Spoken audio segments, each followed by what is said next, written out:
Yeah,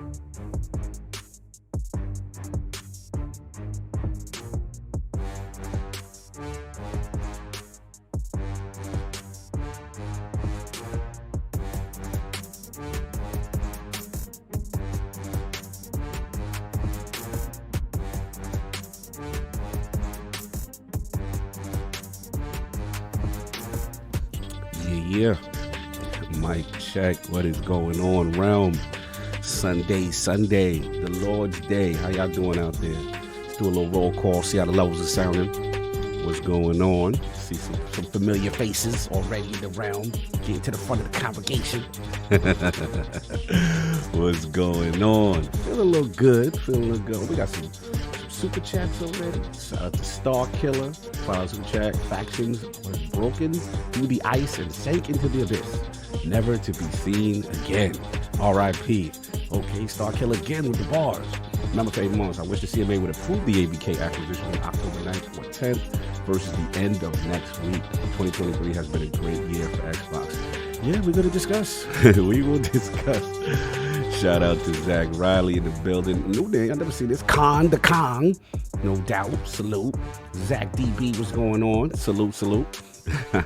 Lydia Master, what's going on? Talk to me. What's going on out here? We got a lot of people already getting in the front. You know what I'm saying? Pop that. What up? Scott C was going all hindsight with the hustle. I like the new audio's clear, my mans. Yeah. I had to turn the you know what it is? I had the main beat too loud. Because I got the new, I'm on that NZXT, the new rig. You know how you get a new rig, your settings, you got to change everything up. So that's what it was. Whatever I brought over, the settings were a little too loud. So I had to turn me up, turn my levels up, turn my mic up, Sadie. KSIT, my mans. Oh, what's going on? Salute to you, bro. Salute to you. I like when you sent me that joint with the beat for the ILP. And that was dope. I always appreciate that. Daddy Passion official, you know what I'm saying? For all the frauds out there, this the official Daddy Passion. Y'all better, I love that name. Young Drez, what's up? The young artiste, what's going on? Lee Fitness, okay. Catching us live. I like the name. Lee Fit sound very health is wealth. I'm about that. Chill, my man, Father Gucci. I like that name. Father Gucci, what's going on? Welcome to the realm. Oh, we gotta talk. All right, we gotta talk about that Quest 3. Yeah. Pre-orders in, no doubt. Nady, oh, that's the homie. Nady, what's going on? It's a pleasure to meet you. What was it? PAX West, talking that Nintendo. You know what I'm saying? Dr. Strangelove, I've been watching you. You getting out of pocket. I've been watching you. You try to battle. Play with your joystick for the title. I see what you're doing out there. Heads Castile is going on. Salute. You already know. Yeah, we got some fun. Today. Some surprises. You know what I mean? So yeah, looking forward. I got a bunch of nice topics. So I am excited to see what is going on. Jackson Jacob, what's going on? Salute. So we're gonna try to get everybody in the realm. Maybe a little, like I said, a little surprise. Let's see what's going on. And hold on. Yeah, I know you all about that strange lover. You gotta relax. James Morrison, what up? But anyway, so look, we're going to get back to you. Fun show. I got to make sure everybody is all right. And yeah, man, we'll give you these Dallas bars right quick until we get back. Father Gucci with the beat. Oh, yeah. Yo, that's coming soon. We got one more week for that. I know the realm has been demanding Lord Beefy. I know. It's coming. We're just putting the finishing touches on that. Appreciate that. And we gave y'all that, last week. We gave you that corporate car. You know what I'm saying? But we got to give you that beefy. It's coming soon. Trust me. I'm seeing the final vision. You know what I'm saying? No doubt. Young Drez, appreciate you for the inspiration. Like I said, we got made some little changes here and there. But what you got cooking? Oh, yeah. Well, the health as well. We're going to talk.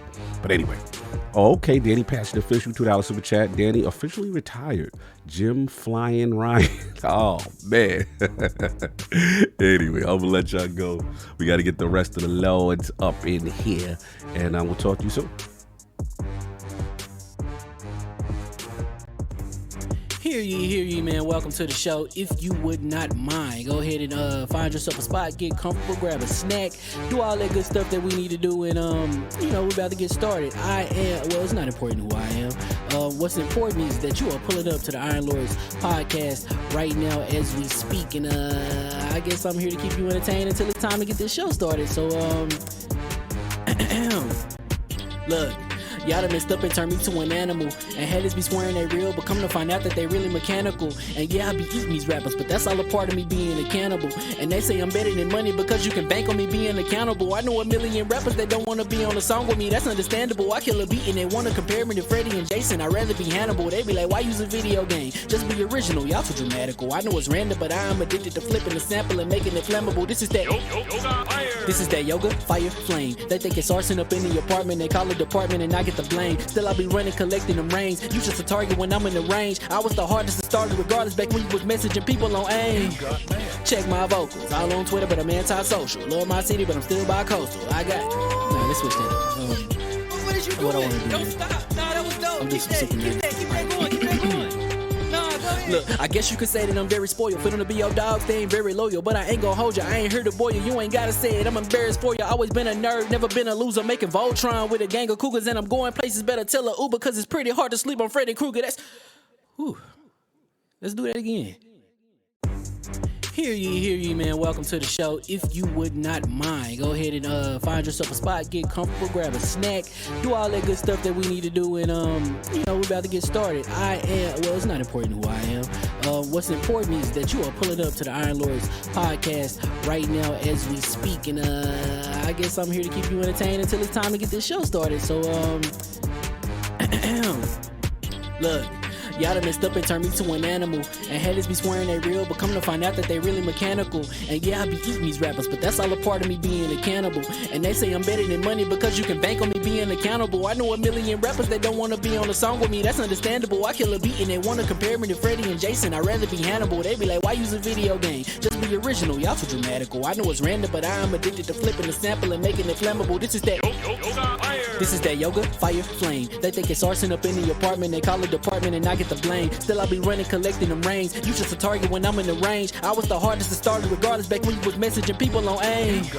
Check my vocals, all on Twitter, but I'm anti-social. Love my city, but I'm still bi-coastal. I got, nah, let's switch that. What is you doing? What I wanna do? Don't stop. Nah, that was dope. I'm Keep just that, super keep that, keep that going, keep that going. Nah, go ahead. Look, I guess you could say that I'm very spoiled. For them to be your dogs, they ain't very loyal. But I ain't gon' hold you, I ain't here to boil you. You ain't gotta say it, I'm embarrassed for you. Always been a nerd, never been a loser. Making Voltron with a gang of cougars. And I'm going places, better tell a Uber. Cause it's pretty hard to sleep on Freddy Krueger. That's, whew. Let's do that again.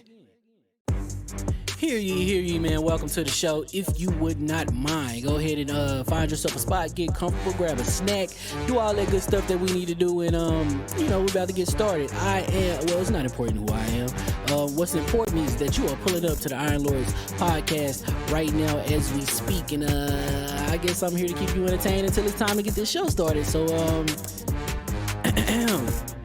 look, y'all done messed up and turned me to an animal. And haters be swearing they real, but come to find out that they really mechanical. And yeah, I be eating these rappers, but that's all a part of me being a cannibal. And they say I'm better than money because you can bank on me being accountable. I know a million rappers that don't wanna be on a song with me, that's understandable. I kill a beat and they wanna compare me to Freddie and Jason. I'd rather be Hannibal. They be like, why use a video game? Just be original, y'all too dramatical. I know it's random, but I am addicted to flipping the sample and making it flammable. This is that yoga, fire, flame. They think it's arson up in the apartment, they call it department and I get the blame. Still I be running, collecting them rains. You just a target when I'm in the range. I was the hardest to start regardless back when you was messaging people on AIM. Check my vocals, all on Twitter, but I'm anti-social. Love my city, but I'm still bi-coastal. I got, nah, let's switch that. What is you What I doing? wanna do? Don't stop. Nah, that was dope. I'm Keep just that, super keep that, keep that going, keep that going. Nah, go ahead. Look, I guess you could say that I'm very spoiled. For them to be your dogs, they ain't very loyal. But I ain't gon' hold you, I ain't here to boil you. You ain't gotta say it, I'm embarrassed for you. Always been a nerd, never been a loser. Making Voltron with a gang of cougars. And I'm going places, better tell a Uber. Cause it's pretty hard to sleep on Freddy Krueger. That's, whew. Let's do that again. Hear ye, man. Welcome to the show. If you would not mind, go ahead and find yourself a spot, get comfortable, grab a snack, do all that good stuff that we need to do, and we're about to get started. It's not important who I am. What's important is that you are pulling up to the Iron Lords podcast right now as we speak, and I guess I'm here to keep you entertained until it's time to get this show started. So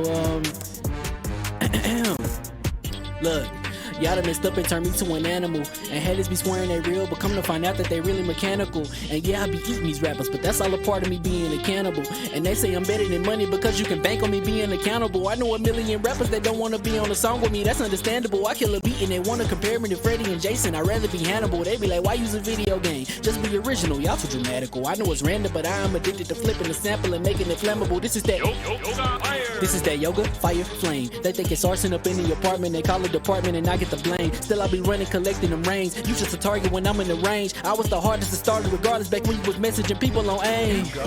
Check my vocals, all on Twitter, but I'm anti-social. Love my city, but I'm still bi-coastal. I got. Nah, let's switch that up. What is you What I doing? wanna do Don't next? stop. Nah, that was dope. I'm just Keep that going. Keep that going. Nah, go ahead. Look, I guess you could say that I'm very spoiled. For them to be your dogs, they ain't very loyal. But I ain't gon' hold ya, I ain't here to boil you. You ain't gotta say it, I'm embarrassed for ya. Always been a nerd, never been a loser. Making Voltron with a gang of cougars. And I'm going places, better tell a Uber. Cause it's pretty hard to sleep on Freddy Krueger. That's. Whew. Let's do that again. Hear ye, man. Welcome to the show. If you would not mind, go ahead and find yourself a spot, get comfortable, grab a snack, do all that good stuff that we need to do, and we're about to get started. It's not important who I am. What's important is that you are pulling up to the Iron Lords podcast right now as we speak, and I guess I'm here to keep you entertained until it's time to get this show started. So look. Y'all done messed up and turned me to an animal. And haters be swearing they real, but come to find out that they really mechanical. And yeah, I be eating these rappers, but that's all a part of me being a cannibal.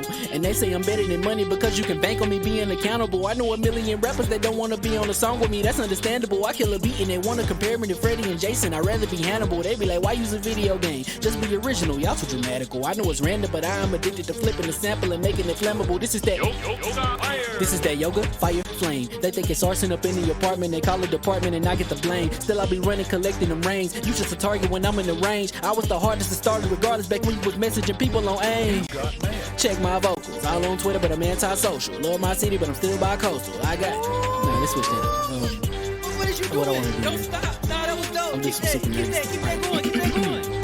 Nah, go ahead. Look, I guess you could say that I'm very spoiled. For them to be your dogs, they ain't very loyal. But I ain't gon' hold ya, I ain't here to boil you. You ain't gotta say it, I'm embarrassed for ya. Always been a nerd, never been a loser. Making Voltron with a gang of cougars. And I'm going places, better tell a Uber. Cause it's pretty hard to sleep on Freddy Krueger. That's. Whew. Let's do that again.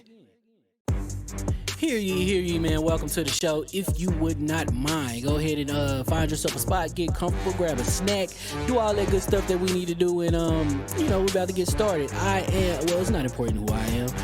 What's important is that you are pulling up to the Iron Lords podcast right now as we speak, and I guess I'm here to keep you entertained until it's time to get this show started. So look. Y'all done messed up and turned me to an animal. And haters be swearing they real, but come to find out that they really mechanical. And yeah, I be eating these rappers, but that's all a part of me being a cannibal. And they say I'm better than money because you can bank on me being accountable. I know a million rappers that don't wanna be on a song with me, that's understandable. I kill a beat and they wanna compare me to Freddie and Jason. I'd rather be Hannibal. They be like, why use a video game? Just be original, y'all too dramatical. I know it's random, but I am addicted to flipping the sample and making it flammable. This is that yoga, fire, flame. They think it's arson up in the apartment. They call it department and I get the blame. Still I be running, collecting them rains. You just a target when I'm in the range. I was the hardest to start regardless back when you was messaging people on AIM. Check my vocals, all on Twitter, but I'm anti-social. Love my city, but I'm still bi-coastal. I got. Nah, let's switch that up. What is you What I doing? wanna do Don't next? stop. Nah, that was dope. I'm just Keep super nervous. that going. Keep that going. Nah, go ahead. Look, I guess you could say that I'm very spoiled. For them to be your dogs, they ain't very loyal. But I ain't gon' hold ya, I ain't here to boil you. You ain't gotta say it, I'm embarrassed for ya. Always been a nerd, never been a loser. Making Voltron with a gang of cougars. And I'm going places, better tell a Uber. Cause it's pretty hard to sleep on Freddy Krueger. That's. Whew. Let's do that again.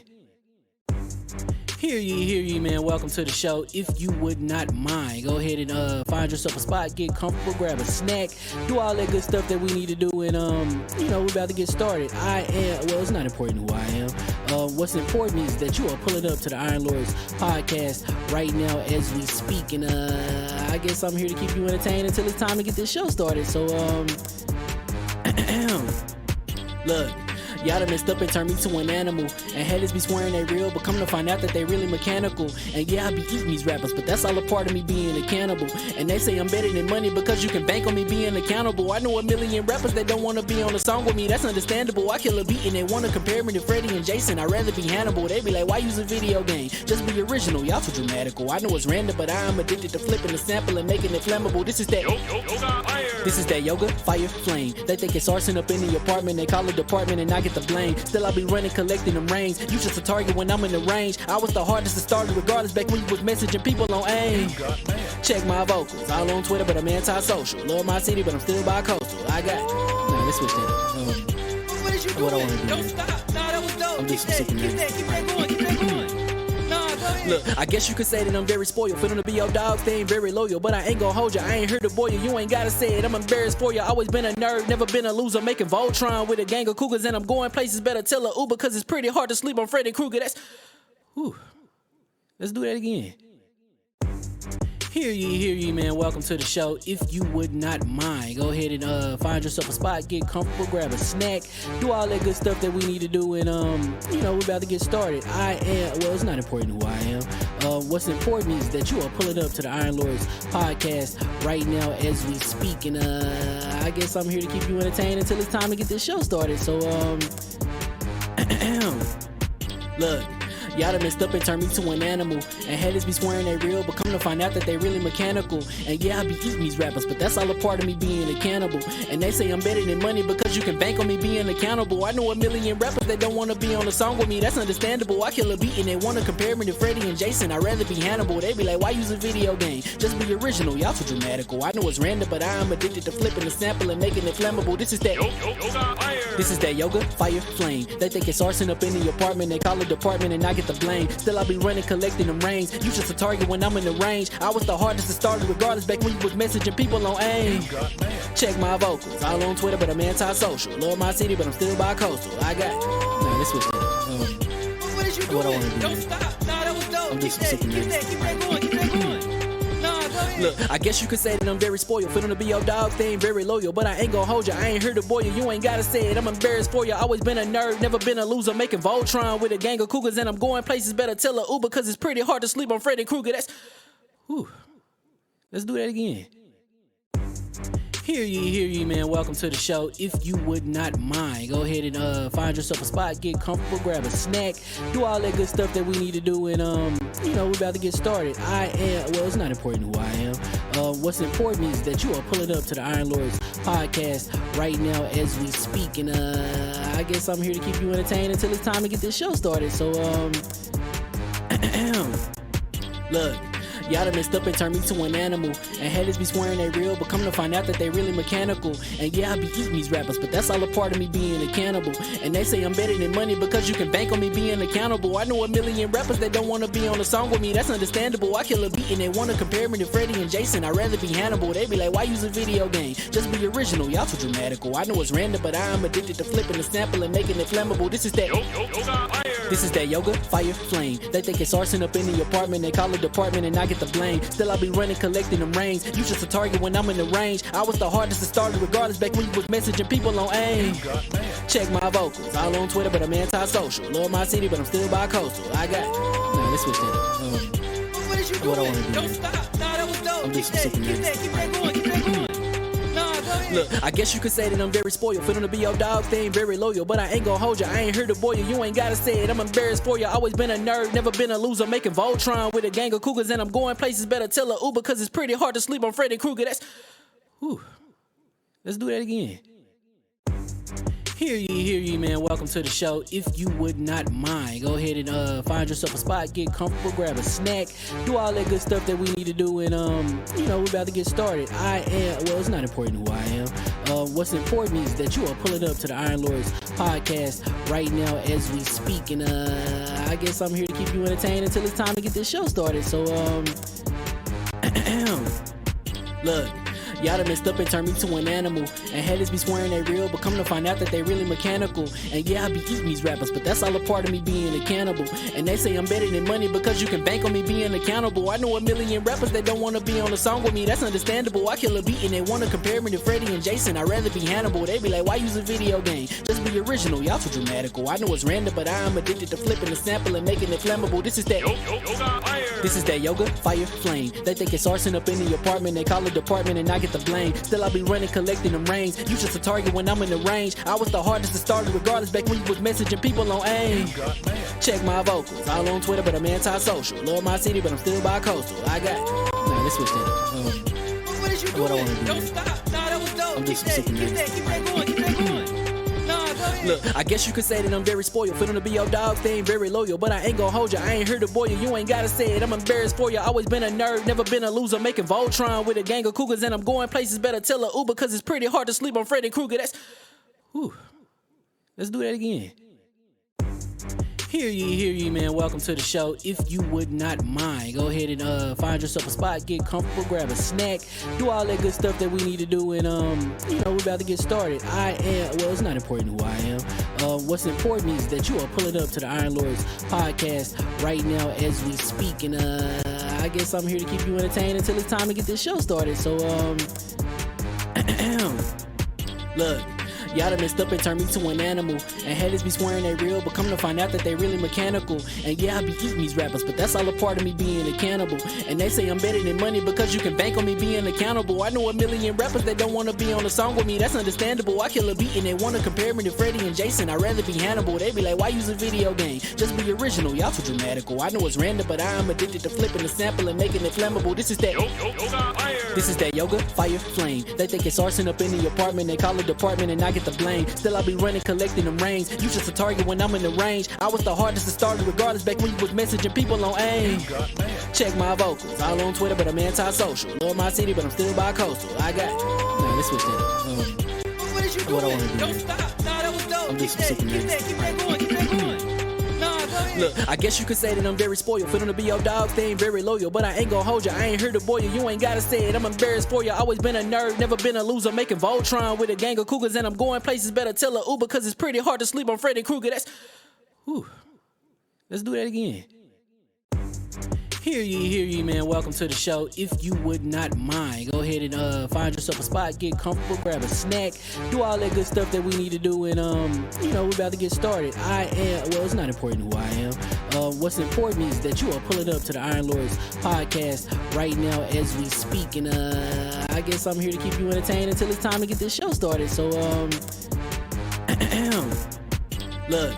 Y'all done messed up and turned me to an animal. And haters be swearing they real, but come to find out that they really mechanical. And yeah, I be eating these rappers, but that's all a part of me being a cannibal. And they say I'm better than money because you can bank on me being accountable. I know a million rappers that don't wanna be on a song with me, that's understandable. I kill a beat and they wanna compare me to Freddie and Jason. I'd rather be Hannibal. They be like, why use a video game? Just be original, y'all too dramatical. I know it's random, but I'm addicted to flipping the sample and making it flammable. This is that This is that yoga, fire, flame. They think it's arson up in the apartment. They call it department and I get the blame. Still I be running, collecting them rings. You just a target when I'm in the range. I was the hardest to start regardless back when you was messaging people on AIM. Check my vocals, all on Twitter, but I'm anti-social. Love my city, but I'm still bi-coastal. I got. Nah, let's switch that up. What is you What I doing? wanna do, Don't man. stop. Nah, that was dope. I'm Keep just that, super keep nice. that, keep that going, keep that going. Nah, go ahead. Look, I guess you could say that I'm very spoiled. For them to be your dogs, they ain't very loyal. But I ain't gon' hold you, I ain't here to boil you. You ain't gotta say it, I'm embarrassed for you. Always been a nerd, never been a loser. Making Voltron with a gang of cougars. And I'm going places, better tell a Uber. Cause it's pretty hard to sleep on Freddy Krueger. That's. Whew. Let's do that again. Hear ye, man. Welcome to the show. If you would not mind, go ahead and find yourself a spot, get comfortable, grab a snack, do all that good stuff that we need to do, and we're about to get started. It's not important who I am. What's important is that you are pulling up to the Iron Lords podcast right now as we speak, and I guess I'm here to keep you entertained until it's time to get this show started. So look. Y'all done messed up and turned me to an animal. And haters be swearing they real, but come to find out that they really mechanical. And yeah, I be eating these rappers, but that's all a part of me being a cannibal. And they say I'm better than money because you can bank on me being accountable. I know a million rappers that don't wanna be on a song with me, that's understandable. I kill a beat and they wanna compare me to Freddie and Jason. I'd rather be Hannibal. They be like, why use a video game? Just be original, y'all too dramatical. I know it's random, but I am addicted to flipping and sampling.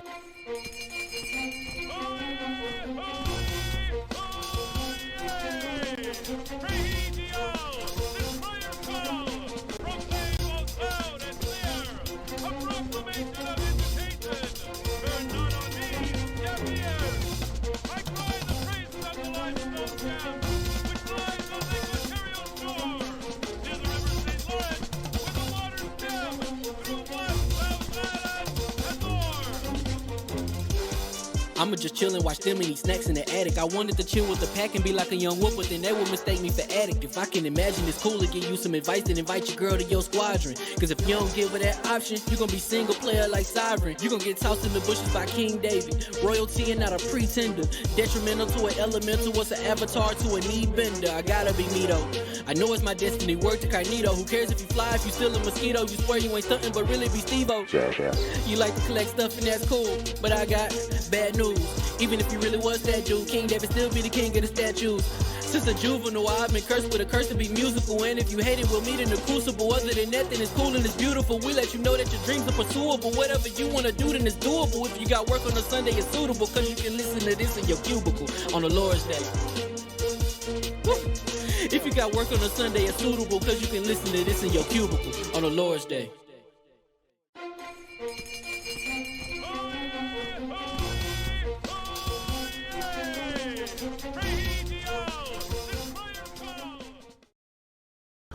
We gonna mics are hot. We're gonna do mic check with you right quick. So I'll talk to us right quick. Hola. Hola. The attic right quick. What's going on? What's going on, guys? Yeah. No doubt. We're gonna get this thing going. Hear ye. And welcome to the Iron Lords podcast. We are live and on lordsofgaming.net, episode number 325. It's another glorious Sunday. We're back at the round table on the Lord's Day. And today we've got Last of Us Factions on ice. Xbox and ABK deal. Soon, potentially. I miss King's laugh right now. Because I'm used to always getting interrupted. Come on, let me interject. You got to do the King. You got to do the King. Assassin's Creed Mirage. Yeah. Forza Motorsport. Yeah. And Redfall's latest update to discuss. Yeah. Woo! Now, he going to get you the woo with that one. So we going to get right into it. So let's introduce the four. I think we're missing one horseman. What is going on? We are missing one horseman. All jokes aside, our brother King, you know what I'm saying? We may see him, we may not see him. Send him some love. Send King some love. You know what I'm saying right now? He's got some things going on, but you never know. You never know what might happen, you know what I'm saying, in the realm today. I just want to be very transparent. We do have someone coming through. Mm-hmm. Put in the chat who you guys think it is, because I'm already curious if anyone guesses them. Guesses them. No doubt. So let's introduce those other horsemen of the realm, those original Gaming Nights realm. He said King is in lockup. The other guys. The Jackson 4. Tito Jermaine. And the rest of the dudes. My co-host with the co-host. My brother from another mother. The difficult game conqueror, lord of his own world, and the howl of the young wolf. My man, Lord Attic, back to back of the Attic Show. How we doing, sir? Doing pretty good. First thing I want to bring up is, shout out to Hex Gaming. Ooh. I played this for about 2 weeks now. If it would actually there we go. There you go. Yeah, nice. There we go. So this time they sent us the PlayStation version. Mm-hmm. I actually made this with my girl. I kind of like that. It's kind of crispy. The little blue with nice. the joy, like that. little accents on the side. You know what I'm saying? Yeah, I'm feeling that. So the build quality of this thing's is solid. It really is. Now, obviously, I've had to force myself to play on the PlayStation a little bit more than Why I you had to- normally do. Why he had to force himself? 'Cause I don't really like until Spider-Man comes out. I really got nothing to play over there because I play all the like multi-plats and stuff on Xbox and PC. And you know what I like about this is like it's got these. I've never had like a. It's got these little buttons. On the It's back. actually it's blurring it if you It's go still too blurring close. if you're going too close. Yeah. Yeah, Pull it back. do you guys Let me see see. it now? Yes. What's that? Oh, the paddles in the back, right? Yeah, these are 4 buttons. There's 2 here. On and the there's 2 center, on the yeah. end. Oh, so it's almost like the elite. It's like an elite controller. Yeah, that's fire. I would actually compare this to the Edge controller than like a standard dual sense controller. What I like is like just how customizable. You know, look at the you got the white chrome thing. That was my girl. She had this thing looking different. We had to like compromise. Got the texture. Yeah, texture. I love joint. these texture things. Oh, the grips. Yeah. The grips is hard. I like that. Yeah, I can't do an Xbox controller now without these things. Yeah, those grips is important. Yeah, I will agree with King when it comes to the packaging. Is like, man, you guys got to step up that packaging. Like, that packaging is not it. It's not it. And I don't know, like logistic wise, how hard it is to make a packaging. You know, like a lot of premium controllers, like it'll like you do the flap when you lift it up and the controller's just sitting there. They don't really have that system for this. And it's just like, you know, for the amount of, you know, costly this controller could be, it's like that's the number one feedback I can give. You know, that presentation go back to the drawing board when it comes to how you present this, because that look, at the end of the day, is that mad important? No, but that can leave a like a really, especially when you're doing unboxing videos, like the way that the controller is presented to you can kill a whole unboxing video. And it's just like, that is the first thing that these people are going to see when they look into it. This is not made by Sony, so Shady. So let's calm down. Shady was quick on the trigger. Yeah, so you know, Hex Gaming, we got the little the blue flames. I don't know if people see that that's flames or not. It's my head that it keeps. They saw it the first time. You put it up like 3 times. So I enjoyed it. You know, shout out to them for sending that over. And I think, you know, I'm slowly trying to get to work with one of these companies.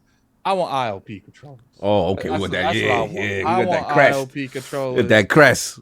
I want to put our logo on a controller. I think that would be a real solid experience. And then obviously maybe have one of the because the Xbox is right here. The little wraps. Why don't we got a wrap? Ooh, Like that'd be tough. It's just, I'm sure some of these companies make that. Companies, reach out. Holla at your boy. We got you. Reach out. Holla at the wolf. He ready to work. Yeah, but you know, shout out to Hex Gaming. Very solid controller. Really enjoy playing it, and you know, it gives me actually something to look forward to when I do play on that PlayStation. Because you know, I actually have the regular DualSense controller here. Yeah, that Hex joint look tough. I ain't gonna front. What have you been playing, sir? Assassin's Creed Mirage. I also been playing what's that game called? Infinity's trash. Is that name is so weird. Infinity's trash. Dragon Quest: The Adventures of Kai. It's a pretty nice little experience. There's so much stuff going on right now. I haven't really had time to like lock down on any particular you know, game. You know, shout out to that game. The game's been pretty solid. I've been playing that. Been playing Assassin's Creed Mirage. I've been playing you know, I'm looking for the Lords of the Fallen. That should be coming here soon. Yeah, it's tough. We got a chance. I'm kind of glad that it hasn't got here, but at the same time, it's like I'd like to get, you know, a few hours in that game. And then, you know, obviously Spider-Man. I think by the it's you coming. know, like a week and a half, we'll be into Spider-Man. Well, that's next Friday. You know, that's a Friday after next. Yeah. So the 22nd is the Spider-Man podcast. That's going to be interesting. Yeah, and real quick before I pass it on to Saul, can someone please help me find a poster for Spider-Man? I can't find one. Oh, really? Anywhere. It's like PlayStation doesn't sell Spider-Man 2 posters, and I don't understand. Do Spider-Man 1? You see anyone from the first one? They have Spider-Man 1, but it's just like, to me, I could get that, but it's like, why don't you have a Spider-Man 2 poster for the game that's literally about to come out? Maybe Walmart doesn't have it. Amazon doesn't have one. GameStop? I couldn't find it anywhere. I wanted one. I thought the best poster you could have possibly got is Venom in the middle and Peter on one side and Miles on the other. Like, just like they've been showing it everywhere, but I can't find one. Someone hit me up on Twitter. Yeah, let us know what's going on. He said, we got you at it. You already know. And of course, we have the most technical gaming lord, the solo gamer who lives for the single player selfish experience, and also the Softstradamus, the Lord of Clarity and Lord Patreon of the Iron Bank, PC Master Race's own Lord Sovereign. How are we doing, sir? I am good. Coming in hot today. Apologies. No doubt, no doubt. Coming in hot, but I'm good. Good overall. Good overall. Feeling a little bit better. Coughing less. Good. But not completely gone. But still, yeah. So, and that's that. Gaming wise, my life hates me. So Are you not putting out floods? You're not. Well, yeah, exactly. That's kind of been the residuals of that has been like the rest of the week, and then just like not being able to sit down and game. But what I did do, I played a little bit of AC Mirage, old school Assassin's Creed. You know, I'm an Assassin's Creed. Yeah, like I know we're gonna talk about that. I'm a fiend, so I played that on. I actually just put it on the PC this morning, and it's how we looking? How we looking on the NZXT? What's going on? Show me the build. Ultra all the way through. Ultra, what we doing? What's Ultra. the stats? What's the specs? The specs. You want the specs of the machine or the specs of the game? What do y'all bet? I'm just being stupid. The specs is, what do you you run running? that game on Ultra all the way. I was asked by the person that made all the NZXT thing possible. They're like, how'd that Forza run? I was like a dream. It kind of makes me want to play more games on PC because I like know that anything I play isn't gonna have. Obviously, unless I'm being strong armed by Solve. I'm trying my best for them not to play the inferior versions on purpose. I don't understand this. I'm going to purposely pick the inferior version when I have the see. If you didn't have the option, it'd be different, right? Like, I'm not gonna shame you for that. Have the option. Nah, I'll go over here. Why we can't enjoy our console sensibility sometimes? We gotta take it to the max. We gotta take it to the limit. You have the option to do better. Why? This addict can be resistant. I'll be going over there. I'll be firing it up. You know what I'm saying? Don't go over there. I'll be on that block. I'll be on that block sometime. Yeah, no, I got to be because I'm a raw guy like I. The only thing Cog be doing on that PC, he be do on the block of PC's drive-bys. That's all. Listen, man.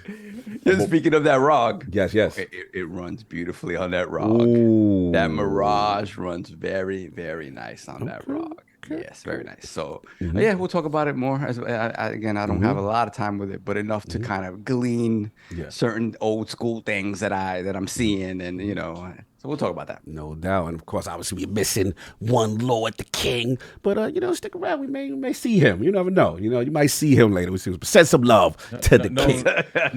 Knowing King, he'll pop in on like the Jim Ryan conversation and just join in progress. Now, I know you guys ain't letting this. I'm pretty confident King is gonna let us know.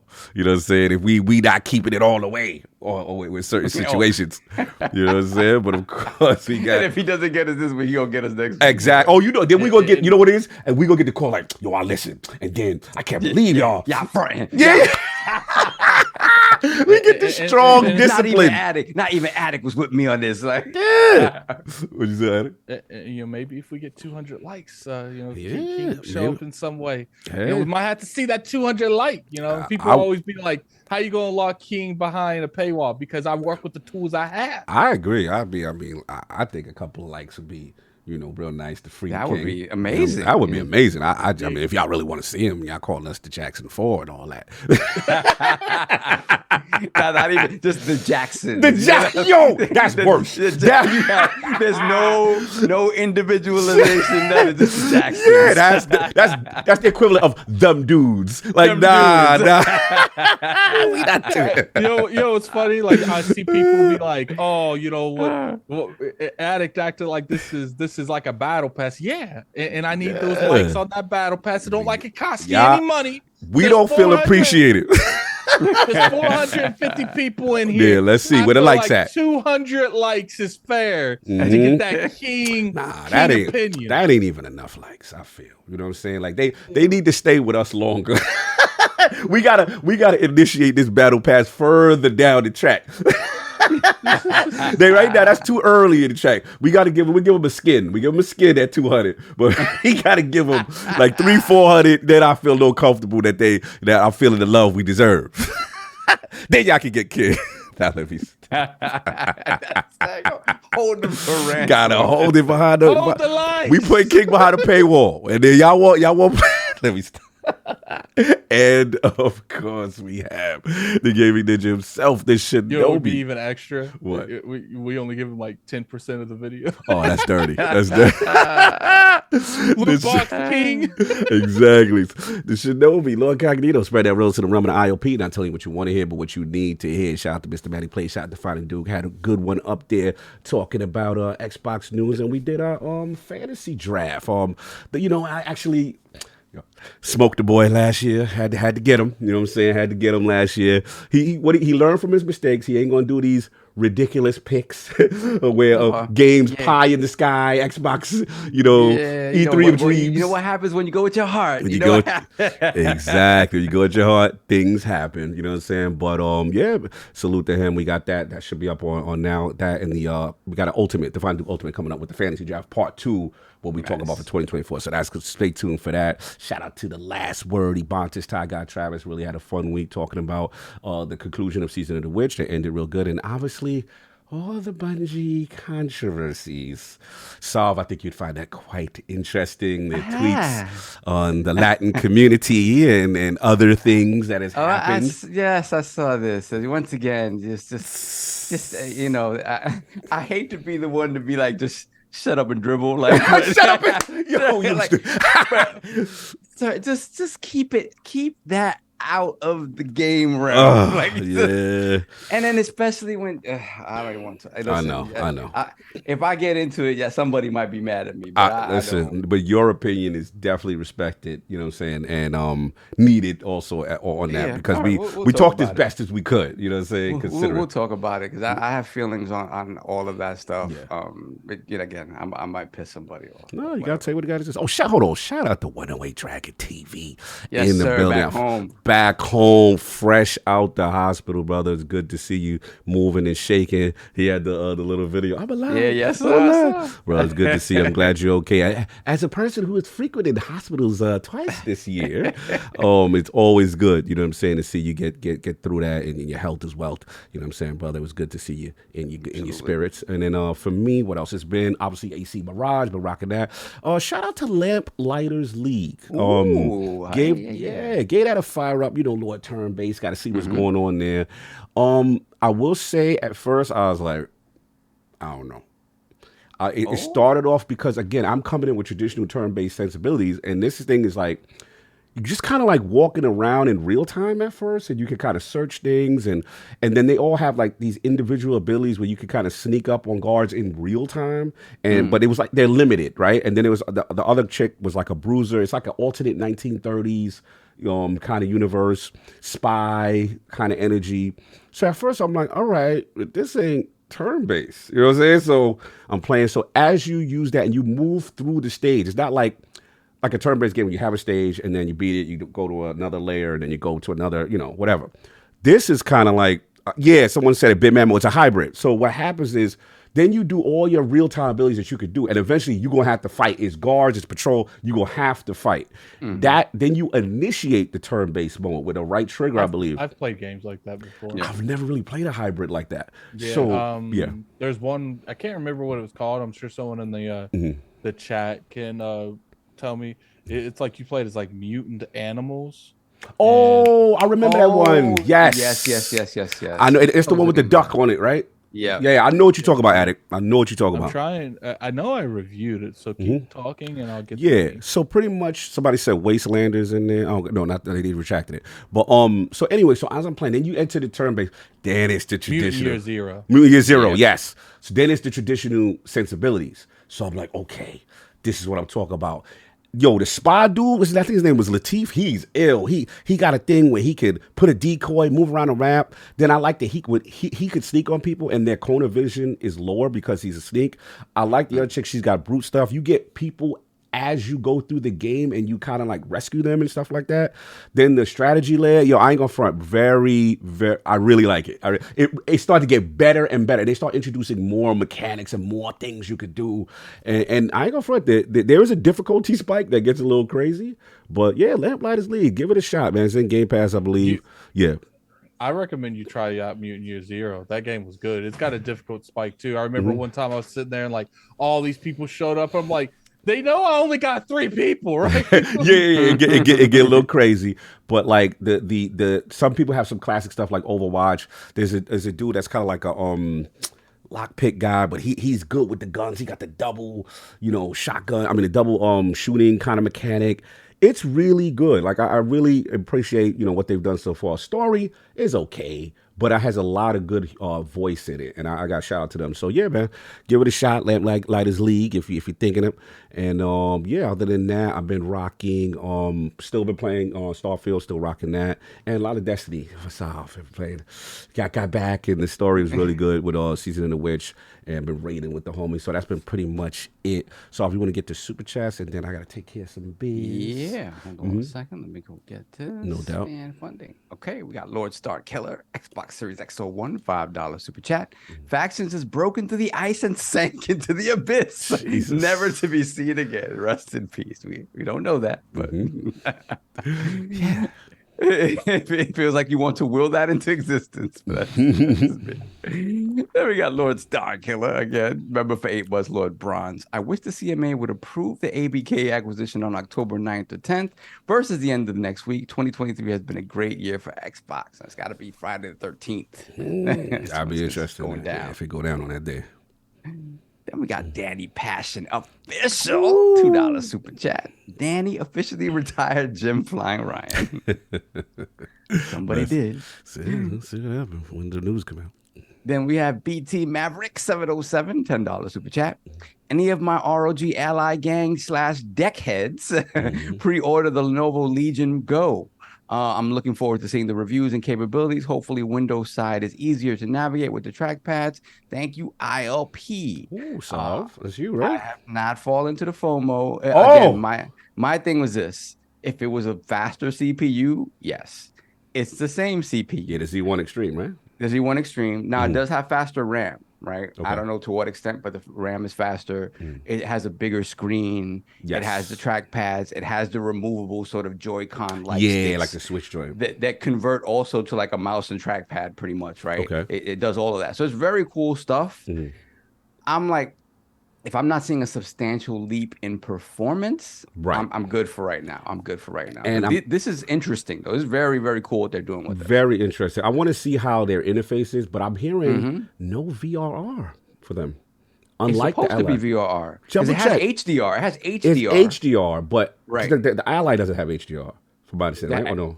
I'm No confused. HDR. No, Right. No. But I was told, correct me if I'm wrong, I think I heard it from Jez, no VRR on it. But yeah, confirm if you can. Maybe I got it wrong, or maybe he got it wrong, but I could have sworn I heard that from him, listening to him recently. I'll finish the super chat. Yeah, and then finish the super chats. I'll look into it. Yeah, no doubt. But I could have sworn it had it, though. I know it has a faster refresh rate, if I'm not mistaken, on the screen. On the screen. Might be 144 hertz or something like that. Some craziness. That's crazy. That's crazy. Okay. Then we have Rambling Entertained, $5 super chat. I'm playing Horizon Zero Dawn, and I found it to have great gameplay. But why did no one call out PlayStation or Guerrilla when they said this game is an RPG? It's an action RPG that, like, you have upgrade paths and stuff like that make it RPG like.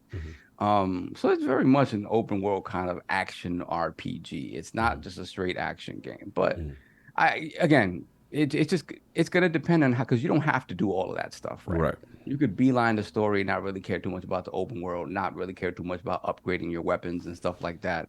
And, it'll be more of an action game. But it can be played as both, I would say. Fair enough. And we got Dr. Strangelove, $5 super chat. Here we go. Cog, I heard you don't like mayo on your hot dog. But what if I gave you a nice load of my organic homemade mayo on your meat? Would that change your mind? Yo, we need King here because I need the beat. Yeah, we need the beat. He's the only one to get the beat work properly. Yo, King got the beat. King, you are missed right now. Back to you, Saul. Woo! And let's put the crest in the chat for Lord Bronze, NC Ghost of Low Road. Thank you, man. Appreciate you. Yes. Salute. Then we have Robert Kellett, $5 super chat. Can't wait for The Last of Us Part 2 remastered on PS5, Last of Us Fractions, Last of Us Golfing for PSVR 2, and Last of Us 2 remake on PS6. It's messy. Then we have Necromancer Zale, member for 22 months, Lord Gold, Callisto Protocol, Dead Space remake, and soon Alan Wake. It's been a good year of horror games. Yes, I'm excited for Alan Wake 2. Yeah, Oof, my lord. It's a big one. Then we got Robert Kellett, $2 super chat. Oh no, the joystick steal King away. No, I'm not even gonna say that because he could be pissed. Listen, yeah, I had something. Yeah, I was gonna say something funny, but he gonna watch it. Yeah, I'm good. Yeah. Then we have TSWS Gaming, member for 6 months, Lord Gold. Physical collector's edition of Dead Island 2 is $25 with the expansion pass at GameStop website. Shout out, that's crazy. Forspoken is $17.50 physical and more. Some deals. Looking for them deals. End of year deals. They're here for sure. They're starting to get here anyway. Facts. Get them deals together. Then we got Dr. Strangelove again. Man, $5 super chat.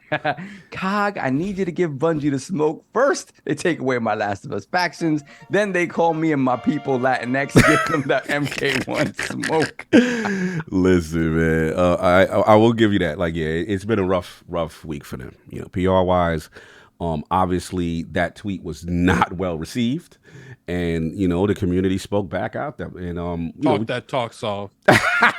Let's give Saul his bars. I'd rather Saul just get his bars off now because it's the timing. I feel is right. If you want to, can you set it up for me, please? Well, yeah. Well, pretty much. You know, obviously, it was a big tweet by Bungie. Let me see if I can pull it up in reference to the Latin community, and it definitely got a lot of pushback. I'm trying to get the exact quote on it for a second right now. Give me a second here, because this is professional podcasting. This is what we do. Let's get that joint up. Because they actually, I don't think they even took it down, which is kind of interesting. No, yeah. I didn't expect them to be honest with you. I thought they just kind of things off. I kind of thought they would. So here it is. All right. So basically, this is October 2nd. Being Latin/A/E/O/X is more than just a location on the map. Just as being Hispanic is more than the language we speak. We are proud to introduce our new idea, Latin at Bungie. So, yeah, this got a lot of almost, 23 million impressions on Twitter. The responses have been less than pleasant. Looks like Twitter, or X, should we call it now, they've added some additional verbiage to the context to it, saying that others note that this tweet is almost correct. Not even descendants of Latino migrants in the USA like Latinx or Latin E. Latin people or Latin person would be correct. Latinx or Latin E are suggestions by people who don't understand Latin languages or foreign culture. So that was the context added to the tweet by Twitter. So, Sav, our resident, what we gonna call you? Our token Latino. Our resident Latino on the scene. Coming to you live from. I don't feel qualified. Yeah, coming to you live from Alvin. I don't feel qualified to answer because obviously I am not part of the affected group, but I definitely understand, wanting to be represented, and also, not, if you're not feeling something that another group or whatever is, saying about your group. So I'm done rambling. What are your thoughts on this? I mean, I'm all for the idea of having to still, okay, let's do this.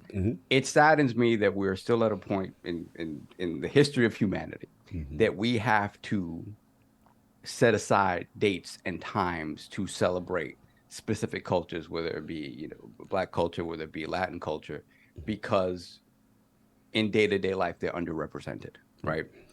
It bothers me that there's a Black History Month. It bothers me that there's a Latin Heritage Month. It should just be, you know what? It just be the heritage of humanity. It's all mixed in, right? Yeah, I get you. It bothers me that has to be the case. With all that said, when it comes to the idea of being Latin, Latino, Latina, Hispanic, my troubles with attaching the X to it and sort of the X being representative of everything and everyone is that there's really no need for it, because the word Latin on its own does not indicate a gender. The word Hispanic on its own does not indicate gender. You can say I'm Latin, I'm Hispanic, and it still be as broad as saying something like a Latinx. So I don't. It kind of feels like that's a new generation thing that when you think about it, a lot of people talk about it, stand on soapboxes about it, kind of in social media circles. But I haven't met anybody who kind of that's all I ask you. Like, I want to be referred to as that. I work with a number of people who are queer or transgender, a number of people, and none of them, none of them. So they don't even take on that. Okay. No, when it comes to their heritage, no. Obviously, some of them they prefer they them pronouns and things of that nature. But when it comes to heritage, that the Latinx thing is not something that they sort of gravitate to. It's kind of not a real thing. Again, because we have a way to identify ourselves that way if that's what we choose, right? Fair. In the same way, I would identify myself as a Hispanic man or a Latino, So that's the thing, and to me, that's again people standing on soapboxes. And what bothers me a lot about that is that sometimes I feel that it's not the people who are actually affected by it. It's the people that think that they have something to pay. You heard the thing of white man's burden, this thing that I carry this guilt for things that have happened in the past. And it's sometimes it's those people trying kind of overstepping bounds and not understanding that sometimes these type of movements are best left to the people that are affected by it, as opposed to you trying to sort of overtly be helpful. And I understand none of it is in malice at all. But sometimes in doing that, you're not really understanding the point of it. So when you say, again, so I don't think what Bungie is intending to do here is necessarily off base. It's in its overall intention. It's just that when you're showing that you have one point of view on it, and that point of view is something that is, in my opinion, and in my sort of experience till now, it's just something that's sort of expressed in social media sort of discussions on this sort of stuff, and not something that presents itself in real life. So that to me is what bothers me. Again, we already have a way to identify ourselves if we want to remove gender from the equation, or kind of leave it, So that's the way I feel about it. And again, I might piss somebody off by saying that, but the X thing to me just feels like it's another thing to this effect is, and it goes back to my original point. It's just like these are the things that continue to create divisions, and we don't see that, as opposed to just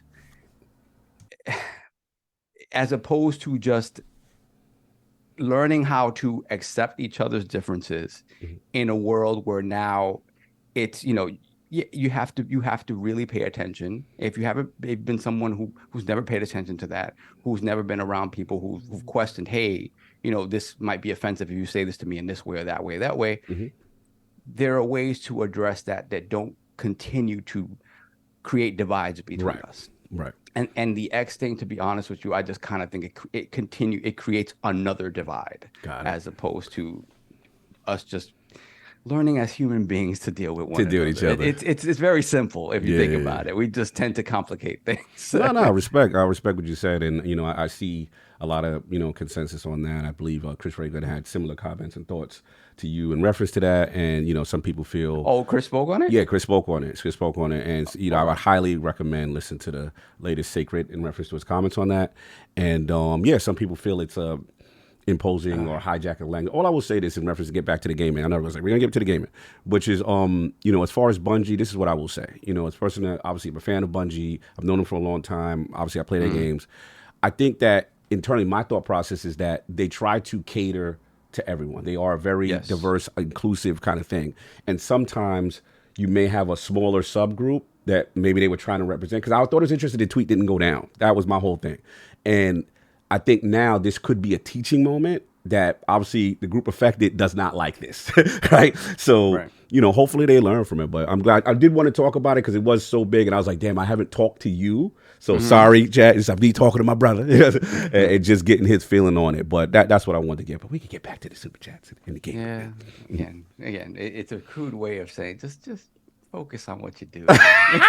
Yo, you stupid.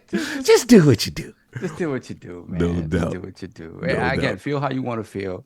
Just don't include it in everything you do. Like, just give me a nice, well-represented Latino character in whatever game. There we You know go. what I mean? Like, you know what I mean? Like, research it. Make sure the voice is right.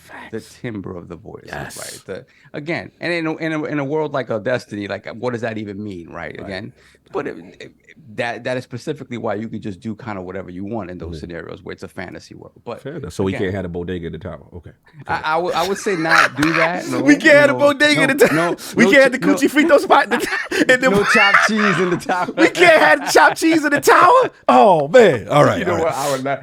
You know me. I'm not offended by. I'll be like, yeah, that's hilarious. Can't have bodega X in the tower. While everybody else is like burning down, burning steaks at the Bungie headquarters. Let me get that Oscar Pollo con habichuela in the tower. Let's go.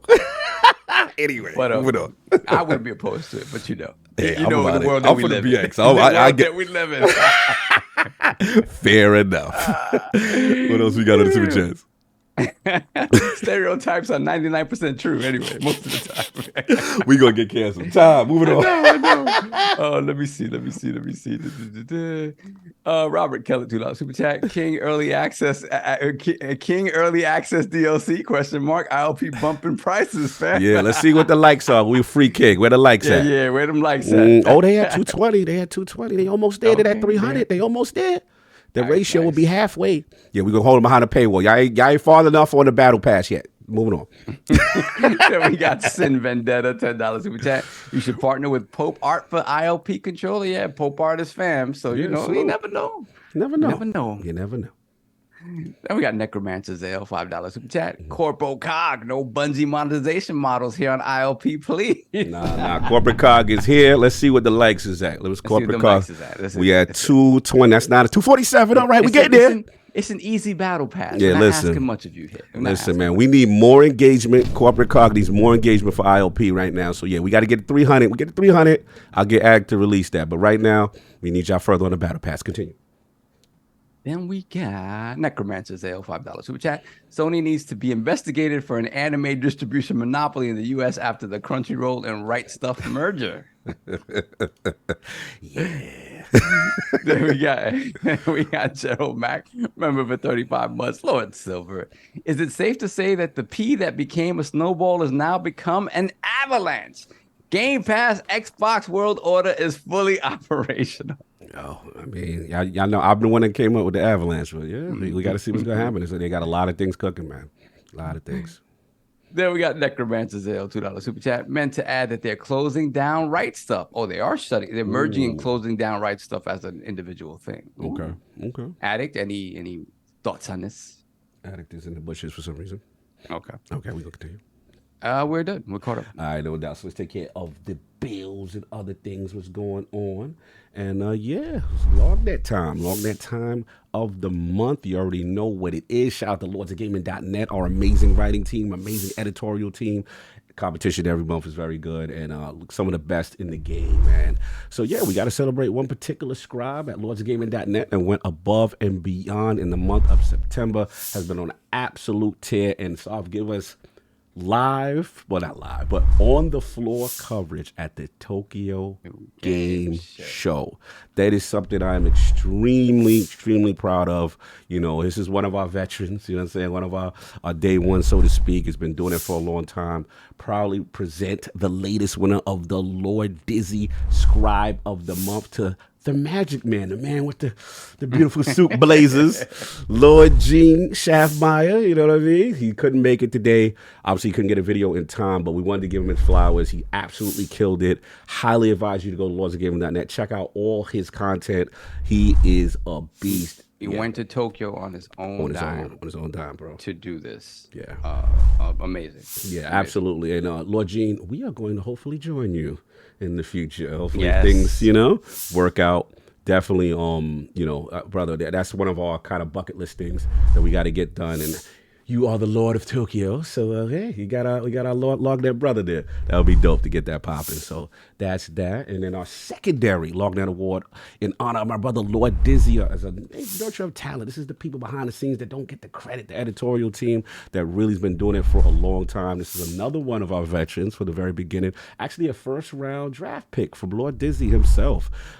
He's the pillar of consistency. He's been killing it. He always comes up with great ideas for the team, how we could improve. His Cyberpunk Phantom Liberty review was excellent. He's informative, and then he's been killing it with the news and guides on Lies of P.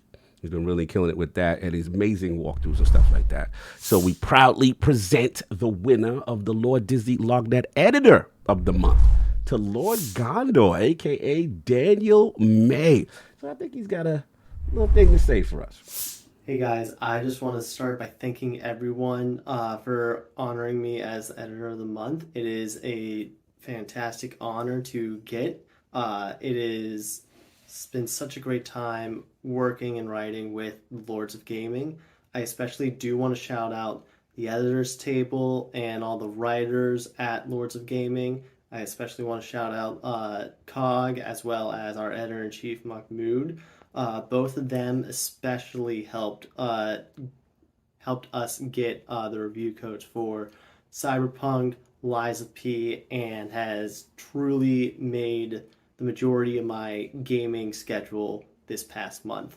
Additionally, I also want to thank anyone who I've gotten the chance to talk to about Starfield the past month. I am really happy that a lot of people resonated and saved the how to build your ship guide I wrote at the beginning of the month, and I'm really happy to see how well it's landed, pun intended, for everyone. I also especially do want to thank anyone that I've gotten the chance to talk to about Lies of P. It's been great having a game that we've so strongly talked about and have talked about our various successes and failures in that game. And it's been a lot of cool conversations around particular games. I am really looking forward to what we have coming up for Lords of Gaming. And I just ask to all you watching right now, stay tuned. We got a lot of cool stuff coming. Right. Salute. Lord Gondor, Editor of the Month. That is the homie. Appreciate you, what you do, man. Like high quality work. He's been killing it for a long time. So salute to him. Make sure y'all hit Salve up for y'all rewards. Yes, you know what I'm saying? Make sure y'all do what y'all gotta do. And so we got if we have any, I got Patreon questions before we jump into the topics, or you want me to, you got super chats? We got one more super chat from Mandingo McPickens. Salute. $2 super chat. I want a Mandingo character. Bulging. Whoa. Doing the most. You're doing the most. Too much. And I want you guys to put in the chat. I'm about to send a link to our guest. I want to see if you guys guess it real quick. All right, no doubt. While we do that, I'll do the Patreon questions. Oh, man. Here comes Dip Down. Dip Down Games and Anime. Here we go. A dimensional dragon has appeared. He plans on destroying the world due to reasons. Unless not the four of us right now, the three of you can agree on the three baddest gaming villains of all time. Can you save the world for a second time, or will it blow up the sixth time when y'all don't agree?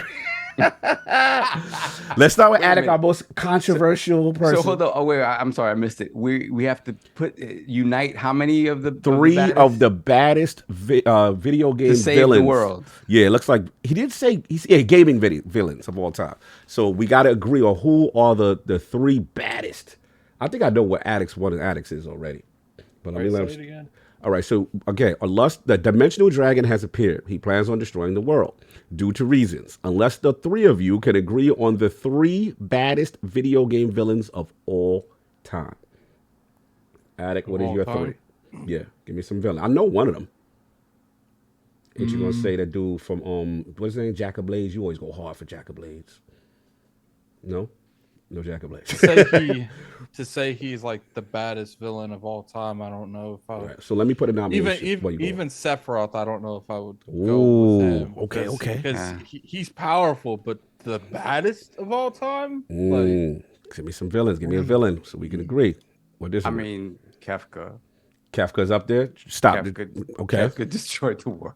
Destroyed the world. Literally leveled the world. Okay, Kefka. I would consider Sephiroth more of an anti-hero that just did stuff for his own stuff. What about how we feeling about Aatrox? Not big enough. You beat up Chief, kicked him off the drum. Aatrox. No, once again, I would feel like Aatrox is more of he's more of like an anti, like he's off of his own. Like in order to be considered a true villain, to me, there has to be criteria. Like you have to be doing stuff strictly for evil, and I don't think that. I would say Ganon. I would say Ganon. Ganon's one of them. Ganon. Yeah, Ganon. Everybody chats with Ganon. Let me see. What about Dick Down says the clock is ticking. He loves putting us in these situations. So Kefka, Ganon. Did we agree with? I see you doing that Final Fantasy says Kefka in the extra show. Did we agree on Kefka's Addict? Kefka left. Kefka is pretty. Yeah, he's all right. I'm gonna let him ride. I know what he's doing. I'm gonna let him ride. He's not about this man and no shape or form. I don't want you trying to get your Final Fantasy 6 propaganda going again. I'm not gonna bring him. I'm not gonna bring him up, and he's not gonna do nothing. Because it always starts our arguments. Continue. You know what's funny? Another one that kind of not an argument, but the boss of give me a boss. Azura's Wrath. The boss. Somebody said the dog from Duck Hunt. I'm done. What about like a Wesker or like How we feeling about Wesker? Wesker, yes, Wesker is definitely one of them. He is the definition of a bad guy. Yeah, Wesker. Like, so we had Wesker. Who was the first one we had? That was good. Kefka, Wesker, and was the one. And Ganon. Ganon. That's strong. That's strong. What about Time is running out. The dragon's approaching.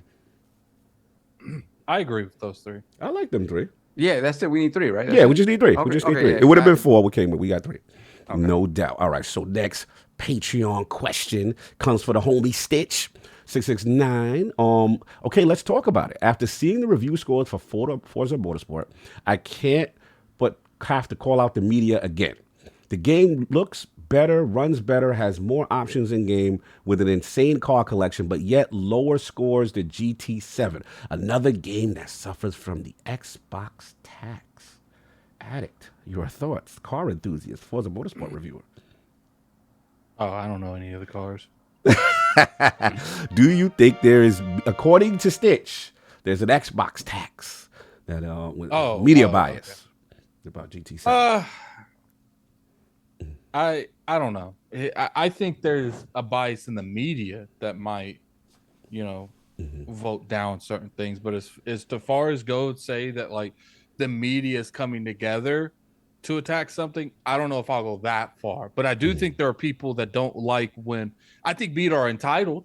I think we can go that far. I think that, some of the stuff we saw in Starfield was because, of entitlement.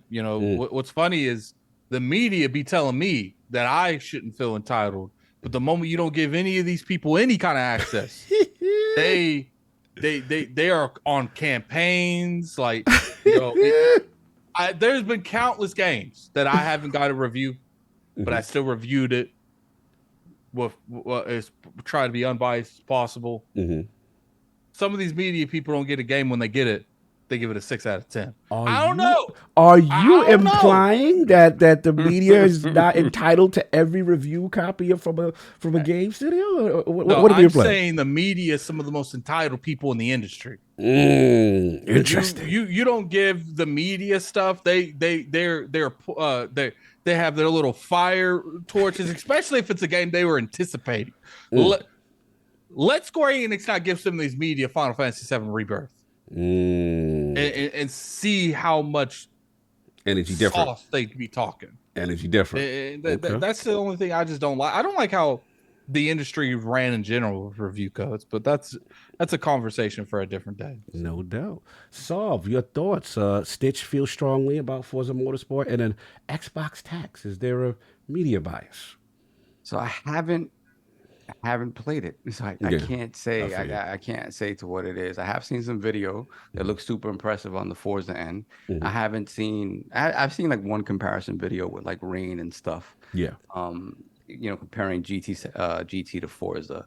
So again, my expectation would be that the game that comes out nearly 2 years later would, have more advancements in terms of visual fidelity and quality and stuff of that matter.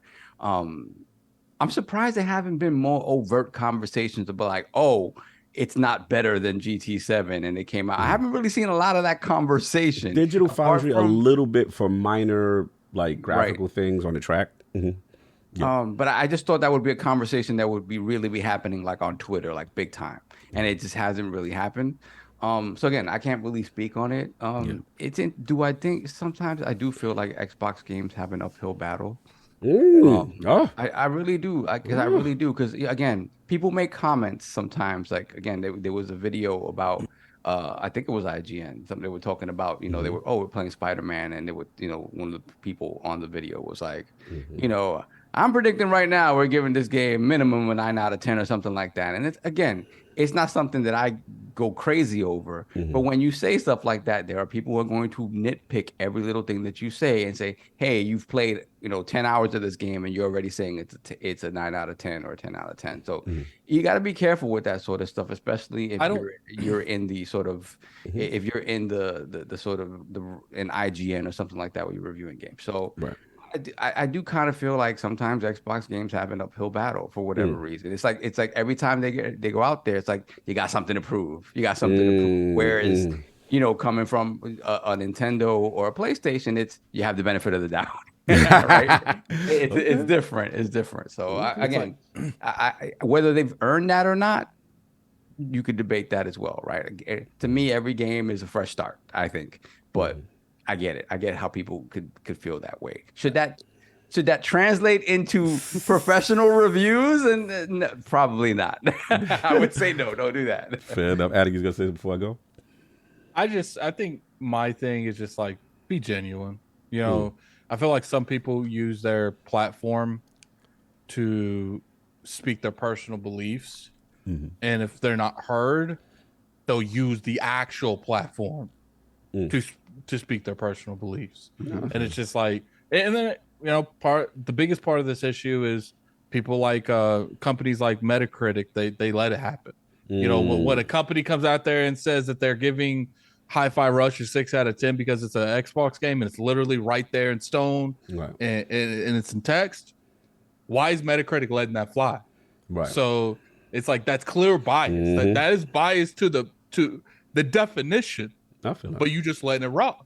No, I feel that. I think that's where my thing is. Like, and I got to shout out my brother King on this, because it's like he's got the classic line, no one can tell me how my food tastes. To me, at the end of the day, these are just outliers. These are even our side. Like it's one of our things where it's like you go to it if you respect the opinion of the platform or the particular writer, and you have sensibilities with them. You agree or you disagree. I think I always feel to go to the people who are really knowledgeable in that genre. Like that's my thing, right? And then the second thing is just like, look, at the end of the day, bias exists. We're all humans. We all have our inherent biases. That's a fact. What I like is the people who can at least be objective on the platform that's not their preference, right? You know what I'm saying? So, I mean, that is their preference, so that you can also get a different perspective as well. I mean, it's one of those things. As far as Forza specifically, where I'm at with it, I'm not the hardcore simulation guy. I said during my interviews with the Turn 10 team, I'm the casual guy. I'm a Forza Horizon guy, right? I haven't played Gran Turismo since, Gran Turismo 2, Polyphony Digital days back with the replays and all that. Haven't played it since then. And, to me, the hardcore guys are going to dictate this. From what I see, the 84 to 85 is a strong score for Forza Motorsport. People are having issues more so with the car RPG elements, kind of thing. I did see some graphical pushback initially from Digital Foundry, but then I seen some stuff recently that blew me away with, like Forza in the water, like with the rain, and that joint looked crazy. God tier. I was like, yo, so, look, at the end of the day, use your judgment. If you feel the outlet is biased, then we got to stop giving them power, right? Why are we even supporting it? Just go to the sites and the outlets or the writers that you respect. The more and don't give attention to stuff that you think has that bias. That's all I can say. But I actually have the opposite effect. I want you guys to shine a spotlight on that, because to me, unless the insects hide in the dark. So unless you put a light on them, they're gonna stay in the dark. What I will say to your point earlier in reference to like the Bethesda/Starfield situation, I will say this, and I'm never a person that jumps out on this media bias thing crazy, but I will say, first of all, no one is entitled to a review code, including us. We are not, and we were lucky. We are fortunate. No one's entitled. That includes media outlets, journalism as well. So in my opinion, when that happened in this particular case, I felt a certain subset of journalists felt a way that they didn't get it. Right. So, and the funny is these same journalists would tell, small influencers like us that we shouldn't feel entitled. Right. But the moment they don't get it, exactly. It's over. Exactly. So to me, again, when I look at Star, I don't feel that has anything to do with the game, because the game, from an engagement standpoint, and as far as millions of people playing it, we've already seen what the daily active users, the monthly active users are on Xbox, most game played, so the majority do not feel, it's almost like that. Remember, like there's like real like critic score and user score. That to me seems the disparity with Starfield. To me, Starfield is the only time where I've seen that example where I feel this is a bigger issue. And I see some outlets say, yeah, and we're giving it a 7.2 as the highlight.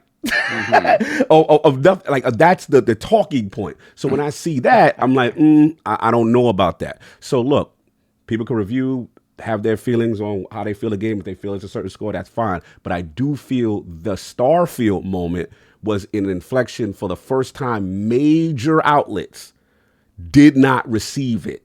And there's going to be some pushback by certain groups. To be fair, when does major outlets never get a game? That is true. It's very rare. It's very rare. Just like, in order to see, sometimes you gotta have the light on bruises to see that there's actual bruises. Look, and like I said, I don't knock any game company who says, if we feel in the past you have taken your reviews outside of the realm of the gaming sphere and made it personal attacks against their team, I don't feel it's out of bounds to be like, we don't feel comfortable with you reviewing it. And then at the same time, I get it. You know what I'm saying? So it's like, look, that's all I'm gonna say on it. As far as the media bias, whatever. But use your own discretion. Go to the people you trust or the content creators you trust, and then from there make your discernment as far as which one you support. So that's where I'm at with that. Snail Killer. Hello, fellow lords. This week we got a lot of bad fan behavior. People try to spoil Spider-Man, makes no sense. Is there anything content creators and gamers can do to stop this? Shout out to Addict to calling the behavior out on some people. Yeah, I actually unfollowed those individuals. Sadly, I was looking at a Starfield post and was reading some of the comments, and it was a video that popped up, and I thought at the beginning was Starfield. I saw clear Starfield gameplay, so I clicked on it, started watching, and like 10 seconds into it was like the biggest spoiler you could have. Oh, damn. So I just like, I get it. Some people feel like, some of the PlayStation, toxic fans was being extra with Starfield, but it's just like, okay, your point. Yeah, I had like friends ruin whole plot twists in Naruto 10 years before it happened in anime, but you don't see me acting that way. It's just like, and then it's like, I get it. You think you're attacking PlayStation fanboys, but you're really attacking me too. Now I got this spoiler that I didn't need to see, but I've seen it because some of you act like this Twitter stuff is real life. They out there, they banging in the street. It's like, mute them and move on with your life. Oh man, that's hilarious. So, your thoughts on fan behavior spoiling games? I mean, I don't know, man. Is it asking too much for you guys to finally one day just grow up? Like, Put the guns down? Yeah, like, come on, man. You spoiling Spider-Man? What are you doing? Nah, son. They was doing dirt on my Starfield. Nah. I'm like, yo, and so the thing is, okay, so these aren't people that got early codes. They managed to just get their hands on the game early, right? These are people. So what pretty much happened is someone that got an early code started spoiling the game, and it could have been to a friend, and a friend put it on the internet, and then it's like a domino fire. But then, Xbox fanboys took that and weaponized it. And now look, if you put on there, you put spoiler thing where you click on it and click on. That's one thing. They gave my Starfield a 7. I gotta clap back. I gotta spoil everything. When you open up Premium Premiere and you play, you put some Starfield gameplay in there, and you cut and you put the spoiler in the middle and yank it together. To me, we fighting now. Like, it's like you this isn't just you threw it on Twitter. You deliberately going out of your way to make this worse. Okay. I mean, you know what it is? It's like I still can't process in my head that true fanboyism really exists. Because we sit here, we joke. All right, all right. Shout out to Lord Parris who judged. But here's the thing, in fairness to this generation, so it was bang bang, gang gang. Genesis does with Nintendo during the day. When we was in school, it was a little bit like you was a Sega dude. But it got to that because they started doing it, right? Because of the marketing, right? Because us of our own accord, I was like, oh damn, I don't have that. Can I go to your house and play it? Fair. Can I go to your house and play? Can I go to your house and see that? Like, you know what I mean? Like, it's not. It was us falling into the marketing speak. Like, wait a minute, Genesis does what Nintendo? Wait a minute, you know what I'm saying? Or whatever, the non-fight that was the Sega Master System versus the NES. There was no fight there. But us Master System heads was like, but it's more powerful. It didn't matter. It didn't matter. It was more powerful. So I get it though. My thing is just, okay, I get it. When I was a kid, I get it. These are not children spoiling Spider-Man. Oh, you trying to say these? So these are grown men. The grown men. Grown men spoiling Spider-Man on the internet. Like, what is going on here? Like, fair enough. Again, you could sit here and be like, oh, these guys, this Xbox-centric podcast, whatever you want. That's all King. King will be the first person to tell you, don't you dare ever spoil Spider-Man for me. I would never do that to anyone. And it's just one of those things. It's like, come on, man. Like, you could sit there, you could talk all the smack you want. You could get into debates. You could do stupid things like call into a show and front like you played the game and didn't play it. Like, if you want to go to that level, yeah, that happened. You could do that. Go to that level, whatever. It's stupid, but go to that level. But when you really maliciously do something like put spoilers to a story-based game online, like, come on, what's wrong with you? Come on. We no one here abides that behavior. Let's be real here. I know I say it's like because of the stuff that happened with Starfield. Some of these suckers would have did this without Starfield. Bang. Hashtag remember the 7. Remember the 7. Remember the 7. We clapping. We on them. I'm even go out on a limb. You're not hurting IGN with that though. They have Spider-Man. They was laughing at the models, the hair, and the water. Hashtag remember the 7. We got spoiled all again. Let me stop and interject. Yes, please. Lord Parris, what's going on? Kind of funny Xcast, and of course the legendary Gamer Tag Radio. How we doing, sir? No, I'm doing good. And first and foremost, yeah, I know y'all are on like hour 16. So I appreciate you having me on. Still in intros, Parris. Yeah. Intros. We're in the pregame. It's the pregame warm up, baby. We got our warm up suits on. We really should start calling this pregame.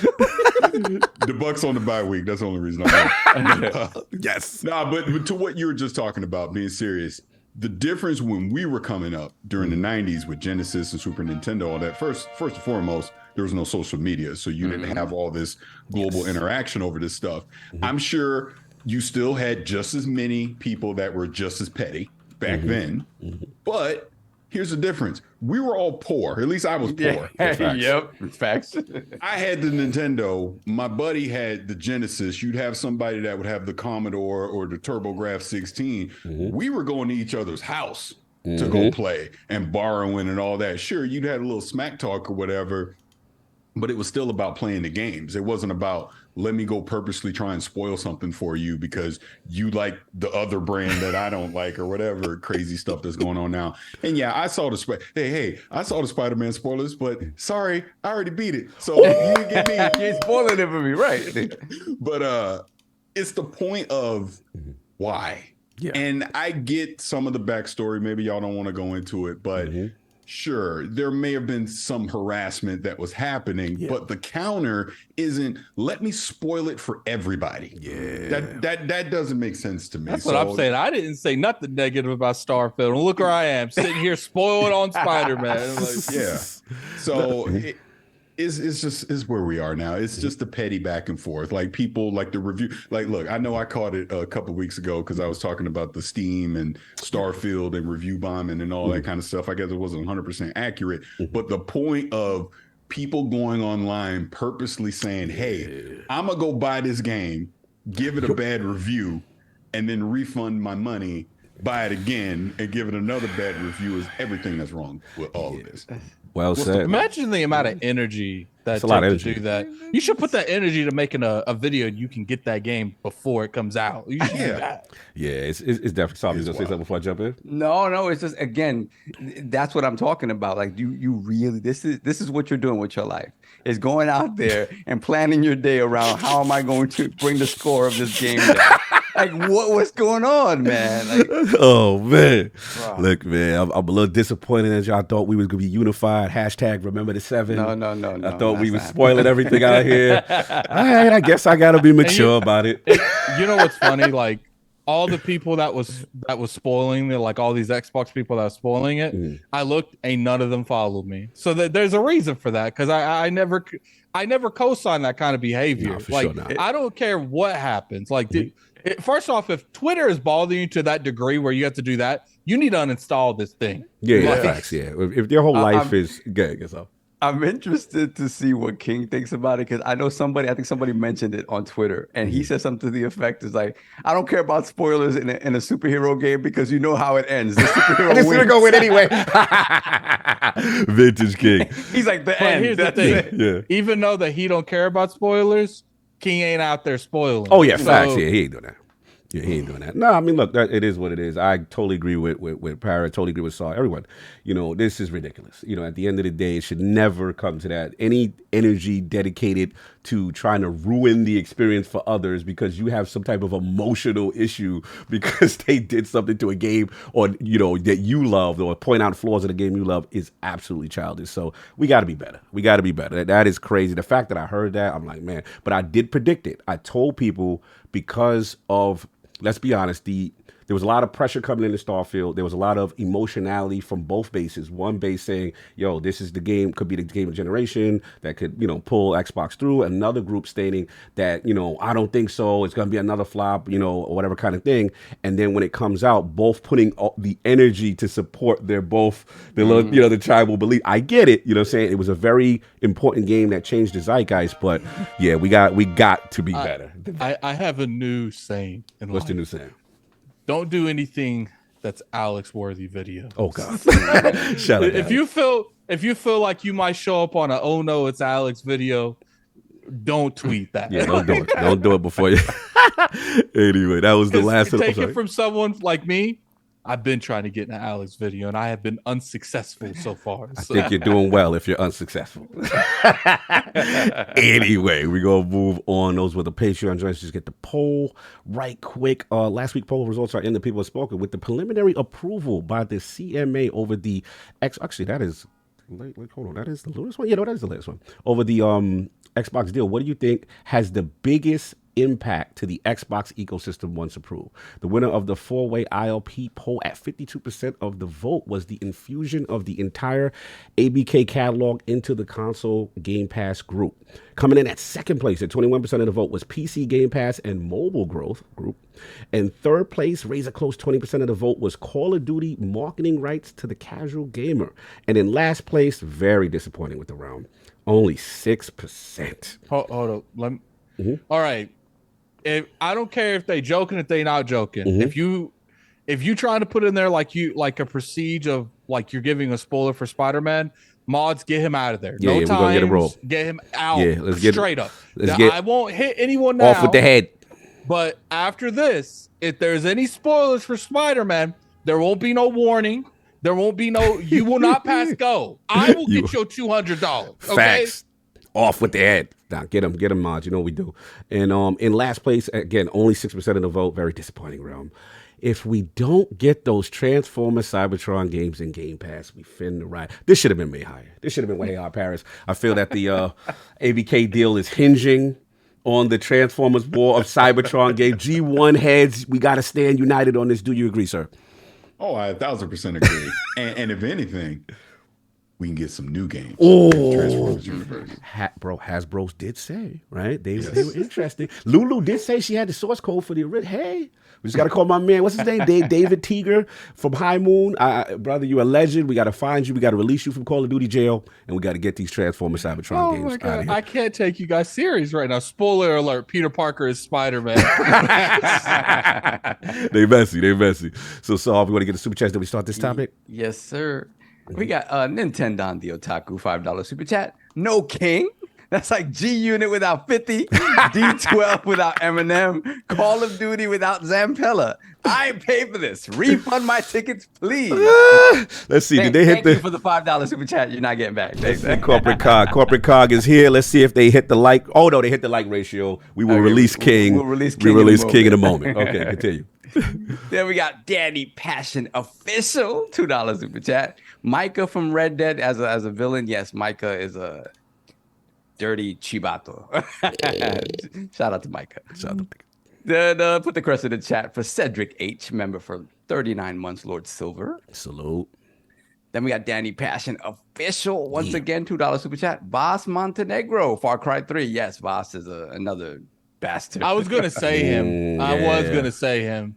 Well, he's just evil. If we need powerful villains, I mean, he's just, I don't know. No, I agree.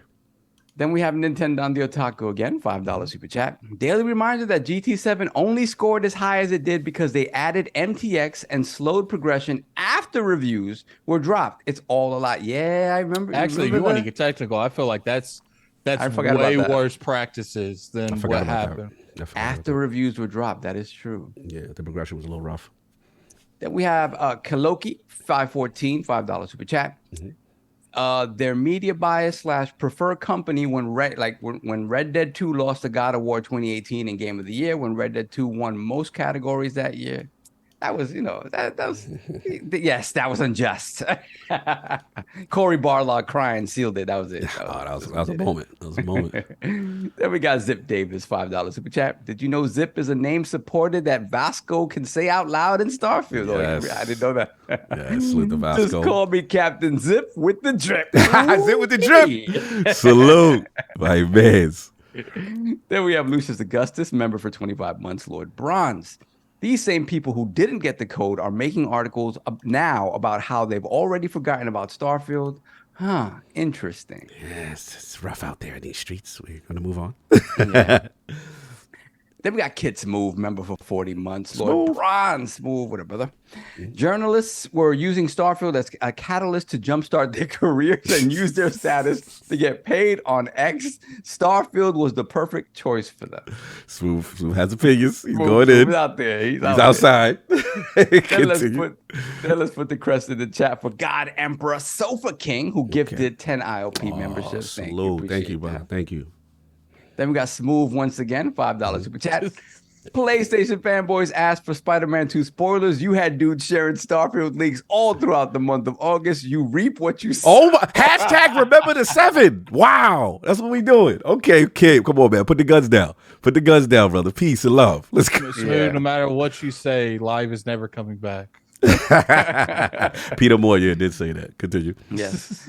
Then we have Let's Play with Each Other's Lord. Joysticks. $5 super chat. Banging for a plastic box is stupid. I only want to bang sob. Bang for a sob. Wow. Damn, we need King with the beat.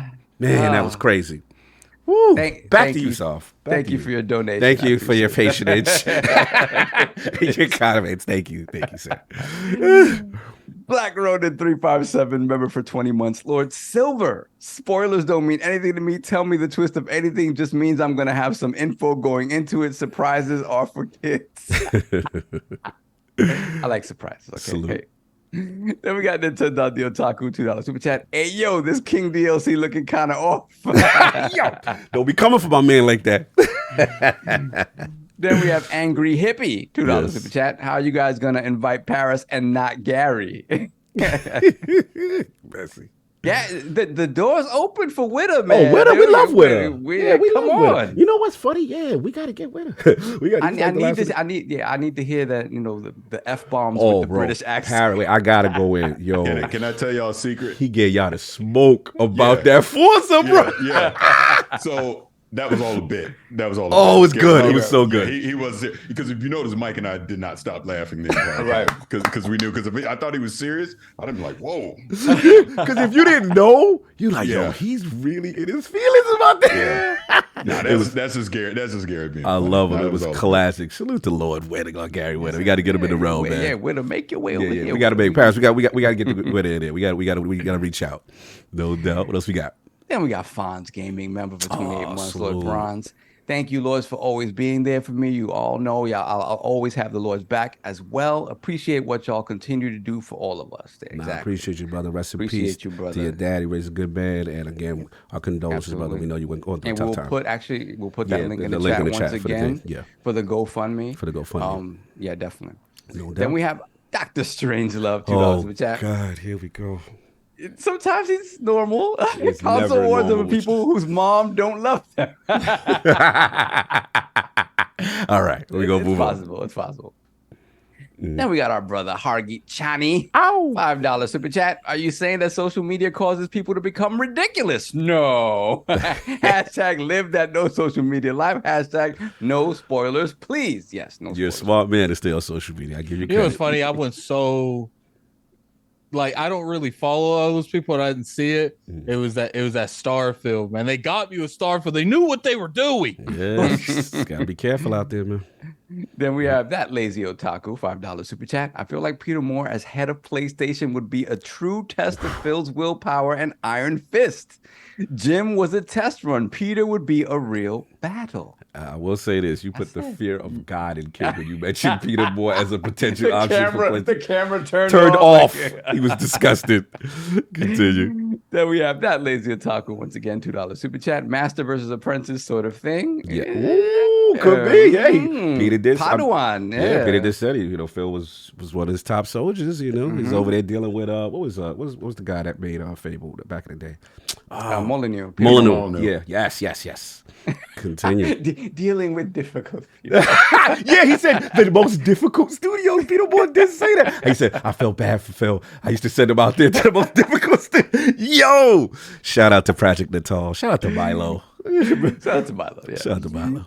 James Thomas, $2 super chat. Spoiler for any Spider-Man. Venom is the best character. Yes, that's a spoiler. Shout out to Symbiote. Salute. And finally, we have Alvin, $5 super chat. My legit 3 favorite games so far this gen are probably Chorus. Chorus is cool. I like Chorus. Ship shooting, yes. Death's Door, and Cocoon, which I haven't played yet. I have to play. That's what I got from inside. This is the power of Game Pass, these hidden diamonds. Absolutely. Yeah, recognition. So we've got the pregame out the way. Ready for the show. Hour 15. Are we unleashing the king first? We will unleash. Let me just set it up. Set it up. Oh, I didn't know what the first one was for. Yeah. So we're gonna set it up. So yeah, this is my topic. Last of Us Factions. Yeah, on ice. This report initially comes from Lord Jason Schreier, friend of the realm, at Bloomberg, who he actually shout out to him. I ran into him at Summer Games Fest recently. It's been a long time since I've seen him. But the article was why PlayStation. Initially, the first article was why PlayStation fans are cheering CEO's departure. Jim Ryan oversaw the successful launch of the PlayStation 5. His 4-year tenure was also marred by some flubs. So basically, the article goes on to talk about the last 2 years. Ryan is overseeing a PlayStation shift towards games as a service, a popular industry buzzword referring to video games, usually multiplayer, that can be monetized over long periods of time. It's become an uncomfortable pivot for some of Sony's studios, which have spent the last decade building out teams of experienced developers to make big cinematic adventure games that are played solo. So they talked about, obviously, there's still blockbusters in the works, Spider-Man 2, which we know is coming in a few weeks, as far as the single-player blockbusters. And they said, but Sony's stable of game studios, such as Naughty Dog with The Last of Us, Insomniac with Spider-Man, and Guerrilla Games Horizon has also been working on multiplayer service games with mixed levels of success. Most have not been revealed yet. Some have been canceled or overhauled, such as the online game based on The Last of Us. And then that kind of led us into the Kotaku article, which was kind of titled Last of Us Studio Naughty Dog is cutting developers. PlayStation first-party studio behind Uncharted and Last of Us is laying off dozens of contractors. So during the course of this discussion of the contractors being let off, that's when they kind of that's when we kind of learned about the status of factions. So basically, according to the article, layoffs were, sources tell Kotaku that no severance is being offered for those who were laid off, the contracts, yada, yada, yada. And then it says, despite hit ratings for the HBO adaptation of The Last of Us, a multiplayer spinoff for the zombie shooter based on the first game's factions mode, has struggled in development. Bloomberg reported in June that Sony had diverted resources away from the project following a negative internal review by Bungie, the recently acquired live service powerhouse behind Destiny 2. One source now tells Kotaku that the multiplayer game, while not completely canceled, is basically on ice at this point. So yeah, this kind of set off a big, buzz as far as the status of factions, which a lot of people were really anticipating. We knew there was a Last of Us Day recently, and there was no mention of it. So before we get into our panel, I think the king can be free for this. He has thoughts. So we're gonna mute and let you hear what he has to say. Peace and blessings. Hey, what's going on, guys? Y'all see what I'm doing. That's why I couldn't be there. I got to give y'all all the support y'all need in these trying times, because we know what October is, and October is a horrifying month. It's made even worse with the beginning of the end. I know a lot of y'all are saying, y'all Xbox dudes holding the line is crazy. And we held the line. So come October the 13th, Friday the 13th, you'll be trying to hold the line. You got to go out and hold the line. Now, you see how I support? I'm supporting. And I suggest that everybody that loves PlayStation run out and get a PlayStation VR 2. Go and support. I know it's not back compat. I know it's not the best handheld, VR on the market. But you guys got to go out there and support, because these passion projects need to be funded in order to generate revenue. There's no return on investment. That's why Jim left. Jim is gone. And you guys are in disarray. We heard factions, like I said, is on ice. Ice, baby. Isn't that right, Dolph? These dudes, they be acting like they number one, but it's all cat. But, on a serious note though, everybody got a chance to see what Redfall did, right? Yeah, 60 frames per second. What you gotta say now? Go back and fix your face. Listen, Phil Dominus Maximus Aurelius Spencer is not playing. He's coming for your head. Pause. So you know, this Friday is the beginning of the end. And I want all my PlayStation brothers to hold the line and go out and purchase. Go out and support. We got movies now with Core. I know it was called Bravia before. Hey, PlayStation likes to do that. They like to say they got something and call it a different name and make you think it's something new. It's not. But you fall for it anyway. But hey, hopefully next year we can find out what's going to go down on 2024. Because we have no idea at all. Roadmap look kind of bleak. But we know when Forza show up, the generations start. And Forza just showed up. And this deal's about to close. Microsoft has been cleaning house without even having this deal done. Imagine what happens next. Stay tuned. Well, all the PlayStation dudes gotta hold the line. Because we held it. And what happened? I told you, if you don't believe in them, believe in me. And remember, I'm 98% right all the time. Well, I wish I could be there. But I got to watch the Doobie Brothers. So, you guys have fun and enjoy. Peace. So yeah, there you have it. Thoughts of the king. You've reached your goal. We hit our target. We held the line for 300 likes, and you got some king. Boy, you salute the king. Our brother is he forsake us for the Doobie Brothers today. He couldn't get out of it. Taking it to the street. He has forsaken us, but yeah, dancing with rerunning Roger. What's happening? You know what I'm saying? But salute to him. Clearly, he wanted to give the realm some thoughts about the topics of the week. So there you have it. But we got to get to our esteemed guest, Lord Parris. Obviously, we've heard from the king, but obviously, let's talk about the Last of Us factions. You know, the potential news that it could be on ice. What's your thoughts about this whole situation? Now, look, I understand that I might be the Hydrox of Iron Lords right now, trying to replace King. Okay, you know, the GoBots flavor. I used to need a GoBot. Yo, but he's a mess. He's a hot mess. That's just a hot mess. Now, he hit on some points that are somewhat valid in his own special way. The crazy part is King will be saying the most outrageous stuff, but there's still some realms of truth in it. Yeah. Yes.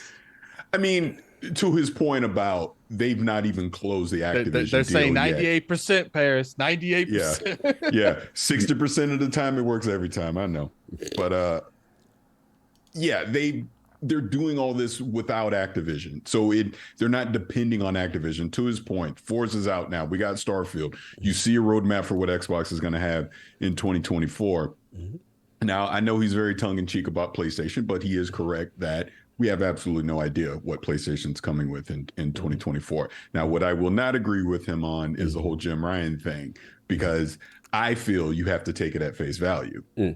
I mean, he's been there 30 years. He walked into a great situation with PlayStation. He's leaving PlayStation still in a good place, right? Mm-hmm. So we'll never know the truth on what it is other than to take him at face value. So I know he's being tongue-in-cheek with all this stuff, but it will be interesting to see where PlayStation goes next into 2024, because we just don't know. I mean, the only thing that we know about right now is Wolverine, and that's not going to come next year. That'll probably be 2025.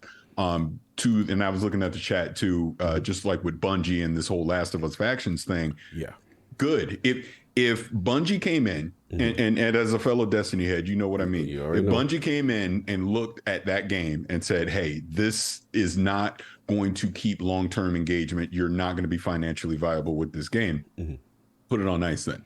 for exactly what they're doing. Some of these other projects that they're talking about, if those have been reworked or canceled, then good. Let's not just throw a bunch of stuff at the wall and see what sticks, because we're seeing where live service games are right now anyways. Really the only two that have remained viable are Fortnite, which keeps evolving, and Destiny. Yeah. That's it. I mean, the Division is starting to make a little bit of a comeback, but we've seen so many others die on the vine very quickly. That I would, if I want the Last of Us Factions, to be honest with you, but I want them to do it right. Right. So if it's not going to be successful, then delay it. I mean, it's not 100% canceled, but clearly they need to go back in the lab and figure out what they're doing. But again, to King's tongue-in-cheek point, what's coming in 2024?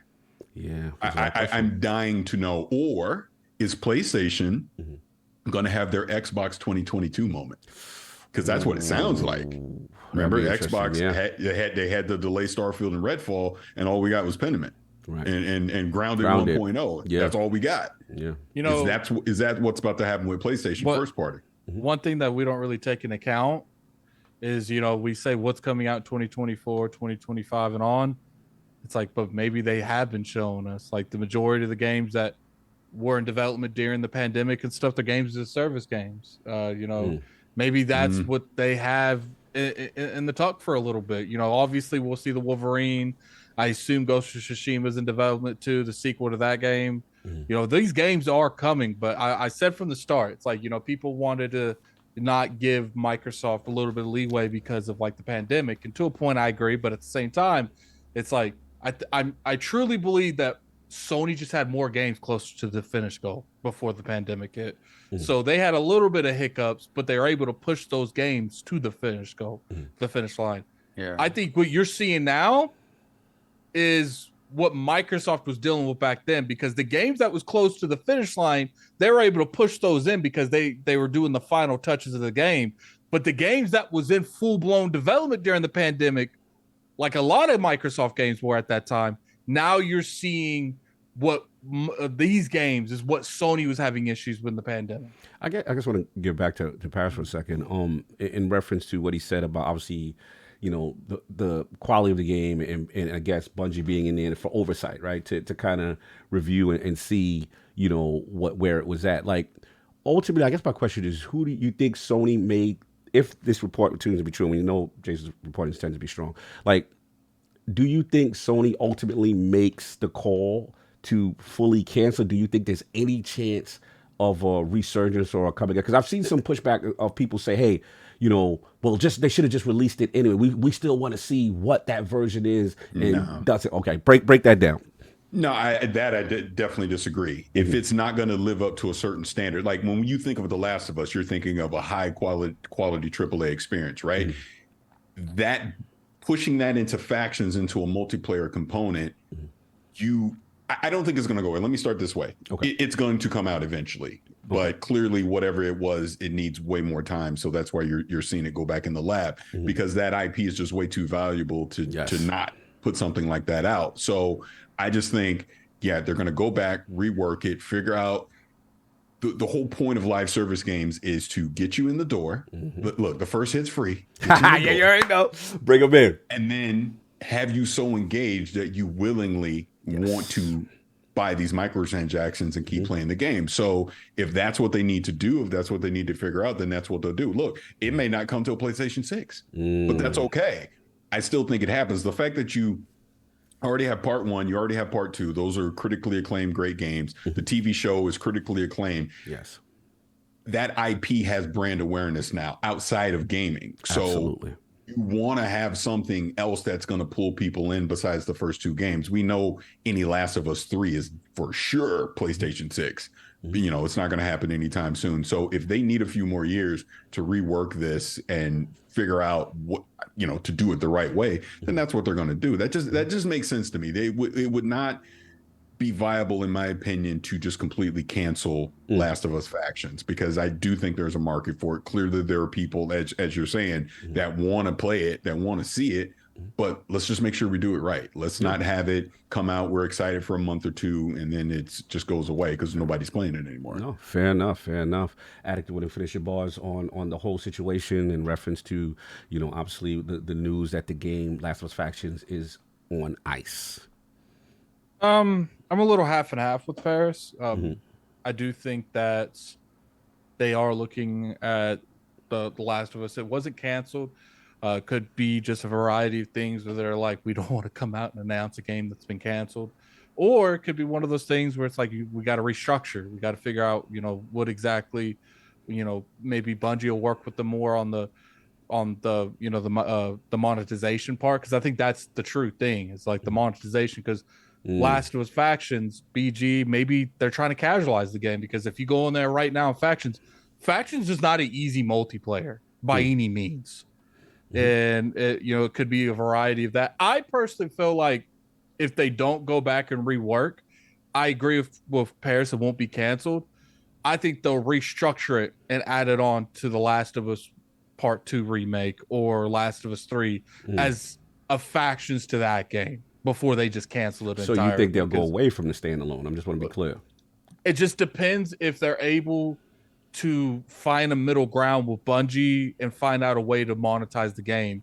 Because I don't think that Sony's just going to continue to throw more and more money at it. I do think there is an endpoint, and clearly, you see all the contract workers got laid off. Yeah, you saw, they've already started funneling less money into it. It was reported it happened in June. Now you got reports it's being on ice.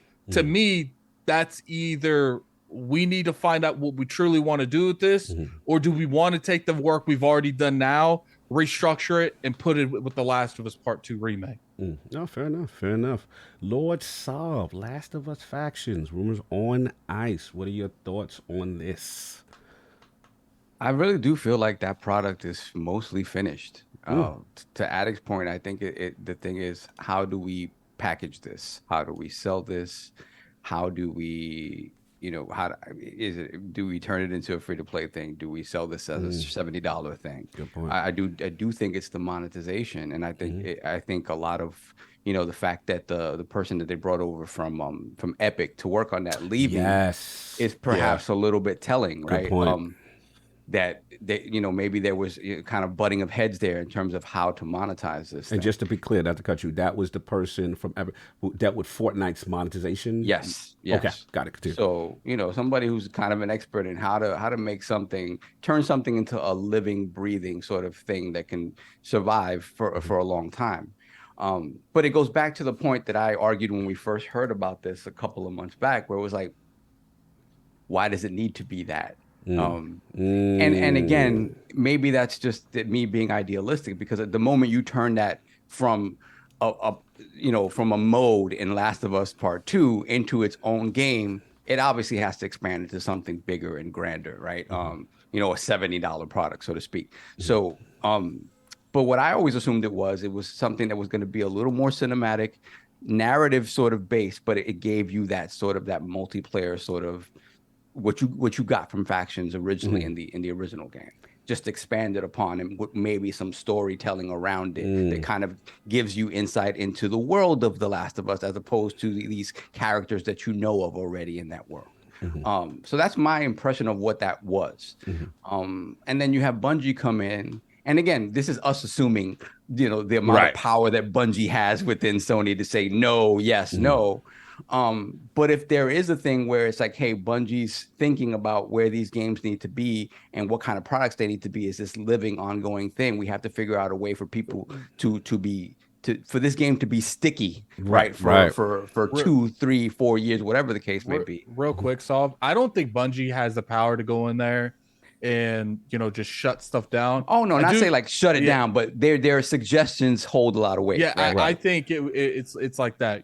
When they showed the report and they're like, okay, elaborate what you mean is report. Then they went back to Naughty Dog with Factions. I was like, this is what Naughty Dog thinks of this model. How do you expect debate it? It's like how do you expect to go against the grain that Bungie here has, and I don't think Naughty Dog passed the. They didn't pass the checks, man. When it comes to creating that type of game that Bungie is known for now, I just think there's just sort of butting of heads of how they sell this game, how they allow this game to live, and I just sort of think that, Bungie's design ethos was, we're going to give you this cool multiplayer. We're going to wrap it up into a more sort of pristine kind of quadruple A product that you sort of expect from Bungie, with some story, with a little more context for the world of The Last of Us, and do it that way, but not necessarily expecting people, the people who gravitate to it and love it are going to play it for a long time. But beyond that, maybe not create systems within the game, which kind of, the carrot on the stick thing that you have with Destiny and other sort of live service games, where it's like, okay, what do we do to bring them back week over week, month engagement? Month? Yeah. So I'm sorry, I don't know how to interject on that. that. Please, just do. We jump in. We jump in. Just jump in, brother. Yeah, we jump in, but I'm the only one that gets repercussions for it. So. Well, you do. You do it the most. You do it the most, but we're gonna let you ride.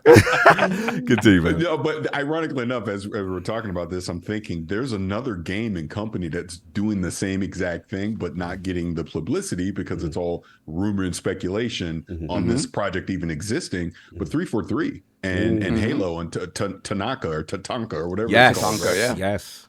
I mean, think about it. 343 just went through a major restructuring. Leadership, contractors got laid off. We obviously don't know with certain infinity of any layoffs or restructuring that may potentially happen with them. But again, if you go by rumor and speculation, Jess Corden, that game has evolved into something a lot bigger than what they originally planned. Because remember, it was just supposed to be an add-on to Halo Infinite, where now it sounds like it's going to be its own standalone thing. So maybe this is similarly what's happening with Factions, where we had an idea for it. We realized this isn't going to have a long tail. Let's restructure it and turn it into something bigger. And to Saab's point, maybe it does maybe it's not free to play. Maybe it becomes a $70 purchase that has, DLC and microtransactions attached to it, because now it has its own story and its own thing that makes it stand out, that it's not The Last of Us 3, but it's in the Last of Us universe, and there's like a co-op or multiplayer component to it. So I get, these articles come out and we see that for what it is, like, oh wow, it's on ice, contractors got laid off, this isn't good. But maybe there is a long-term plan with this, where look, we need to scale it back for now. We need to replan, and then when we're ready to go back into full production, we can rehire, because it's contractors. They weren't laying off, core. They weren't laying off like Naughty Dog employees. Maybe now we can hire some more contractors and go back into full production on this in another year to 18 months. Who knows? Yeah, that's what makes sense, right? The fact that the contractors, if you're putting it on ice, the contractors don't have anything to do, because they're the grunt work guys, right? So while they figure out what they're going to do with this, it doesn't make sense that they'd be there. But I really do. I hope it comes out. I hope that by the time it comes out, that 50% of it isn't on the cutting room floor, right? I hope that we do get this really. I hope that the vision that they have for it is able to come out as intact as possible. And maybe that's being idealistic. Maybe their design ethos coupled with making a service-based game just doesn't mesh. I don't know. But I really do hope that doesn't mean this game just never sees the light of day, because that would suck.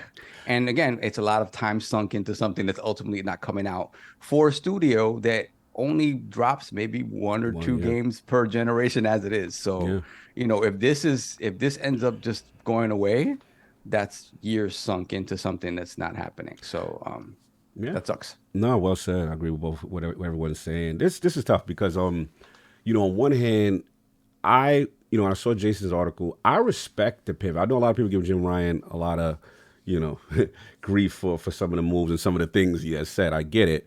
But as far as the pivot to live service, I always felt Sony needed to do this, to kind of stay viable. That's how the industry is changing. So, but live service is hard. It's very difficult. You have to, the monetization model to get people coming back. And then the thing I also want to kind of not dispel, but I'm seeing this talk that it's like, because this is Naughty Dog, right? This is the great Naughty Dog. How can anything they put out not be quality? There is a distinct difference between, making what I consider player and games as a service. #just1, which they are arguably one of the masters of, right? Than to make a viable multiplayer game that is consistent. And I agree with Parris in the sense that, you know, there's a quality bar there, right? And also not just a quality, it has to be an engagement bar. And to me, the way it was being treated, when we first heard of it, we were like, okay, where is it? It should be attached to The Last of Us, you know, remake or whatever. And then we heard, okay, no, it's going to get a standalone game. So at that point, you thinking it's more robust, it's going to, you know, have more features and things of that nature. And then obviously we get the report. So the way I look at it is, it's either two things happen. It's either, in my opinion, you know, obviously Bungie, part of the reason why they were acquired was they are going to have their expertise leaned on for PlayStation Game Studios during this pivot. So when that happens, to me, it's like, okay, check this out. It's either A, the game is fundamentally not good at a gameplay loop at its core, right? And then Sony maybe shuts down, cuts its losses, and obviously QAs let go or whatever, right? And we know that they have a very high quality bar at Sony from a Metacritic standpoint. That's one possibility I'm thinking. Another one is that it is a solid multiplayer game. It's a good multiplayer game, but maybe not a good live service game, not a game like Solve, you said, sticky, retain, you know, engagement, getting people to come back. And I kind of think of, in a way, Halo Infinite at launch. We could say what we want. The core game was fun, amazing. Yeah, it was fun. Yeah. It was amazing. Like it was so good as far as just the minute-to-minute gameplay and engagement. But what we started to learn as we went on, right? The monetization model wasn't there. I mean, the live service model wasn't there. The content to make you keep coming back, the skins, the events, it was kind of bare bones. And then it started to suffer. Now they've come back.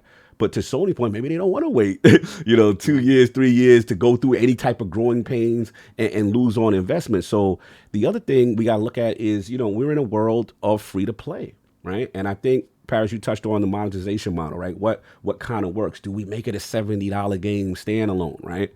But then maybe they say, hey, in a world where Fortnite is free, right? In a world where a lot of these games are free to play, it would have to be free to play. Right. Do we get that stickiness? And then, it's one of those things, and I think I had this conversation with Rand, and I was just like, in my opinion, because I play live service, I play Destiny, all this stuff all the time. In my opinion, it's kind of hard to not do free to play and on multiple platforms, because we know, like, for example, they've been with the PC ports, it's been kind of like 1 year later for Sony, right? So the argument is, can you drop a $70 game and limit it, a live service game, to just PlayStation? They can't. No. I agree. Yeah. I agree. It's another, that walled garden thing is not going to work. It doesn't work for live. So in my opinion, I'm with you, Saab. Like, you've got to get the most players, the most engagement. So you kind of have to break that rule and say, hey, it's PC also day one, right? And you got to have a good model to make people come back. And the last thing I'll say is just that, look, obviously I'm a huge fan of Bungie. I saw some talk going on in Paris. I was in my feelings, man.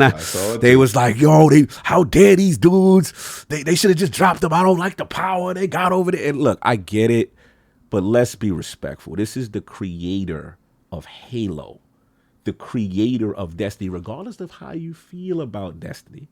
You can't knock the engagement and the longevity. What is it? 2014? Well, they're about to hit their 10-year plan. They're about to 10 with Final Shape. Talk about it. 10 years in the game. We've been through all the Destiny killers. You know what I'm saying? The Anthems, Division 1, Division 2. I can't plan 2 years of my life, and they doing 10? 10 years of playing, like, close to playing this game. So again, we take the emotion out of it. Hey, they've had their ups. I'm not going to say the game's perfect. They've had their ups, they've had their downs, but you cannot deny the longevity. As of I look right now, I think it was like top 10 or just outside the top 10 right now during all the crazy PR stuff that's going on with you right now. I think what makes them, another thing that people don't acknowledge is the fact that what makes them so good at what they do also is the extent of their failures as well. Because absolutely. When you look at this model that they sort of, and I won't say perfected, right, but that they really have a handle on, it's almost like the valleys are planned for. Like you know, hey, we're gonna suck right here, but we're gonna bring it back up, and then we're gonna go back down, and it's this undulating thing that you almost expect as part of the process. So when they look at, you can't say Bungie has just had crazy success in this space without understanding how to get there. Just sometimes somebody has success from the jump and they never fall, and they don't see what it takes to kind of build themselves up to a certain level or sort of deal with adversity. They've dealt with adversity at every turn. So when they look at a faction and say, and for me, like I said, I'm of the mind, maybe it doesn't have to be this game that lives for 10 years. Fine. Yeah, I'm cool with it being something that's... but Sony, Jim Ryan went 10 live service games. Correct. And that's another question to ask, right? Does whoever comes in, do they follow that mantra, or do they say, hey, I don't need this particular game to be that? And kind of roll that back, right? Because I do feel it is a Jim Ryan sort of mantra where it was like, hey, we need these to be this. Right. And we at least see what we have if we put this type of game out there. So, yeah, I think what makes Bungie so good at what they do, and the fact that, so this pushback you're getting like, oh, they shouldn't have this pop. The fact of the matter is they understand the highs and they understand the lows. Right. So there's nobody better to have brought in to be like, hey, this works, this doesn't work, this works, this doesn't work. Because they understand the entire spectrum of it, is what I would say. No, absolutely. And I agree. It's definitely been trial by fire. And at the end of the day, they've been able to make the successful pivots, whether it's self-imposed or not, during, Destiny's run, to be able to do a console live service game and continue to have the engagement they have. You cannot deny the engagement. But last what I wanted to say was just that what I do find interesting is I want to know what you guys think about it in reference to the Jason Schreier report saying that his inside sources are saying that PlayStation Studios have an uncomfortability with the pivot, some of them, with the pivot to live service, and that as traditional single player game makers, now with this new edict from up top, that we're going to need you. When you see Sony Santa Monica's name and they hear Naughty Dog's name and, some of these studios, these traditional amazing games now having to make this style of game, what do you feel about an uncomfortable pivot? Like, do you think that this could cause unrest because developers want to do what they want to do, or they're just in the pains of a transition? Like, what do you think, Parris? I'm just curious. Okay, so you want to get me in trouble? Yes. I'm not trying to get me in trouble. I see what just happened. I got bamboozled. Gotta get you making those tough questions, man. You're good at it. Here's what could happen. And it's ironic because you didn't mention Guerrilla and all of that. Of all their major studios, Guerrilla would probably be the most comfortable because with their Killzone legacy, so they have multiplayer experience. But that's the exact point. You're asking studios that traditionally have not done multiplayer components to now start doing not only multiplayer, but a full-on monetized live service component as well. So there is going to be unrest with that. There is going to be uneasiness with that. And here's where I'm going to get in trouble. Oh, let's go. What potentially could happen is you see top talent leave and go elsewhere. That's what could happen, especially if, hey, I don't want to make multiplayer games. I like making, I don't know, God of War or whatever, right? Why are you trying to make me make God of War the multiplayer game? I don't want to do that. Right. I'm going to go somewhere else where I can continue to make the things that I want to make. Since we're talking Bungie and all that, why do you think Bungie, if you go back and look through their history, left Xbox in the first place? They didn't want to be the Halo studio. They wanted to start doing other things. Good point. If all of a sudden these studios are being made to do things they don't want to do, you're going to see people that have the skill set and the talent to go, I didn't sign up for this. I'm out of here. Very good. I'm not saying it's going to look, try not to get in too much trouble. I'm not saying it's going to happen. Right. I'm just saying that opens up the possibility for it to happen. So we'll see. No, I think that's fair. Solve, Attic, with your thoughts on that real quick before you move on? Solve can go first. There's noise in the background. No, you good. Okay. Yeah, I do think. See, if there's a pivot within Sony first party that is that black and white, that's just stupid. I mean, that's just stupid. Now you're telling people that have been making X type of game for decades, you're going to pivot to this, and you're going to have to learn you're going to have to figure this out, right? that's the part that kind of doesn't sit well with me. I mean, they made all these other smaller purchases specifically, I thought, to focus on that sort of stuff, right? The names of the studios escape me right now, but they have a bunch of new acquisitions that kind of I felt Fire Sprite and things of that nature. That I felt were sort of working on those types of games, Jade Raymond's studio, things of that nature, right? Yes. So my thinking was, okay, we're going to bring in these studios to make these type of games with, Bungie sort of overseeing everything, in addition to whatever Bungie's making, right? Because Bungie's next game is obviously going to be on all platforms, but obviously it's going to have that PlayStation sort of stamp of approval on it. Right. And I figured the studios that were making the single player, just ones or whatever, we're going to be left alone. If that is a true mandate from within, then you're not reading the last 10, 15 years of the industry and what happened when you tried to tack on multiplayer gameplay to games that had no business having it. Tacking on multiplayer to BioShock 2 or something like that. Just to be clear, I just want to interrupt for 1 second, Sal. The report says that even though single-player blockbusters are still in the works, Sony stable game studios, Naughty Dog, Insomniac, Guerrilla Games have also been working on. You see, it appears to be separate multiplayer. Right. So I just want to be clear, like not necessarily add-on, but that's where some of the uncomfortability. It's like they're being told, but the rumors that they also have to work on these separate multiplayer games as opposed to like an add-on game. Listen, nobody likes to take a part of their team and sort of section them off to do something different when you're working on a big project. If that is the case, I feel for them because again, I get that. At the same time, if it is not invading the actual single player product that they're working on, apart from taking away resources, but if the mandate isn't, fit this into your next single player narrative adventure, I'm fine with it. Again, things will play out the way they will play out, and if the quality of that game suffers as a result of trying to make this multiplayer thing, it'll be evident, and hopefully that'll change minds internally. But yeah, to me, that I get it. And to Parris's point, the industry, well, now, there was a while the eating was good out there. You could leave and you could leave just for the sake of leaving. And if you had the credentials, you were going to get a pretty nice package wherever you're going. Things have kind of shifted a little bit where it's, you have to worry a little bit about stability. But yeah, at the end of the day, if you're being forced to do something that you don't have expertise in, that you don't want to do, these guys are going to up and leave, and they're going to start migrating to other places. And there's, again, you have a new Nintendo console on the horizon, and I'm sure they'd love to have devs, working on that.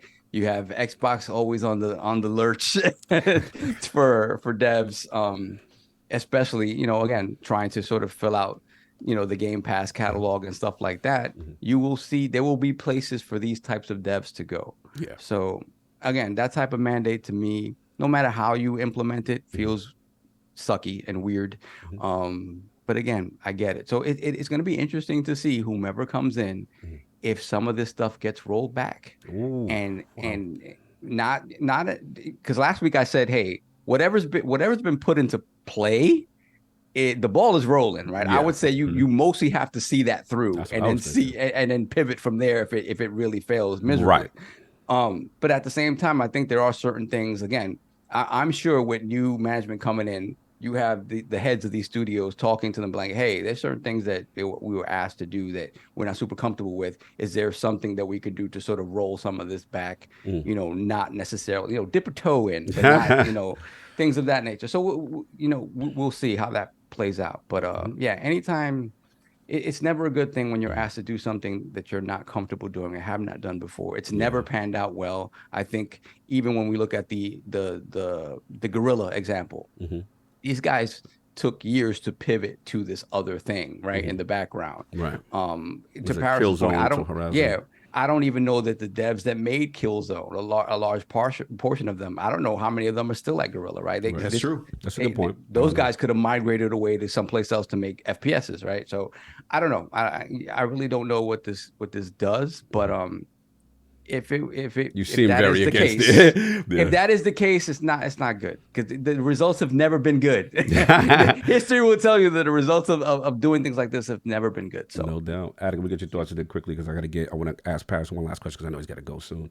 But Addict, your thoughts on that whole last portion we were talking about? I mean, if they're truly being forced to make a game like that, I agree with Solve 100%. Even if it's just a small portion of the studio, they're going to need leads to some degree, because I would assume they wouldn't put nothing but newcomers that's in the industry in here. I assume that there are some prominent members of their studio in this. So I think it's just one of those things where it's like you bought studios to make these games. If it is true that other, like their core studios, the people that make the single player games, and they're kind of being pushed in this direction as well, then why did you buy those other studios? It's like the PC portion. They usually partner up with the studio they're making. They were bought for the PC ports, and they've been doing that. Yeah, Nixus. So, to me, bring it. You want like dedicated multiplayer teams, so to speak, studios. Now, if it would make more sense to have, we tried this, it didn't work. Let's co-develop some. Let's have this multiplayer studio that we bought that has been nurtured. That's one reason Microsoft tries to keep things in the same wheelhouse, because for the most part, if they do decide to continue on that franchise, they want people that know what they're doing in that type of genre, know what they're doing, have experience in there.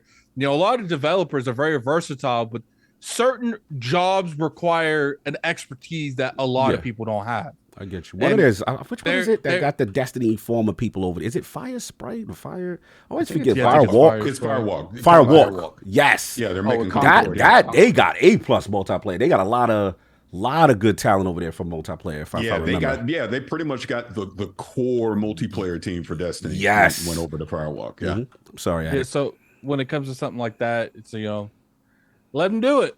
If they feel like that's going to work out for them, I don't think it is. We've seen countless times that, if developers doing something they don't want to do, the passion's not there like Valid. it could be. I agree. And when the passion's gone, you see it in the product. Absolutely. Exactly. Yeah, no, well said. I think Neil Druckmann even said that as well, But I wanted to get past before he leaves. I know he's got to go.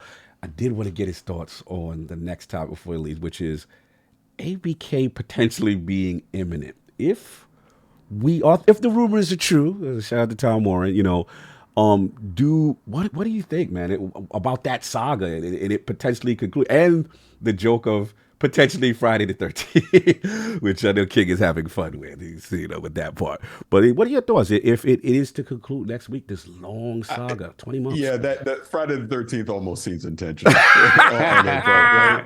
But personally, finally, it can be over, so we can stop the speculation and wondering what's going to happen. I would imagine a couple things. Okay. I would imagine you'll see Phil and the senior leadership team come out. We get the round table, we get the couches, like they did with Bethesda, and kind of just set those expectations on what this deal will mean for Xbox in the short term, and then obviously long term. I would not expect all these titles to be their day one on Game Pass. There's going to be all kind of crazy licensing and contractual things that'll prevent a lot of that stuff from happening. But and I think King actually mentioned on this, or someone did, but I'm actually more curious on the PC side. Yes, that was me. Because I'm thinking World of Warcraft, obviously. Is there going to be some type of Game Pass incentive? I wouldn't expect a full-blown subscription, but I would imagine PC Game Pass gets a lot more incentive for games like World of Warcraft on the PC side, whereas you'll get some kind of discount, things like that. So clearly everyone's like, what's going to happen with Call of Duty, with all those things? Like I said, I would not hold my breath. Sure, maybe some of the legacy stuff will show up early on.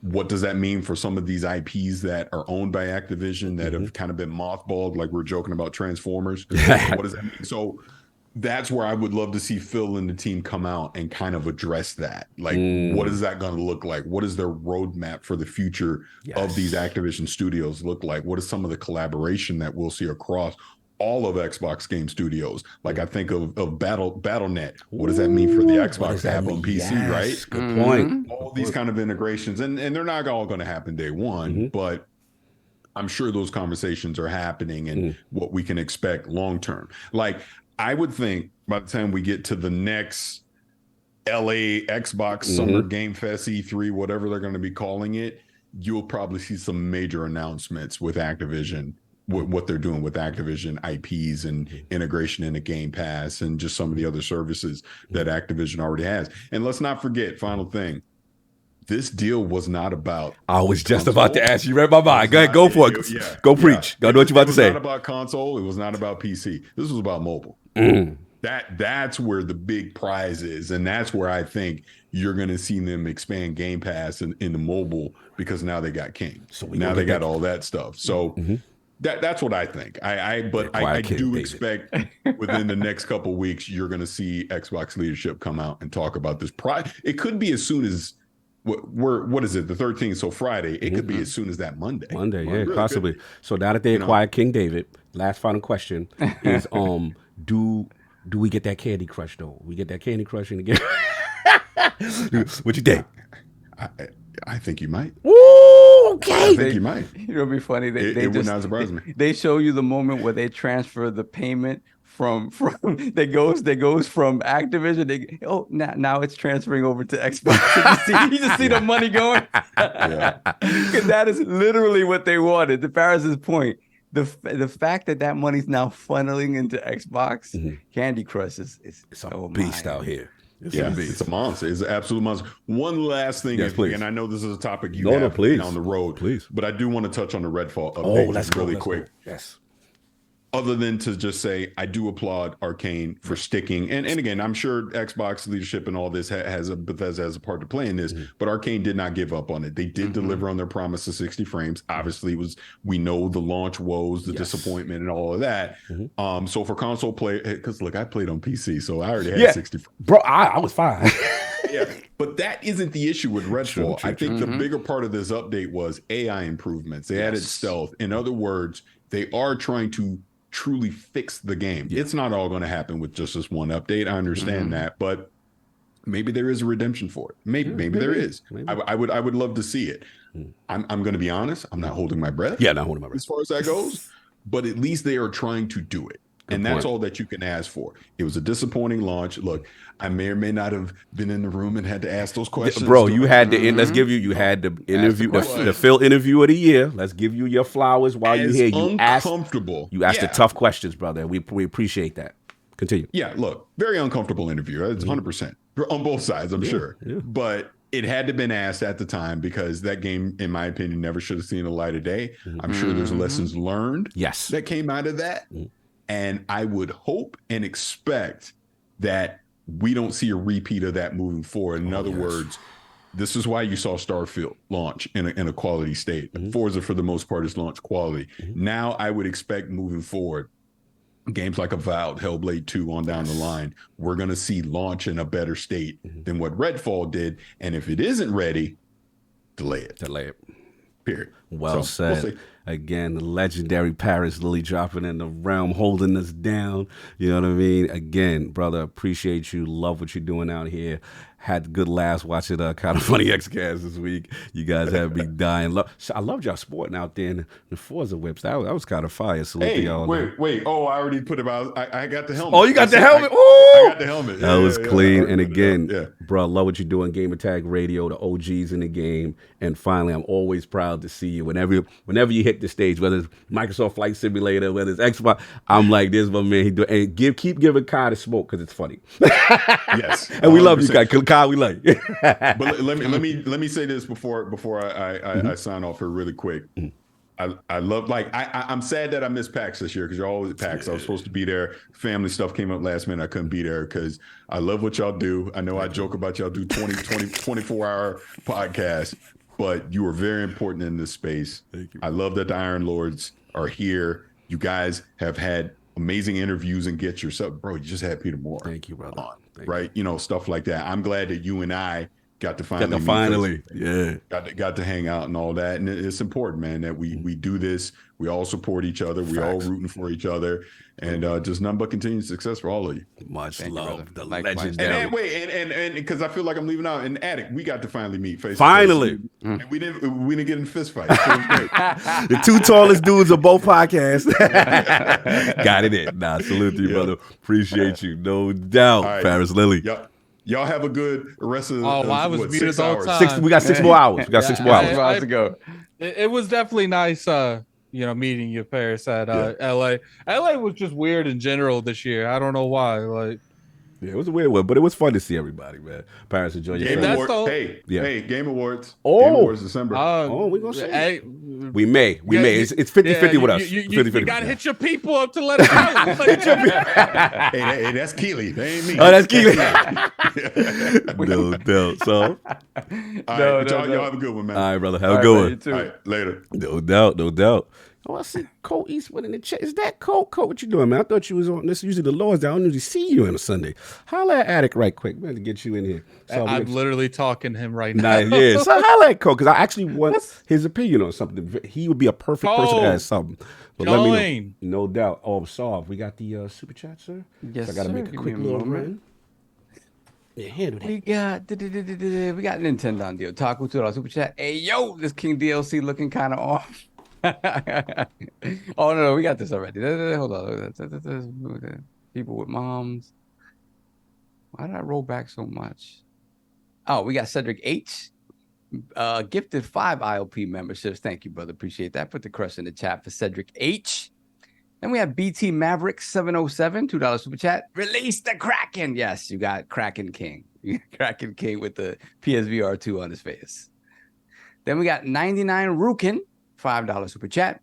When the Activision deal closes, what if Microsoft releases all of their Spider-Man games on Game Pass the same day Sony releases Spider-Man 2 reactions? That would be funny. That would be funny. Then we got Suicide Kings, $2 super chat. It's good to be the king. Yes, it is. Then we have E.G. Kenta, $2 super chat. That PS fan too loud in the background. Somebody's fan was wilding out in the background. I don't know whose. Then we got God Emperor Sofa King, $5 super chat. Question for Parris. If The Last of Us Part 2 multiplayer gets canceled, should Sony be worried about being subjected to a class action lawsuit since it was promised? We've seen that with what? I forgot. What was the recent thing that we saw with that it was something was promised and then it was I don't think you have to worry about it as long as they didn't take money from people. That was the thing. What was the recent thing that there was a lawsuit over? I can't remember it. What y'all talking about? There was a question for Parris from God Emperor Sofa King, and he said, I asked if The Last of Us Part 2 multiplayer gets canceled, should Sony be worried about being subject to a class action lawsuit since it was promised? I don't know. That's a good question. And I was thinking about there was recently in the news about something that was promised, and there's a class action lawsuit going on. There's a game. I know what you're talking about. Yes, that people were like, yo, and they canceled it. Damn, Maddie was talking to me about. I forgot the name. Completely forgot what it was. And we got Hargeet Chani, Yeah. $10 super chat. PlayStation already had a down year in 2021 with Ratchet & Clank and The Show being their only new first-party games. Xbox released Ghostwire for PlayStation in 2022. Helldivers 2 and Concord are slated for 2024 plus The Show, games as a service games. Yes, this is what they have so far. We got to remember too, though, PlayStation's first quarter in terms of second-party and third-party exclusivity, however long that exclusivity may be, it's still kind of you have Rebirth coming. Yeah, for sure. Yeah, you got Rise of the Ronin coming. You got that other one, something Blade, Stellar Blade or something like that. Shout out to Gene Lords of Gaming.net and Lucius Augustus. It was KOTOR 2 Switch DLC. Yes, the Switch DLC. That's right. That's right. Okay, then we have Slow-Mo Backslap member for 39 months, Lord Bronze. Yeah. Sony would have been better served by acquiring Riot Games if they could afford them. I think is it with Tencent or something? I forget. I don't know. Yeah.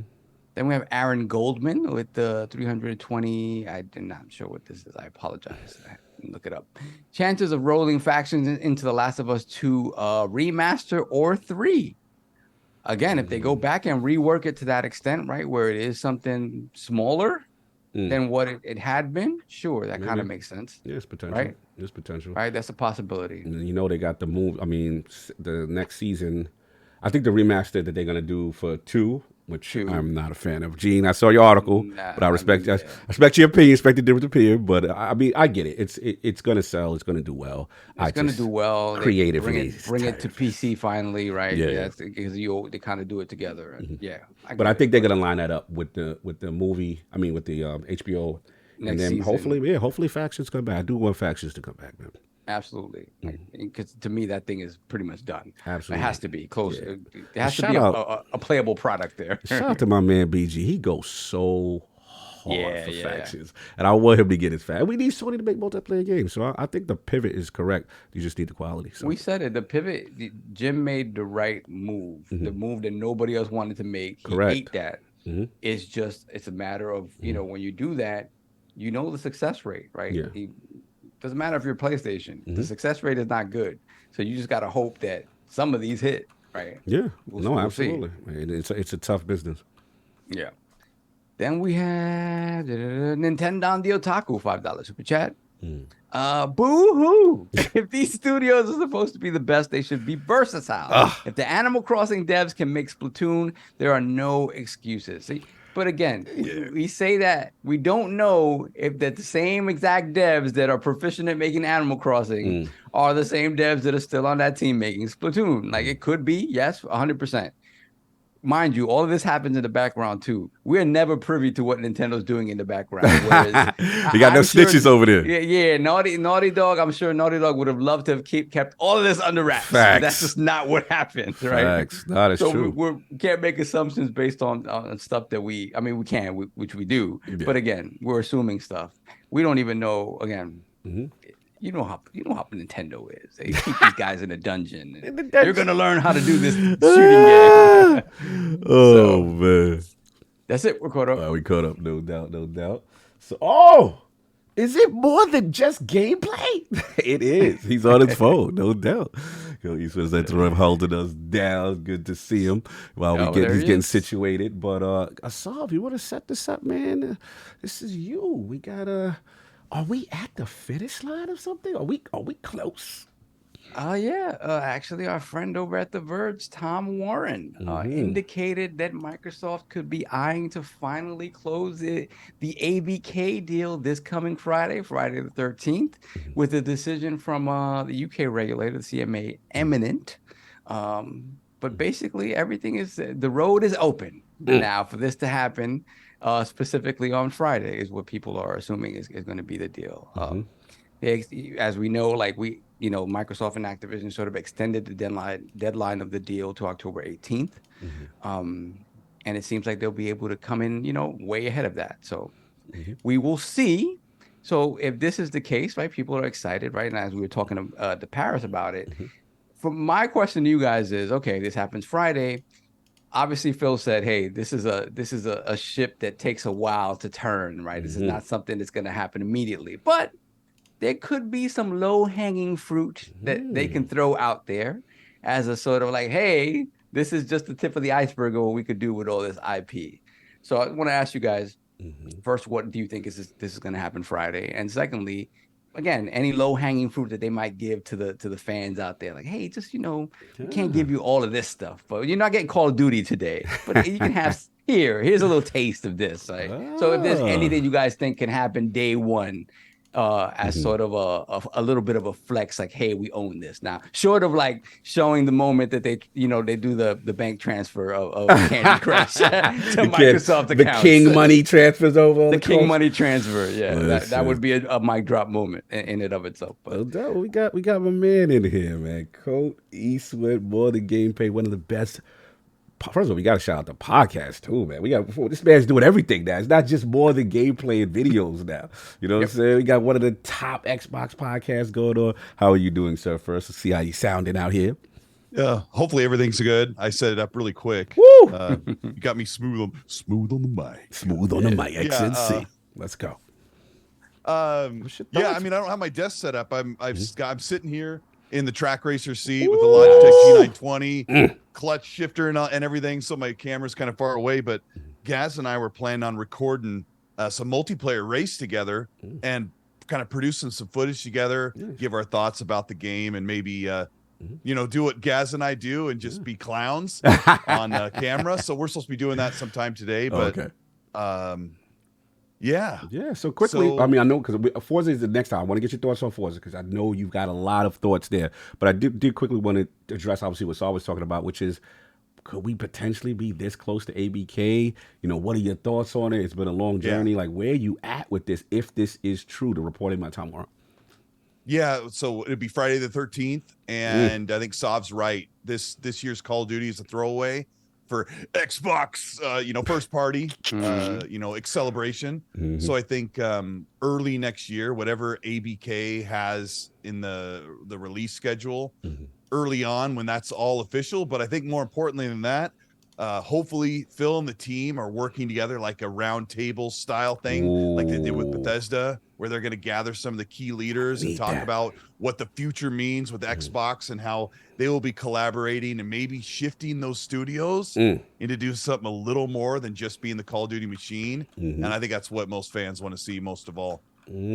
So question, is Bobby allowed to the cookout? Is he allowed? Yeah, I mean, I was on the phone with one Randolph Thor 19. I said, hopefully they do that round table, and they're all sitting there, and Bobby's there, and Phil's like, welcome everybody. Bobby, thanks for everything. You're free to go. And free to go. Up and leave.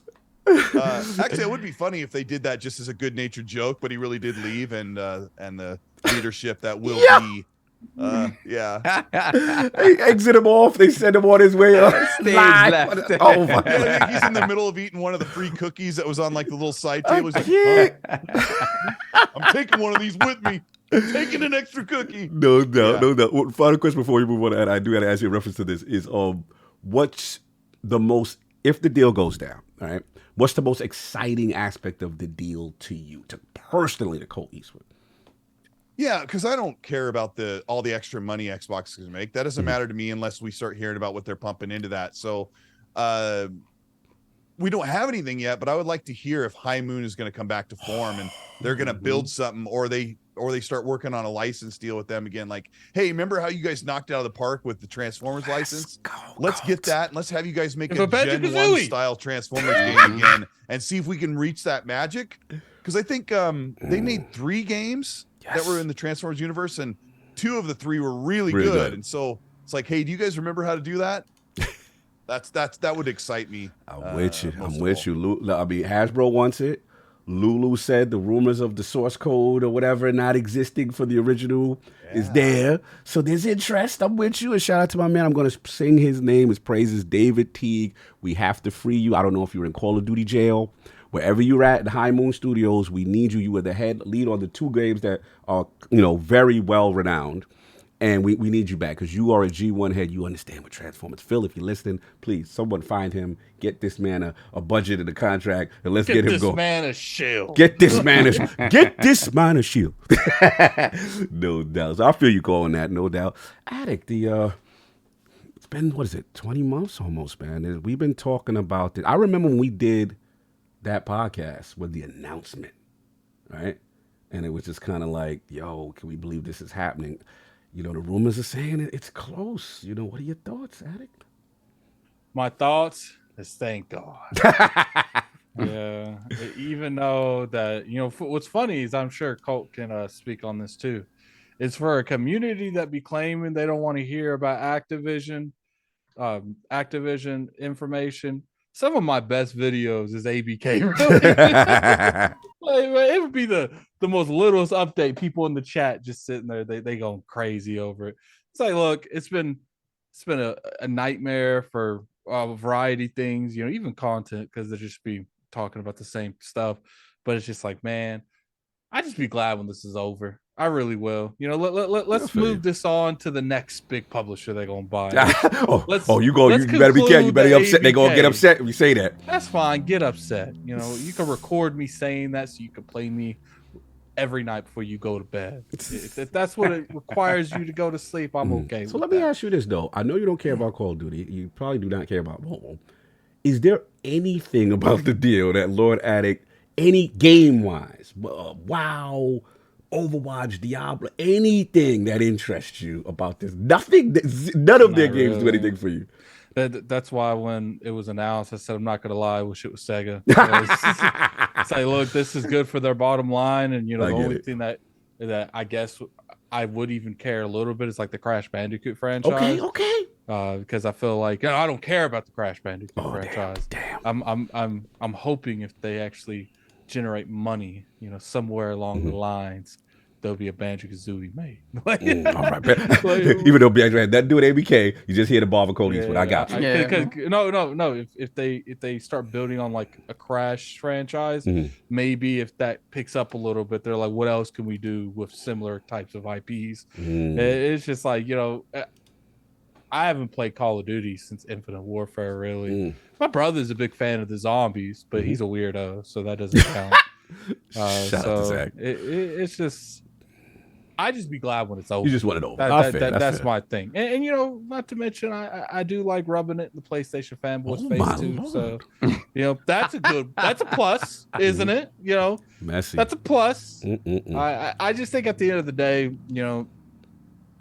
if they actually take some of these studios that's this sweatshop working on Call of Duty, if they take some of these studios and actually generate different forms of IPs, then I'm okay with that. But I don't think they're doing that. I Call of Duty makes a lot of money. I think for the most part, they're gonna be like, we're gonna keep this well going because we need to generate the $70.8 billion back in some way, shape, or form. And I think Call of Duty is a fantastic way of doing that.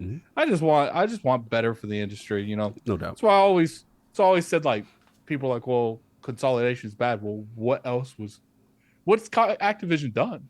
They haven't really innovated anything. If anything, they give us less IPs because they're having everyone work on Call of Duty. It's like, look, I can't guarantee you Microsoft's going to do any better. They might get in line, do the same thing Activision was doing in terms of game development, just because that's what makes a lot of money. But there's a chance that say we don't need Call of Duty every year. Let's free up some of these studios and have them work on new IPs, or bring stuff like rare older IPs back. We don't know, but you know what I do know? Activision wasn't changing that. Activision was going to stay in their ship because it generated gold behind them. But at least now we have a future that is unknown, because before we had a known future, but now we have a future unknown. Yeah, fair enough. I'll jump in. Look, we're potentially finally here, right? I will say, so Friday the 13th would be hilarious. Yeah, it would. If it actually closes and the announcement was Friday the 13th, that is hilarious. It's symbolic on many levels. I don't think so. Hopefully we get it, at the earlier in the week. Usually like a little Tuesday news drop, a little Tuesday, Wednesday kind of thing. We'll see. But like Colt said, I just need that Xbox Wire post. I need that graphic. And you see, the graphic code with all the studio names. Xbox plus Activision Blizzard. Bro, like, oh man, like it was very. I remember how joyous I felt when the ZeniMax won, and because the reason why it was joyous is because you start to realize the true impact when you see every single studio, and you go, wait a minute. Remember when ZeniMax like, yo, they have a Japanese studio now by proxy. They have Tango. They have, all that machine game. You start to think of the possibilities. And to Addict's point, where I really agree with him, is that yes, we are being, pie in the sky. Hopefully, the Call of Duty chain can stop, being annualized, which that's not going to happen. It makes too much money. But there is a hope, because you see Phil talk about classic IPs, right? And things that could come back that they want to see. So the hope is that, it might not happen initially, because we have confirmed like the next 3 Call of Duty games are kind of ready to go. But maybe that year 4, year 5, once they've settled in, maybe there's an adjustment there. But look, this is one of those things that it will be a major turning point in gaming. As far as the round table, Colt, I agree with you. I would like to see, obviously Phil there, Matt Booty, Greeny, I would like Mike Ibarra, Rod Ferguson, and you to stick around, you two gentlemen. I think you guys have a tremendous history. Obviously, Mike with Xbox, he's been there from day one. Again, I know money is involved, things change. You may take. Well, Rod and Ibarra are gonna be like, you guys get. Yeah, right. You guys, I thought we got away from you. He said that. But shout out to Rod because especially him, he's what I consider the finisher. You know what it's gonna be? The Spider-Man meme where it's the 3 Spider-Man. It's gonna be Activision, Blizzard, and Xbox all pointing at each bro, I would love the reunion because again, we've had Cliffy be in the realm. He has the highest of respect for Rod Ferguson. His reputation in the industry as someone who gets things done, the finisher of some of the big blockbuster games. I think his insight is invaluable to the ABK declosing. And then the fact, like you said, there's that familiarity as former, Xbox employees, they understand. So to me, that makes the synergy better. Again, it's their career though. They have to do what's best for them. I'm not saying that they're guaranteed they're going to stay. I mean, it's different. Ibarra is, the master of Blizzard now, bro. when he comes back to work under Phil and the team, he's like, oh, I'm coming back home to what I feel like Ibarra kind of broke away so he could do even more. Yes. Because he's very ambitious. Very. And I'm sure he'll be allowed to be the full master of his team the way he's been doing just under Xbox. And I do expect Xbox to keep the status quo on a lot of the ways that ABK will function. But when you guys are talking about the future of Call of Duty and all the teams working on it, there has to be a little bit of guidance where Xbox is going to say, how many of you can we break away to create something? Because a Call of Duty every 2 years is not in the trajectory for Game Pass. But if you guys want to start making other games, smaller games, and some extra things to pepper in between Call of Duty's frequency, that's exactly what we're looking for. And you've got to know that hundreds of those developers are like, oh, thank you. I'd love to do anything but be the guy or the girl that makes all the trees in the Call of Duty games. And I mean, that's what I'm really looking forward to. And we do, like Attic, you were saying it, we do hear this talk over the past 20 months where Xbox has said, we do want to do a little bit more than what Activision has done because Attic nailed it. We've seen less franchises over the past 10 to 15 years since the Call of Duty machine has become so powerful. No, I agreed. And then I think the initial short-term stuff, shout out to Parris, who was here earlier. I agree wholeheartedly with how I feel the integration is going to go. My prediction will be wrong. I'll take my L that I thought the deal would be done earlier, Colt. So I'm if we all did. So if I thought the deal was done in June, July, then I'm like, okay, there's a strong chance that this year's Call of Duty can end up in Game Pass, and I think that they would have pushed that. But being that it's this late in the game, and then the marketing rights and all that, I think that will be the extent of it. It'll be like the marketing rights. Hey, Xbox is the home of Call of Duty, not in Game Pass, but you'll see that marketing. I think it'd be smart for them to start. We saw the rumors about Black Friday Series S. You start to market with it, and some get people, the casual, to know this is where you get it. I think, Colt, what you said, what Parris said earlier about backward compatibility is very accurate. I think that it'll be a slow trickle. I don't think we'll get all of it at the beginning. There'll be maybe some select titles, and we've already seen engagement for some of the older Call of Duties, right? People, wanting to play that. So I think we'll see that. My biggest question, though, is how the Blizzard and the King interaction works, because obviously you have WoW, you got PC Game Pass. Again, Parris alluded to potential perks. I can see that. It might not be a full integration, but WoW's a big deal. WoW's a big deal coming through, and being affiliated. They got to deal with what they want to do with Blizzard. On console. I mean, hey, you see. I mean, I won't play it, but put it on console. I mean, you've seen some, shout out to Just Gordon, Windows Central. There was some updates they're making with control as far as mapping and extra functionality. Jez has played a ton. He says controller integration would absolutely work for classic WoW. And I believe him. So I've heard people say no, but Jez plays it a lot. Look, so we do it. It'll be huge for them just on PC and any type of PC Game Pass integration. If they could somehow figure out console integration, oh boy. That's a game changer to get WoW, kind of as the home, or at least playable on Xbox or the console form. That would be sick. Go ahead, Attic, I'm sorry. part of me thinks that right now, let's not focus on that because Final Fantasy 14 is coming to the platform, and even though logistic wise it doesn't matter, I want to do the best it possibly can do, and having something like WoW on there, it's like I kind of want. Wait, WoW can't be on it. What's this? This biasness. It's not biasness. I just want that game to do the best it possibly can. Oh, so you said don't put WoW on here to kill my Final Fantasy? Is it gonna like kill it? No, but it's competition nonetheless. It's like I want more Final Fantasy games. I do think that they not necessarily will be. I mean, you could say it's Addicts World. No, I feel you being. I love it. You like chill on that. This Final Fantasy need to pop first. Y'all take your time. This is the closest I've come to maybe having like a Final Fantasy 7 remake on the platform. I'd be damned if like WoW shows up. Here come WoW to mess it up. Because like look at like something like Destiny. Like we don't have enough time to play Destiny.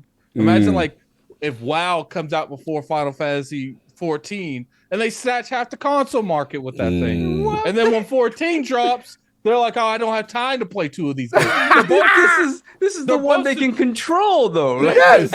They're both subscription services. So it's like 2010, 15, 20, 30, like this stuff adds up. It's just like, nah, like I value the Final Fantasy over anything. So we clearly see that you value the Final because that game can come anytime. Like depending on how some of these games do logistic wise on the platform, is going to determine where Final Fantasy is for the next couple of years. So again, Xbox executive leadership, you've heard it here first. Slow down your advancements on WoW. Lord Addict needs Final Fantasy 14 to thrive. Yeah, I need it to thrive. He needs it. That's his thought. I actually want these other Square Enix games on the platform. Shout out to my man Xenox in the chat. The final thing I was just going to say is, look, I keep telling people the word out. I've been saying it for about 1.5 years. Even during the dark days when 2022 was light, I said 2023 is going to be a big year for them, and so far it has been, right? We've seen the games that are coming out. Obviously, Starfield Forza is doing well. Obviously, Hi-Fi Rush. Shout out to Redfall, which we talk about. At least they added the 60 frames. They didn't give up on it. We'll get into that. But they've had a great year so far. To me, this is the cherry on the sundae, the extra sauce that you wasn't sure was going to happen. But I said, if it happened, now you set up 2024 to be what I consider the avalanche. Because say what you want, you infuse all of these games into this service. Think about, we even forgetting the power of Diablo 4 in Game Pass. And again, we assume a lot of this stuff will be probably next year, right? Or the top of next year, the final lines. And then you get that inflection of back compat, and then you get Call of Duty, mainline Call of Duty. Listen, I haven't played Call of Duty in a minute, but I'm going to tell you right now, $3.99 in Game Pass. I would even play it free. That's nice. Your boy will be seeing how that prestige will be doing, because I just want to see, because I would never, listen, that's back in my old days. I was never paying $70 now to do none of that. That's a young man's game. I recognize where I'm at. My Twitch skills is garbage, my fast Twitch. But you going to tell me, hey, campaign and a new joint every year? Of course. All I got to do is just boot it up. It's on my screen. Like, of course. So I think that's huge. So, and that's the interesting thing, because Call of Duty diehards are not loyal to a piece of plastic. Facts. They're loyal to their friends all playing Call of Duty, with it being cross-platform play. When they start getting they're going to be able to get that game for like pay $20 to play it nonstop for 2 months or 3 months for $30 on Xbox Game Pass on PC or console or whatever they want. Like there's gonna be a big surge of Game Pass subs, and that's what they've been waiting for. Absolutely, 100% agree. So yeah, that's pretty much where I'm at. Hopefully, we are at the finish line. Any other thoughts before we move on, Saab? This was yours. Tenchu, please. Oh, Tenchu, yes. Yes. Give me Tenchu. Yes. Give me Tenchu. At least give me the back compact joints. Yeah. Give me some of that. Let's go. And the legacy games, there were a couple of Tenchu games that were PlayStation 2 only. They were really good. So I want that stuff. Hey, Lulu, find the source code. Find the source code. Thank you, Lulu. We gotta get the source code. So we are good. Let's get the super chats moving, because I gotta get caught on this. We got one more. We have Angry Hippie, $2 super chat. Warcraft 1 through 3 on console, please. Yeah, we forgot about core Warcraft, core StarCraft. Yeah. Bruh. We're forgetting about this library. We only see Call of Duty, right? Yeah, and we think sure. there is a huge library. I completely agree. That was it. That's it. All right, let's get into it. Attic, I need a favorite because we got Colt here. Just want to switch the order. I know we're going to do AC Mirage and Forza, but I want to ask Colt Eastwood because he's sitting in the fly chair right now. You know what I'm saying? He's driving. He's hitting the corners. I was getting sweaty in this. I see them putting the clips up. You know, I had some Forza experiences in real life with Colt, but we going to get... Yeah, we had some driving experiences that we, out there in Seattle, we gonna get into. But we were drifting the parking lot. we definitely drifted in the indoor parking lot trying to escape. So all good. But let's talk about it. Obviously, it's out. The reviews are out. It's been some feedback. What's your experience been? How are you feeling about Forza Motorsport right now? Okay, let me get some of the things out of the way. Yes. Like the campaign just does one thing, and that's it. Okay. It's the Builder's Cup. It puts you in a car with a stock car, and you put a few upgrades in it. Typically 5 to 6 upgrade segments as you do 4 to 5 races in the series. The series is over, and then they put you in a different discipline, and you slowly work your way up from like hatchbacks or kind of modern coupes and sedans up into toward the racing cars, and then that's it. It's a one note game mostly throughout the experience for the campaign. It doesn't have any, there's a lot I could get into that it could do, but it's still really solid though. You get into this rhythm. I was just doing a early 80s hatchback thing. There's like the Volkswagen Scirocco, and I'm driving some car called the Dodge Shelby, which is just a boxy hatchback, but it has a cool feeling. And then you'll work your way into the Porsches and the Audis and stuff like that. So it's a really great feeling racer. I can feel the actual weight of every car, the labor of the brakes on corners and apexes and throttling and downshifting and all that stuff's really great. The game got a really bad rap for how it looked out the gate, and I think the narrative has really changed. Like, hold on. I think Forza Motorsport looks really great, and Turn 10 needs to make some tweaks. And I guess I'd rather have you ask me some questions, because otherwise I would I got questions for you. Soapbox in absolutely. In the seat. In the seat. You're in the hot seat. You're legit in the driver's hot seat. No, I guess so you mentioned obviously, there was, I think Digital Foundry had something initially about, maybe the lighting, right, in the daytime or something like that. And then to your point, we're starting to see, you even put up footage of like driving at night, driving in the rain, which looked phenomenal, right? And then, so the question I have is that, as far as the look of the game, any little controversy regard that.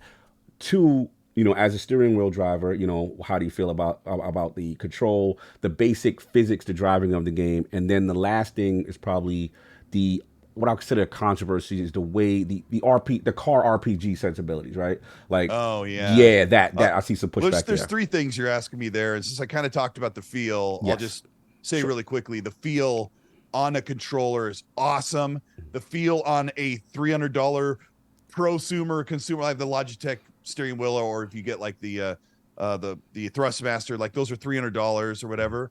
That feels great. And, you don't need to buy a $1,000 wheel like Forza Irwin will tell you. Oh, yeah, shout out to Forza. They got a great video. Yeah, and he's amazing. He has both, so he knows. But if you want to play at the wheel, like if you spend the $250 or $300, you're going to have such a realistic, great experience. The other thing you asked me about, I have to cover first, is the lighting thing. Turn 10 needs to fix. They have like some kind of, I'm not going to talk about the gamma bug because that's already patched out, but there's a gamma problem with the game when you drive into direct sunlight. Like when you're coming home from work and the sun is like right under your visor and you're like, I can't see. The sun is not orange, orangish yellow. It is this desaturated pale yellow, like it's just this color that is just not what you see every day. I'm 70 years old. I know what the sun looks like when I drive home. It is a bright yellow with orange overtones. In the game, it is this putrid, translucent yellow or orange that is not bright enough, not strong enough, not saturated. I'm really big into photography, videography, but if you have a pair of eyes and you've paid attention outside, touch grass, you know what the sun looks like. And it's like they took it and they're like, oh, we don't want to blind them, so we're going to turn down the contrast, and it just doesn't look natural. And the other problem is, I think the art director team said, let's dial back the saturation, the color, so they kind of decolor the game because they feel like this is more realistic. But I'm out every day walking with my wife, and I'm like, the world looks like this amount of color, 115%. This is what the color looks like. Because even my OLED, at the middle point, I'm up like 10 points out of 100 because that's what the world looks like. Gotcha. I see it every day. I would, if you have an LG OLED, I would recommend put the color up just a little bit. Just a little bit. Okay. LG game. I'm going on a soapbox, but I know that people are like, why does it look washed out? Why does it look like this? Why does it look flat? And I think that Turn 10 made a conscious decision. I think it looks more realistic when you pull the color out. And I'm like, no, Turn 10, it doesn't. Patch it up, fix it, bring the color back up, and crunch the contrast just a little bit. And that's why GT7 looks better in the side by sides, because GT7 is way oversaturated, like almost a little too much. Gotcha. But I like that. So that's just color. They went with that choice. That there is some pushback there as far as, again, the car RPG. The car RPG thing. Yeah, I was going to ask about that. So I'm not a good person to give you a good, solid, like my honest opinion, complaint about it, because when I play the Forza Motorsport games, I go through the disciplines. I try to get top podium. I make a couple of adjustments. I don't modify my cars. That's what I do in Horizon, but I feel like the rhythm of Forza Motorsport's always been get in the seat, race, and try to get to the top. And so I understand the complaints that it takes like 10 hours or I think it takes 3 hours of racing one car to get it up to level 50. And yes, somebody was asking, I do almost all of the full practices, all 3 laps and all that before I do the race. I don't know why. I just feel like I'm robbing myself of an experience if I don't.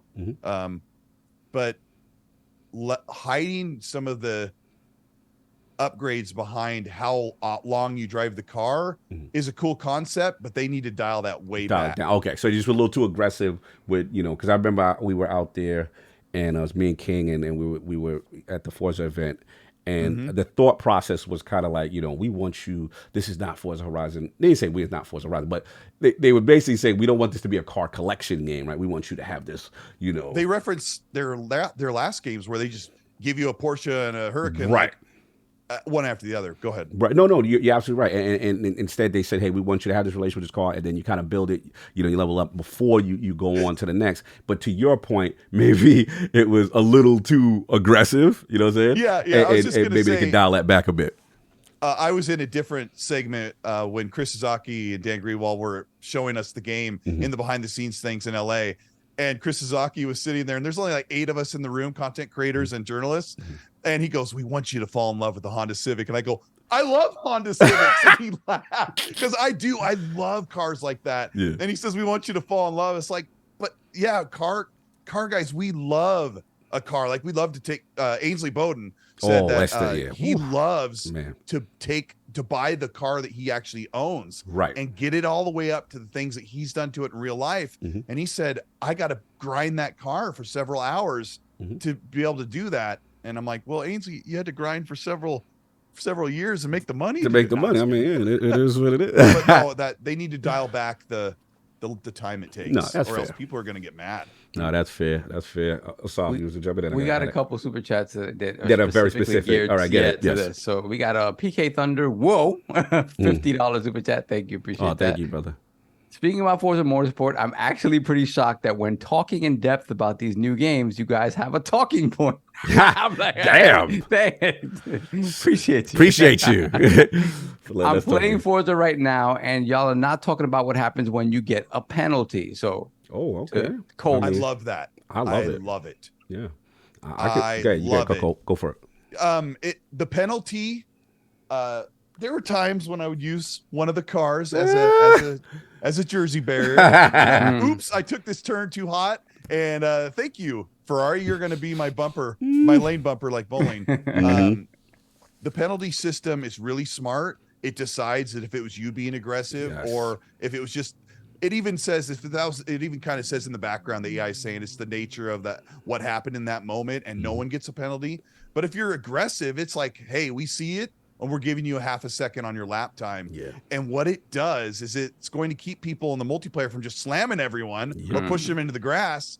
But it also just you're in the moment. You don't want to scratch your car. You don't want to scratch someone else's car. You want to make a smart braking decision, whip around wide on the outside, or take that like really aggressive move on the inside when it's right without bumping somebody. And the penalty system, and it cranks up at the top, and it's like, we're deciding. I love the penalty system. Yeah, no, absolutely, happily agree. What was the other super chat? So the other one is more just it's PK Thunder. Whoa, again, $10 super chat. I've noticed that when they compared Forza 7 to the new Forza, visually Forza 7 looks better than the new Forza, but when you play the new Forza, it is the opposite.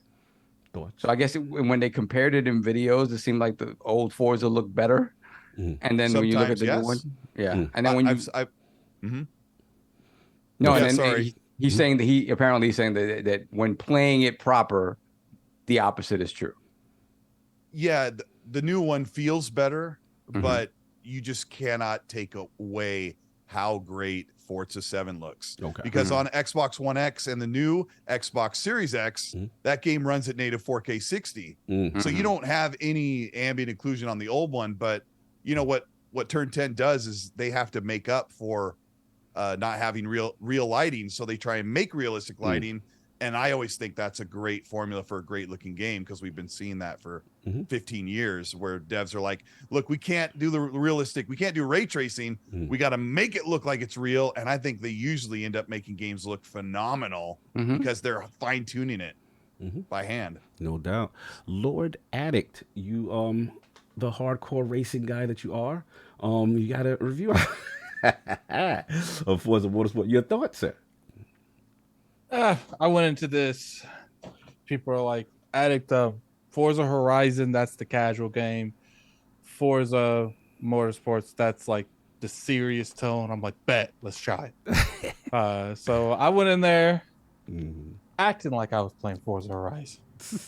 And look, it's cool that they tell me when I hit someone, they're like, you're getting penalized. They're telling me, we're gonna put time on your lap. I'm like, I don't care about none of that. So I think it could plus 10 irrelevant, because I'm not looking at that time at the end of the map. It's like all I'm looking at is me number one. It didn't matter how I get there. It didn't matter who I hit. It didn't matter who I used as a barrier to stop me from going 80 to 10. It's like all that matters is at the end. Winning is winning. Rock 'em, sock 'em. An inch or a mile. We know what your safety rating is. Yes. Yeah, I don't even. And then not to mention, let's say that my driving gets so bad where I start spinning out of control. Forza gave me a tool. It's called Rewind. Shout out to Rewind. Shout out to Rewind. Woo! Yeah, Rewind. That's all I had to do. No Man, doubt. anytime something's going bad, rewind. Anytime I feel like I can't go from 80 to 10, hit someone else. Like, look, I think logistic-wise, this game definitely demands you play this like a legit racer, but I don't want people thinking that you can't play this game as just like a racing game, because I was doing like those 24-man races like all the time, and I, especially on normal, I'm playing against the little Timmys. I ain't playing against the big Timmys. Salute. So it's just, play some bumper cars, some rewind the VHS. And, you're just a little aggressive. You're just a little aggressive. Most of the time I don't know nothing about the cars. I don't know nothing about, what's funny is I said in the review and people were laughing. They're like, because I said, I know what a Mustang is. And a Charger's kind of like a Mustang, I guess. If people are laughing at that, like, close enough. Yeah, I enjoyed it. I enjoyed it. I thought it was a fun experience. I would never play this online. I wouldn't even go touch. I wouldn't even go. If they say go outside, it's great outside. I'm good in here. I like playing the little Timmys. I'm not gonna go play his older brother outside. I feel you. Look, I like playing the AI that knows I'm gonna hit him.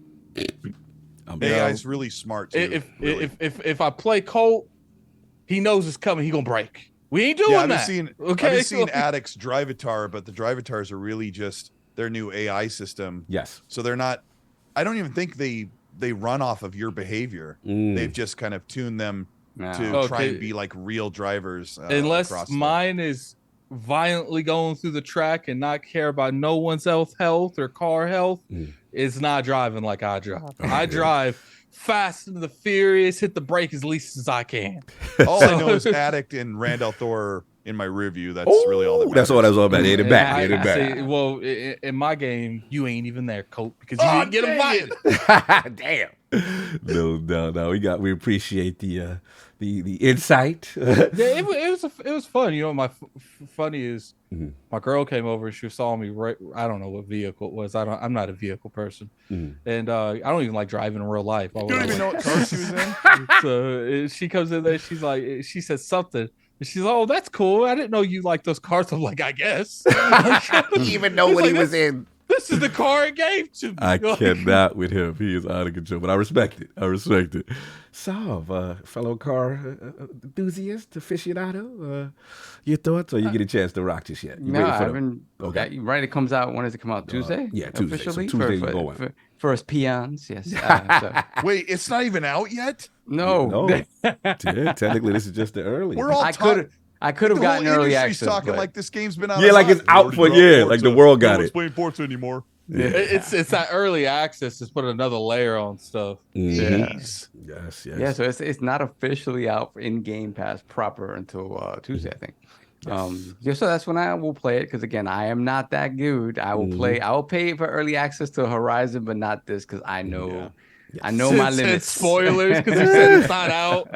Spoilers, it's hilarious. I know my limits. No, but again, it looks pretty. I'm interested to see look into the car PG stuff, right? Because this is something new for them. Yeah. And so I'm interested to see it on the PC. Compare it to the new NZXT build that you're rocking, sir. Exactly. I ran it on the Windows Store. It ran really good, like really, really good. Okay. Because I have 3 points of comparison. I have the NZXT build, I have the 4090 build, and I have the console. So it's like, okay, yeah, I'll make that comparison and see. But again, I know the console stuff is, they worked hard on it, so I really do want to see that. Same way, like I downloaded, we'll talk about it in a little bit. I didn't get a chance to play Redfall again, but I downloaded. I had it running at 60 on the PC. That wasn't the problem for the game on the all around. It's just a matter of seeing it at 60 on the console is what I wanted to see. So, I'm excited to talk about it when I actually get a chance to play. And I heard, again, this spoilers, I think it runs pretty well on the Ally. So, Ally ran Horizon games amazing. So I would be impressed. I'll jump in. Look, kind of. It's one of those things that, again, I come from, the Horizon background. I'm not the simulation guy. So, when I went to try it, my thing is I was kind of surprised at how much I was getting into it. And I think, like I said, doing the qualifying laps, the open practice, and the game consistently giving me that positive reinforcement when you did segments of the track well, and it's like, hey, you improved the time there, and you're seeing the levels up, going up. I ain't never listened more in a video game in my whole life. Oh, yeah. It was like, slow down. I'm like, oh, yes, sir. I was hugging that. I had listen, I'm casual cog on this. I have my little assistant that was telling me that racing line. It was like, all right, you got to, with it bright red, slow down, brother. I was monitoring that joint, make sure I stay in pocket, trying to race clean.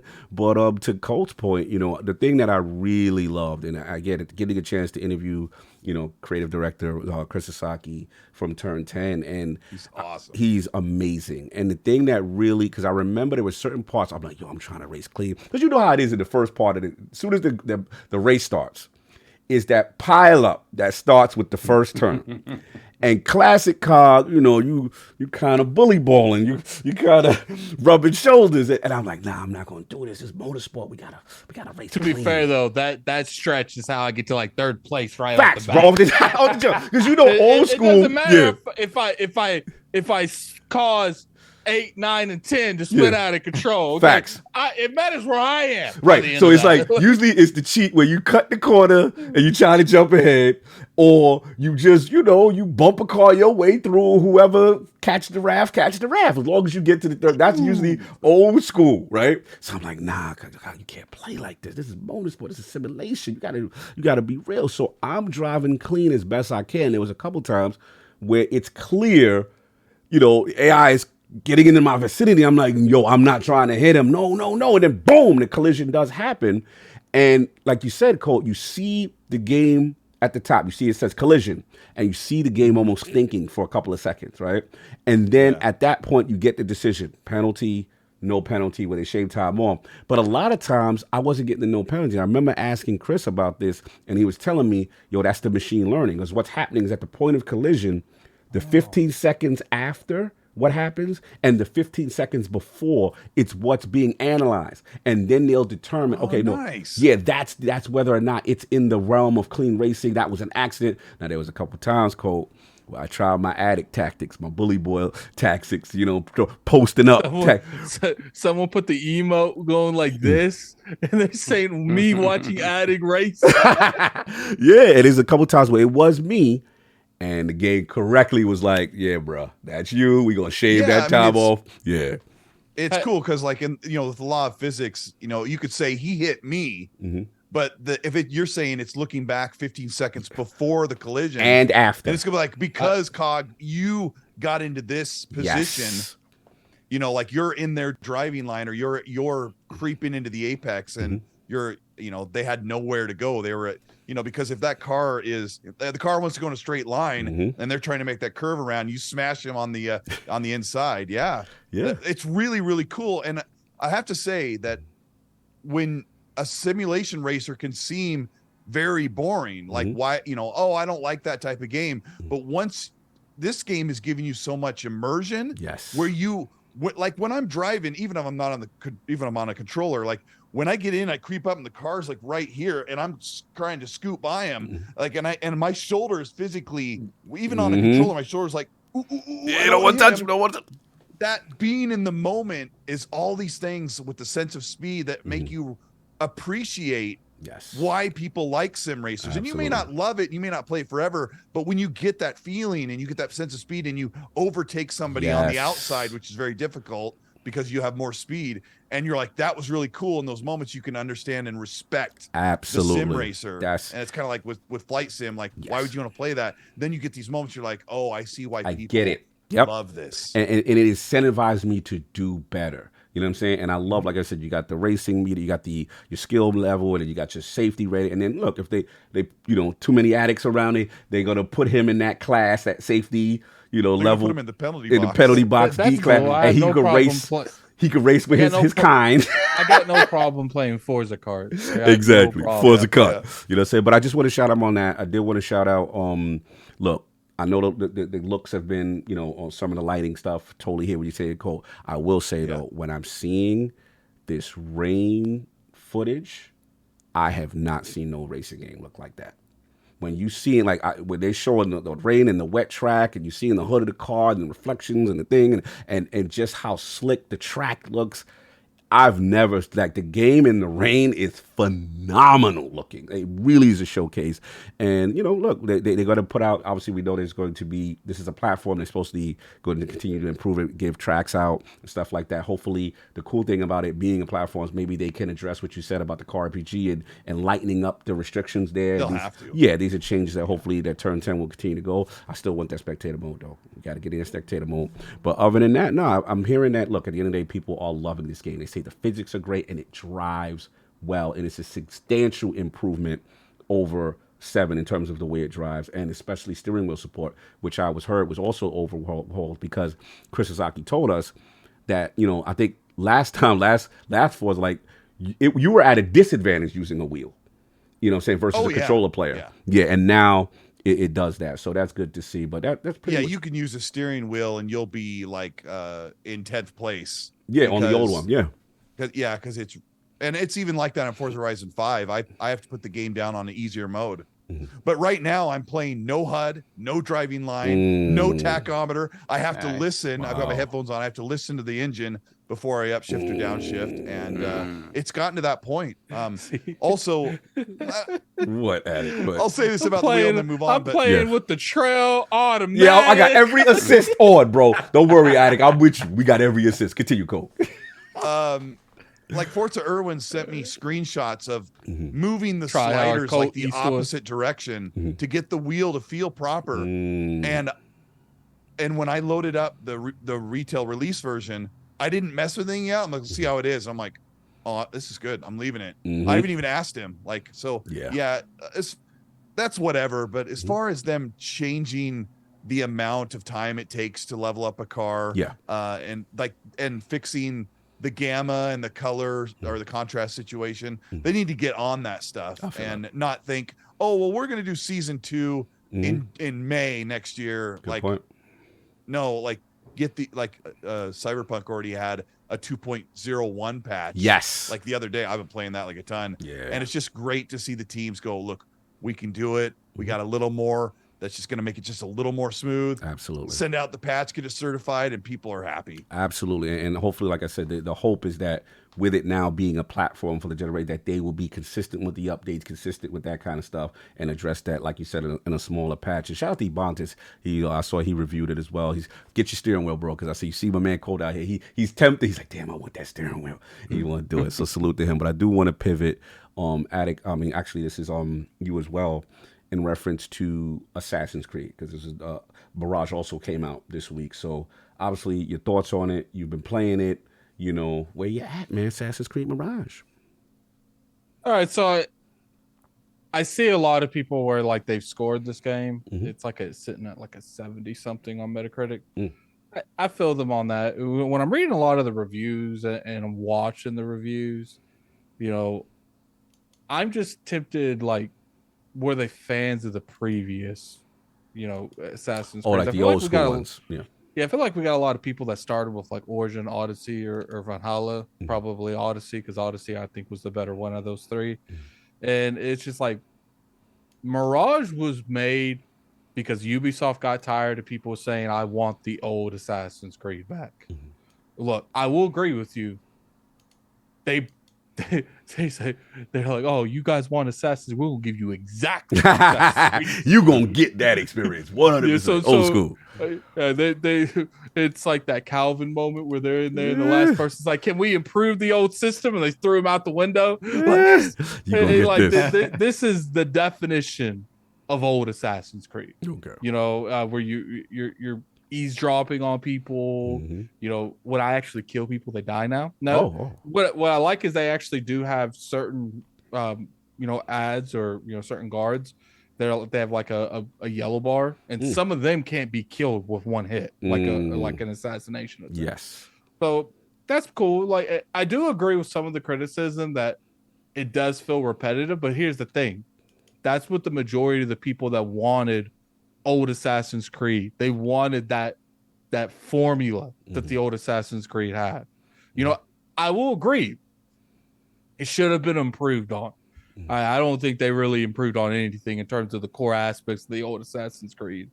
I think this is more of a side project for them. They're like, okay, those 10, go use that closet and make an Assassin's Creed back in the old days. I don't think this is something that they're really focusing on, because you could tell it takes like 13, 15 hours to beat. So you could argue maybe that price wasn't the right for that type of experience. I'd argue if you have a good, well-told story with a lot of fruit in the narrative, then you could charge that 70. But I see a lot of people that's like, you're trying to essentially charge me more money for a game that was made in the early 2000s.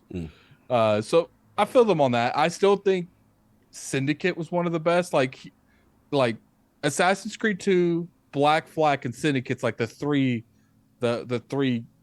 gold, silver, and bronze ones when it comes to that. So I think, but when it comes to Assassin's Creed Mirage, yes, if you like those old Assassin's Creed games, it's $50. It's not $70. Okay. I think we should mention shout out to Ubisoft for providing Shout out to code. Ubisoft Yeah, providing yeah, codes. they- Yes, yes. Ubisoft gave us code. That's what. Yeah, shout out to Sean, be Microsoft real. for providing the review code for ForzaMotorsport. Yes, we have to play. Yeah, I'm gonna be 100% real with you guys. I ain't looked at a price on a game in a minute unless I tell Saul to send it. To me. So, That's right. Iron Bank. You know, It's real. for $50, I see that's solid, solid. You know, and it just it's what you want. If you want the older Assassin's Creeds, then we got a game for you. If We you gotta want the give- newer RPG style Assassin's Creeds, we also got games for you. And what I find hilarious is this is why being a publisher and a developer sucks. We had for like a decade, people are like, this is cool, Origins is cool, Odyssey's cool, Valhalla's cool, but I miss old Assassin's Creed. Right. And Ubisoft's like, okay, here's old Assassin's Creed. This is too much like the old Assassin's Creed. Like, and I saw people but they complain. put out this roadmap. They said, "Hey, we're going to make an old one. We're going to make the last generation one, or the well, I don't know what you'd call it. We're going to make the open one. We're going to make the classic. We're going to make one that's a little bit different." Like they announced 3 different types. Yes. Of Assassin's Creed, which is so weird. Like no studio or publishing team has ever done that. Like, hey, we're going to do this with the franchise over the next 8 years or whatever. That was kind of a weird announcement. It was interesting. But it must be for a big reason. They must have, because Assassin's Creed is one of the biggest gaming franchises in the world, and people don't realize it. Yes. And they're like, we don't want to lose this divisive fan base that's split.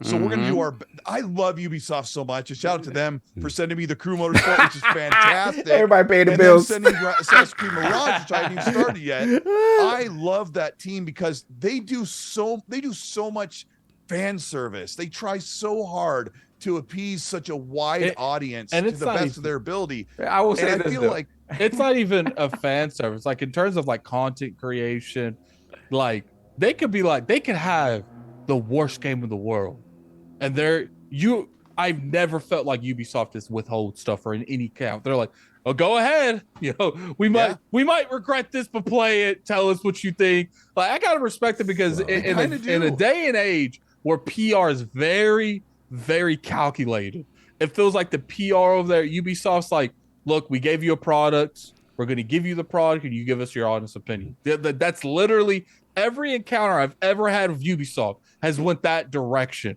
Here's the product. Tell me when you have the coverage, good or bad. We're never even going to even remotely hit towards we didn't like the way you perceive that. And there's been games that we've went in on with Ubisoft, and they never have slided away from giving us access to their games. So you're implying that others might feel away if you said negative. Oh things? yeah, I do. I okay. definitely. Just wanna be You know, clear. yeah. That's why I feel like you know what We gonna that's move for on. a different- Yeah, exactly. So if you want to say something, then finish Colt. No, Colt, finish your point. Then Okay. I'll jump in. Yes, Colt. You were saying about Assassin's Creed Mirage, sir? I don't know. People give Ubisoft a hard time, but I just really respect that they try all these things. They make like really ambitious games that don't always like become masterpieces or almost never do. But I just have a big respect for them, and they do try and support their games post. I heard that they did a bunch of stuff to Valhalla. They changed camera angles. They let you do different things with the difficulty. Because I kind of have 200 hours and I gave up on it. But yeah, they just continue to improve, and this is like the new theme in the games development, where like we're not going to give up on our games. Yeah. And it's like where it segues into the next game. Oh, yeah, it's like this, it's like so perfectly, right? Yeah, no, we definitely segue into that in a minute. I just want to get Saul's thoughts on Mirage. Yeah. He is the resident Assassin's Creed Lord. He always gives me crap about my love for Ghost and who the champ is, and Mirage is out here going back to your murk and murder sensibilities. How are we feeling about this? I did to address Yes, Colt's please. point. I love them too. All right, I love them too, and they do take these chances. You know, who the heck is going to support For Honor for like 5 years or whatever? So, but I do think them taking this sort of new cadence with Assassin's Creed is just money related. It's just like okay, how do we appeal to every Assassin's Still get Creed this fan back. possible? So we're gonna do what Call of Duty does. We're just gonna give you a different type of Assassin's Creed game every year, so we can go back to the yearly We call it. Call of Dutying it with different types of Assassin's Creed games, so everybody gets appeased, right? And it's kind of what I think they want to do, because I know they weren't happy having to sort of cut down on the cadence, the yearly cadence of Assassin's Creed, right? Great analogy. So to me, this is their way of doing that while appealing to everybody, right? Mm-hmm. So I've only gotten to play like a little bit of this, like 5 hours. Mm-hmm. And what I can get from it so far is that it goes back, but it goes back to a fault where it's like, okay, you're not taking any of the lessons you learned since then and applying them to this formula, it seems like, right? Again, I haven't played that much, but it just sort of feels like, okay, this is what it was back then. We're going to make it a little cleaner, right? We know what we're doing. It's going to look a little bit better. The Anvil engine is getting old. To me, it just feels like they went back and they were safe in that regard, where it's like, hey, you know, none of the stuff that we learned in subsequent the RPG style Assassin's Creed games, we're gonna apply to this. We're just gonna go back, and this is what it's gonna be. This is the lane for this, right? And that was, again, I haven't played that much to know if they expand later on, but it does sort of feel like they went back to that, and that's it. Yeah. Because again, I go through the tutorial and I'm like, all right, this is pretty simplistic. This is like, there's no skill tree here. There's no sort of like, you know, there's stuff where I expected more depth. Okay. And them sort of expanding on a little bit of the traversal stuff. Like obviously they go back to this sort of traversal where it's not, you're not Spider-Man. You can't climb on everything. Everything has a path, right? But you know, give me, instead of doing that, you could have done what you did with Revelations. With Revelations, they gave you like a hook that you can jump onto. You can expand the way you climb by jumping up a wall and like hooking onto something. Things like that where I'm like, okay, use the technology at hand to improve that somewhat while it's still not being, you know, AC Odyssey, AC, you know, Origins where you're just climbing on everything. And they just didn't do that, right? So in terms of combat, just a little training stuff that I've done in combat so far, again, very simplistic in term, but I kind of like that. Like if you go back to AC2, AC Brotherhood and Revelations, you have this whole thing where you it's all about the parry, right? It's about you waiting to parry so that you can open up sort of cool death animation. And that's pretty much what it is. So I've done a little bit of that and that feels cool, but it's not super in depth. It's all about like looking for the parry, looking for the tells, like you know, they turn red when it's an unblockable move. You just get out the way, stuff like that. You can tell me that there wasn't a lot of For Honor features in this game to a degree. Like when I was fighting those big dudes with the axes, I'm like, man, don't tell me they ain't ripped this straight from For Honor. Well, and that's another thing. So you know, a lot of people are complaining that you can't just go through this game and kill a bunch of people. Yeah, you know, like you're kind of weak in that regard. He's not a fighter, right? You're the an assassin, right? The idea, and that is one thing I have to give them. When you go back to original Assassin's Creed, you know, it is about you figuring out the best way to assassinate these targets. And the reality of it is that when you assassinate a target, like if you step up behind them and you put your hidden blade into their chest and their neck or whatever, they're dead. It doesn't matter who they are. It doesn't matter how powerful, quote unquote, powerful they are. You didn't have, you know, power meters and bars above them. It's about how you execute the assassination. Here, one of the things they did kind of with the middle ground where it's like, okay, you have these these guards that do have a power meter above them, whatever. And you know, you'll have to whittle it down for some of these guys. But when it comes to I have a target I have to assassinate, if you are able to get behind them, sneak in behind them and kill them, you kill them, and that's it. There's no, you stabbed me once, I'm turning around, and it turns into this fight. Yeah, this hand to hand. You know what's funny, Saul? You know, a lot of people like to call like Ubisoft the copy and paste, and they do to a huge degree. But like I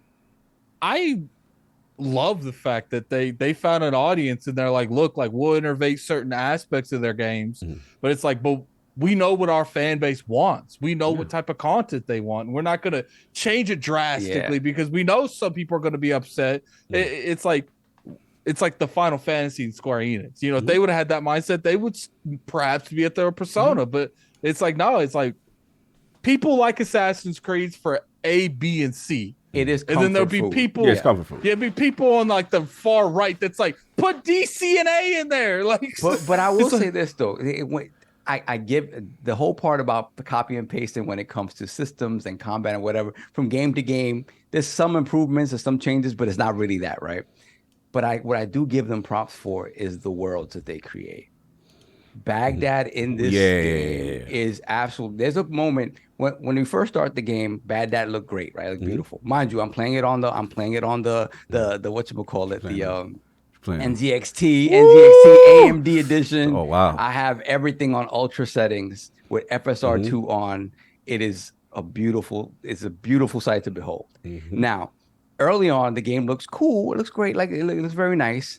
But not until you return, and that's all I'm going to say, not to spoil you. There's a point where you come back to Baghdad, and you're standing in the desert, and you're looking out over Baghdad. You're like, oh, okay. Like I'm creating tracks in the sand with my feet, and the HDR is popping, and the redness and orangeness of the sun is sort of it's a beautiful thing to see. So the game is gorgeous in parts. But I will say that their worlds are something special. It's one of the criticisms, and Cog is not gonna like this, but criticisms I had of Tsushima, where Tsushima is beautiful, right? And the rain, you feel like you're on like an island in Japan. You really do. But the detail with which they craft these worlds in Assassin's Creed, to me, kind of takes it to the next level, where it's, you know, they try to be historically accurate about things. Absolutely. And it's and again, the further on we get in technology, those places are going to look more and more beautiful, which is why I think they need to sort of evolve from the Anvil engine. The faces kind of look the same. Like it really does look like an up-res 360 game in facial animations and stuff like that. So that's as much as I can say about the game so far. I will talk more in depth about the gameplay and the systems once I've had more time with it. But so far, it is scratching that itch where it's like, oh, they went back to it. Okay, I'm happy. But at the same time, I'm a little disappointed because I wanted them to evolve the formula. I wanted them to go back to it and be like, hey, how do we take these old things and improve upon them, right? I still haven't seen, you know, I love the original Assassin's Creed where you could, you know, you were basically, you know, the social stealth where you're following your target and you're listening to conversations and stuff like that. I don't know if they brought that back here. I hope they have, but I don't know if they've done that. And that was something that they kind of removed from Assassin's Creed 2. Rather than evolve it, they said, no, we're going to take this away, right? And my thing is go back to it and see, hey, with the tech we have now, can we make this work, right? And it doesn't feel like that's the case. So I'm a little disappointed in that regard. But again, I'm glad to have this type of AC back. I don't, like Colt said, Valhalla is intimidating. To even like you open up that map and it's like, are you really? Even if you want to beeline the story, it's a 100-hour investment. Like it's crazy. So you could tell me I can do everything in this game in 30 hours. That's fantastic. I'm happy with that. So I already even showed it, actually 15, 20 is what I'm hearing. Exactly. Well, yeah, if you really beeline it, for sure, 100%. No, I jump in. I don't got too much. I'm in the same kind of boat as you saw, where again did prologue and maybe got 3 or 4 hours afterwards. After that, you know, look, I think what you said, Saul, is the perfect analogy when you mentioned Call of Duty in the sense of, I'm gonna be real with y'all. You know what I'm saying? Like, this new world of Assassin's Creed, I have not played an Assassin's Creed New Line joint, and like for a minute. I've completely disconnected from the franchise, not because the games are not good, right? But because to me they are not Assassin's Creed games. As a guy who loves stealth, I'm the gaming ninja. I wanna murk you in the dark. I wanna, you know what I'm saying? Like I don't want this fisticuff straight up battle, face to face, and you know, like that's not Assassin's Creed to me. I grew up with Assassin's Creed. We're gonna go through the crowd. We're gonna do the environmental stealth. We're gonna get the information, and we are not the best fighter. Straight up, right? It is not to my advantage to take people head on because that goes against the stealth ethos. And I get it. Don't get me wrong. The new formula, I understand I am in the minority, and it is way more popular now. And they have evolved other systems that blow the old school stuff away. I'm never going to take that away. But it just sucked that it was just going so far away from stealth for me that I was just out. I was like, I'm not in it. So when I heard about Mirage and I heard about this plan to kind of Call of Duty the series where you like, to me, you know what it is like? The new version is like the Modern Warfare guys in Call of Duty. The old version is I'm a Black Ops Assassin's Creed guy. This is the Assassin's Creed. So if they even making a Black Ops for me, granted, I get what you're saying, so like it's clear, like they probably was so scared. They're like, yo, just give them the old mixtape verbatim. Don't change nothing. Give them the old joint, no new features. They can't get mad because we gave them the old, we didn't give them no. That's what they wanted. And I think to your point, maybe they was a little bit too extreme and went too verbatim, verse for verse for the old stuff. And now it's like, okay, we got you. You could now include a little bit of more modern sensibilities with the stealth and up that up a little bit. And as long as they keep making them, that's all I want. Just, you got Mirage. Yes, I want COG wants Tenshu. Yes, absolutely. 100%. Absolutely. That, you know what I'm saying? Guys, they're bringing back Splinter Cell. Yeah. Talk to that team about what they're doing. That's what I want. Like, I'm not into, 200 hours and icon map vomit all over my Assassin's Creed. I'm not into that. Like, I want specific targets. I want to learn about why we kill them. And to me, it's more realistic that you can't take on 7 guys and doing all this other stuff. That's not Assassin. You got to be stealthy. I don't understand how, like, first off, the reason that people have that mindset is because Assassin's Creed, they build you up as an RPG character. So you can do stuff like that in an RPG to that degree. But at the origins of Assassin's Creed, it's literally you are fragile. They put you in those scenarios because you can get in and get out without anyone seeing you. No, I agree. Yeah, Basim is a thief. That is what he is. Right. He is not a fighter. He's not a fighter. And that's why at least I respect the attempt at this. I'm not saying this is perfect. I'm not saying, this definitely is better than all the newer Assassin's Creed. I'm just saying this is the Assassin's Creed style that I like. Now they just got to improve on it and just make some more. Please, just make some more. And I don't mind 12 to 15 hour experience as long as you tell a good story. Now, I am hearing the controversy. Shout out to Ty from Lognet. Shout out to Mr. Matty Plays, who they did say the issue that they have with this is that as you go longer, there's certain scenarios they put it where it's almost impossible and the game forces you to do combat, and that's when their combat really gets exposed because the game is forcing you to do combat, right? So at that point, fair enough, criticism taken, and then I heard the ending is a little, I don't know. Well, what I heard is, like, for anybody, again, I'm not going to spoil it, but Basim, as introduced in Valhalla, is a pretty important character. Yes. And it stands to be an important character for AC lore in general, right? So this is his origin story. Right. So from what I heard, it was like the ending doesn't hearken to what happens in Valhalla enough where it makes it an interesting connection. So well, no, that's pretty much all I got on this. So again, I'm just happy for the attempt. I do want to move on because I got to respect Colt's time. Just want to know how you doing, Colt. We got you for the Redfall. How much time we got you for?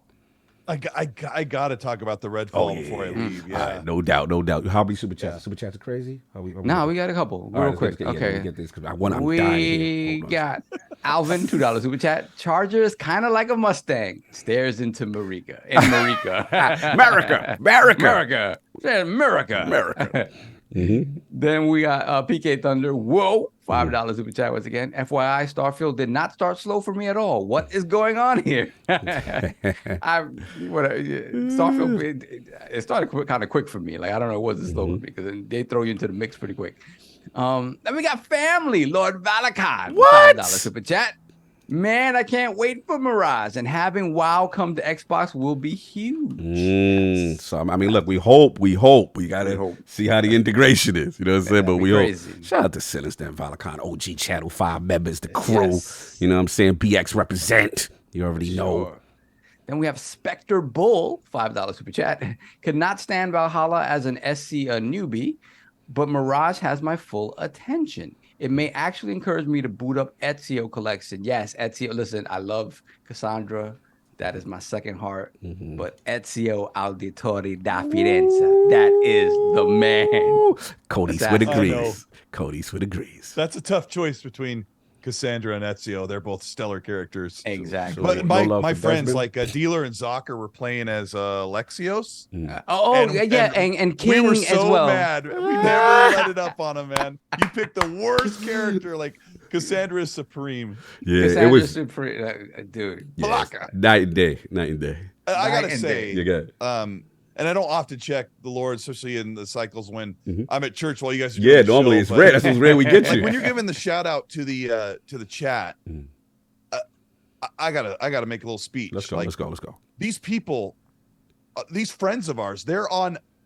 I go to other podcasts. I'm watching other people's podcasts. I get to guest on them, or I'm on my show, and almost all these people, they're there. They're at all the shows. They're just integral. You guys are all. I'm pointing at the chat right here off camera. You guys are so integral to this community privilege that we get to do podcasts and talk the business and talk the games and talk the ups and the downs. And you guys are all in all the same chats. You're like a mutual community, and we have to give you so much love for being there and being together with your friends in the chat. It means a lot to us as people who turn on a camera and go, gosh, I hope people want to hear us talk today.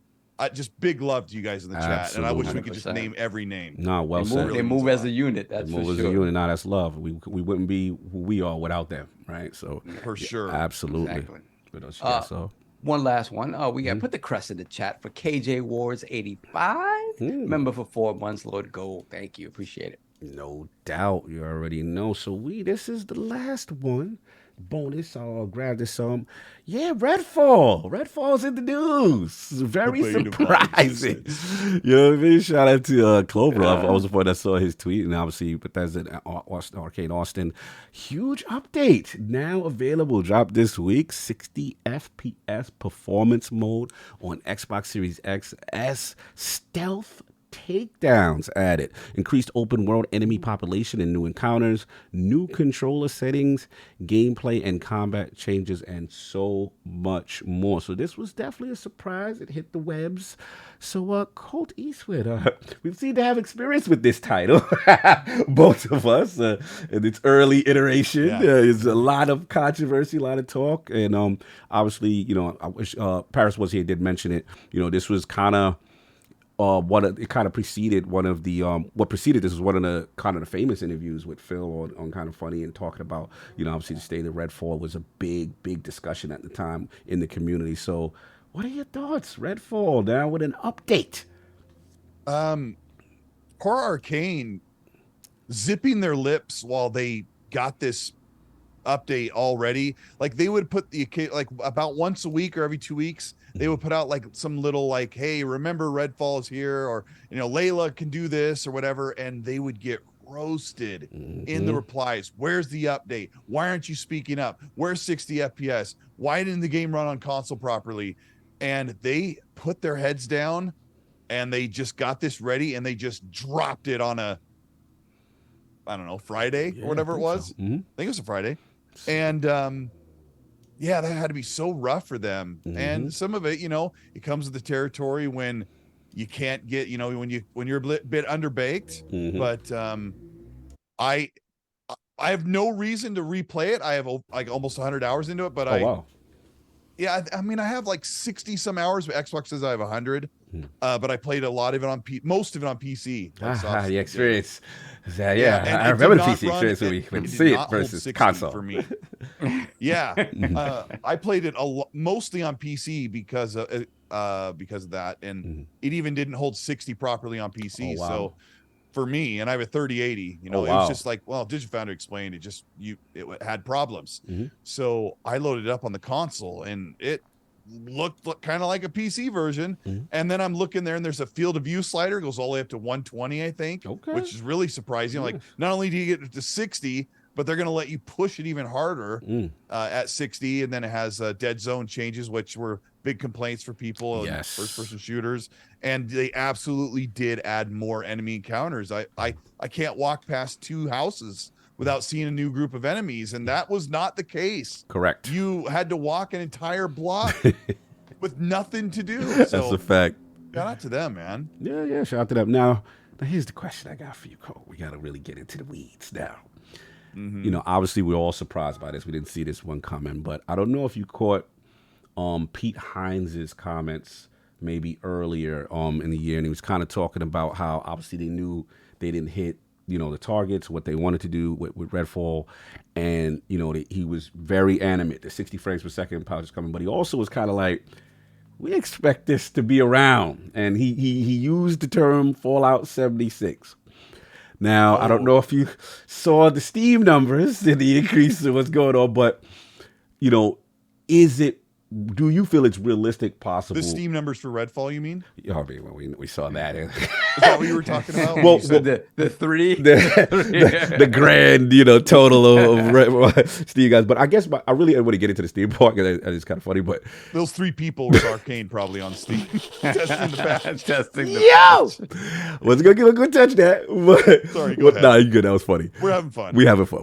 But the question is, you know, the comments is, you know, he is looking at it like a Fallout 76 situation, the kind of redemption. So, do you think Redfall, if they keep it, could turn around, or it's like, look, bro, we appreciate what you did, but it might be time to move on? Where are you at with the long term of Redfall? Yeah, I actually have an answer you probably wouldn't expect. I was saying like a couple weeks before this patch that Arcane should get the 60 FPS, push out those new characters, and just walk away. But what Pete Hines was saying, which people always misquote him since he said the 10-year thing, was he said, you have to remember this game in 10 years is going to be sitting on Game Pass, and it can't sit on Game Pass in its current state, is what he's saying. So he's like, good point. Arcane needs to get the game to where it should be, because someday in 10 years, he says, someone's going to load this up on Game Pass and say, what's Redfall? And it needs to be in a good place. Now, Fallout 76 took 3 years to get where it should be, but I hated that game. Now I love it. Yeah. So they did I feel so weird sitting in the seat, like I'm like sitting in a little throne. Yeah, I mean, Arcane needs to they need to work on Dishonored 3 or whatever they're making, and they need to make that amazing. So they just need to set aside a small team. It's going to be mostly on support, on heavy support for like a live team. Yeah, for the Redfall, and get everything up to speed. And they're,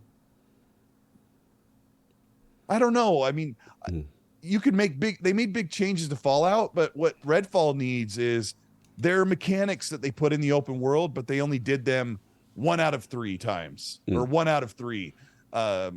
Like my best example is there's a cultist radio tower that you go up and you blow it up and knock it down, and then that's it. There's a cop car in the second map, which most people don't even know there's the solely second map in the halfway point of the game. There's a cop car. You go over and you hit the broadcast, and it starts a 1 through 5 wave of cultists and vampires that you have to stay off. And it's really cool. And I'm like, and you do it once, you can never reenact it. It's not a thing that they placed here or there in the open world. I'm like, why? That's really great. So if they could do that, maybe they could make the game better, because it does have those moments of this is a cool game. No, definitely some potential, some, you know, in the mix of all the madness, you know, so there's some potential that you hopefully, you know, they can realize. Addict's back. I just want to make sure. Addict, 60 frames, updates. Redfall back. Let's go, right? We ready? It's all the way? Nah, I ain't there yet. I do respect them, the fact that they did fund this. I mean, it took them 6 months to do this. And to be honest with you, I thought it was just going to be that. If you would have sat there, I don't know why my camera's like that. No, you good. If you would have told me like 6 months ago that they not only were going to do a 60 frame patch, they were going to, you know, fix a lot of the issues and criticisms they've had in the world, I would have said you're delusional. But you know, they're doing it. It does seem like, you know, Bethesda has took a lot of the criticism to heart, and you know, they are fixing these issues. And for the people that were telling me that these weren't issues, what now? They fixed them, so they were clearly issues. It's like, look, like the what now? Yeah, clearly they fixed them. There's issues, and it's just like, I like that, because you know, some of that Ubisoft energy. You know, we're not going to put something out the ether. If it don't work out, we're just gonna abandon. It's like, we promised you a product, might take us a minute, and that doesn't excuse the fact. Yes. I'm on that same wave I was with Cyberpunk. Fair enough. Except for the Cyberpunk was a little bit different because they were doing a little like some very unusual things. But when it comes to this, it's like, look, if you got Game Pass and you're willing to give it another chance, do it. If you don't, I don't blame you at all. No, fair enough. Because a lot of the times you get that initial impression, you'll never get that again. Good point. Sav, me and you were fortunate to cover this game on PC. We cover a similar game. Similar game on PC. But now that the dust has settled on console, there is a patch and update. Stealth Kill, which was in your one of your criticisms when we talked about it. Yeah. So how are we feeling? Redfall, is it safe? I don't know that it's safe. I haven't, again, I downloaded it again. I haven't booted it up, but just looking at kind of the improvements. Obviously, the 60 FPS was something that, for a lot of people, was a big deal. 60 FPS is great. I think people that played it at 30 didn't really, that was the least of the problems. Least of the issues. The game. But it's great that they did that, because the game, again, any shooter, modern shooter, I'm gonna be honest, man, just give me 60 FPS. It's just smoother. It's what people should be playing any sort of first-person game at. It's a 60 FPS minimum. The other stuff that was kind of more important, I think, to me, because it's an Arcane game, right? And it didn't have a lot of Arcane sort of DNA in it.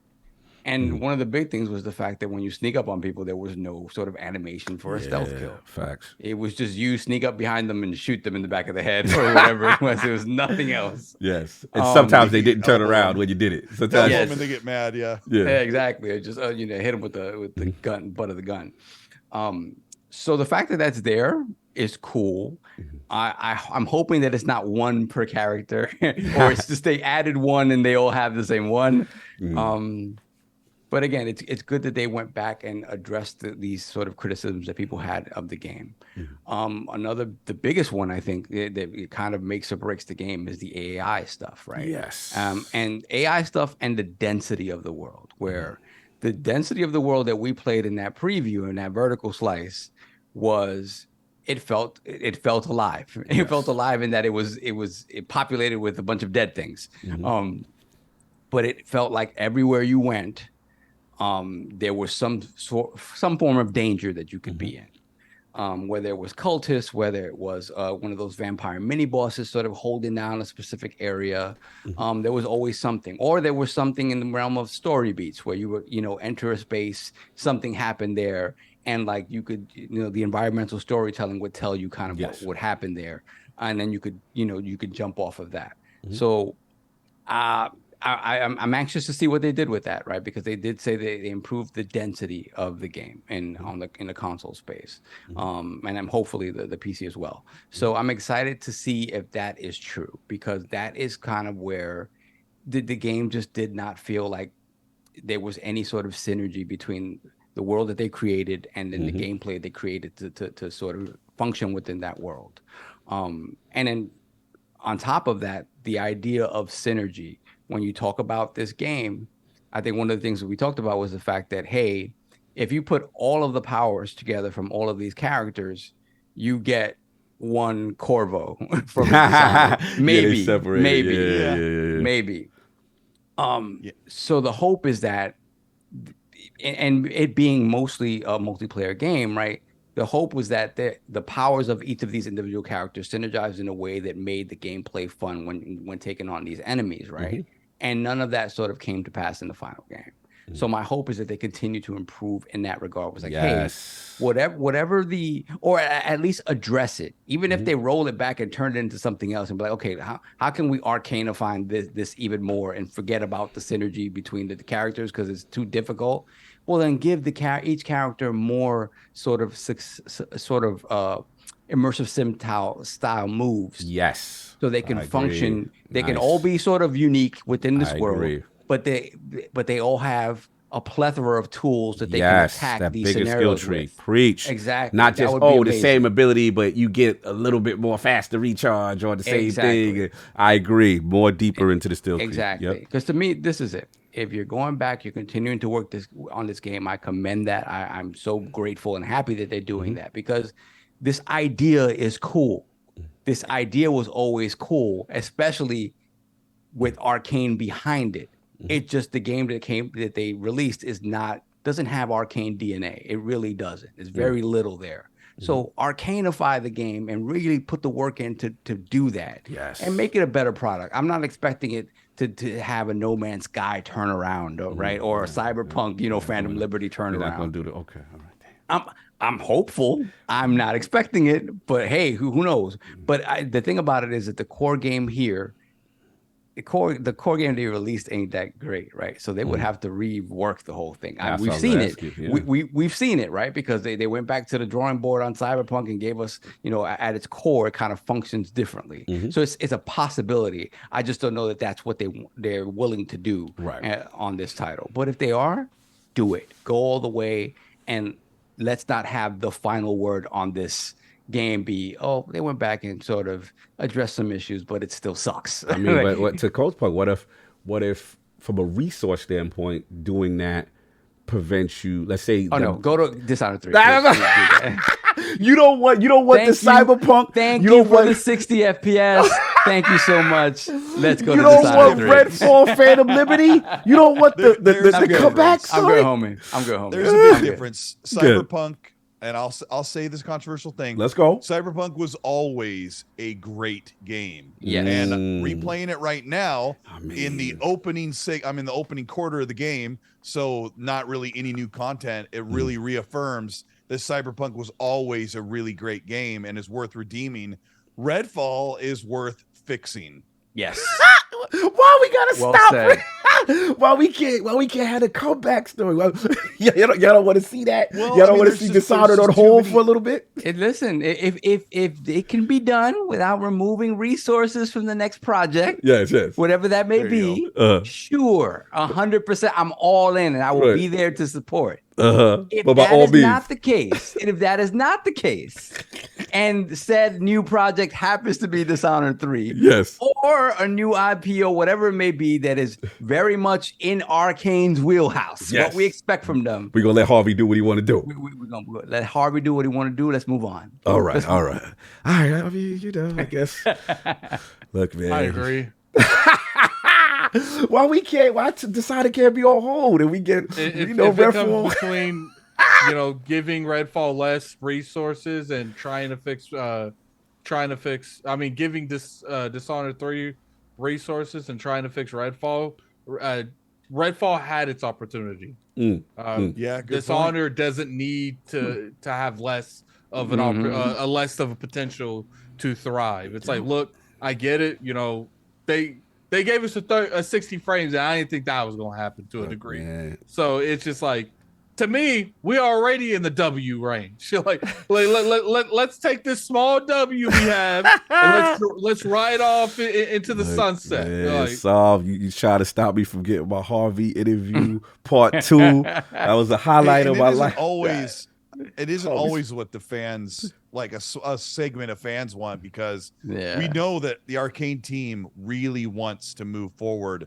And if that is Dishonored 3, that's what they all really want to do. And so if they segment a 10% of the team to do control and repair and delivering the promise of what Redfall is in the next year or so, that's fine. But if the team is passionate about Dishonored 3, sometimes you put out a game that isn't amazing. Every team, even Insomniac has put out banger after banger, but Fuse was not a great game. I think it's like a 65 Metacritic.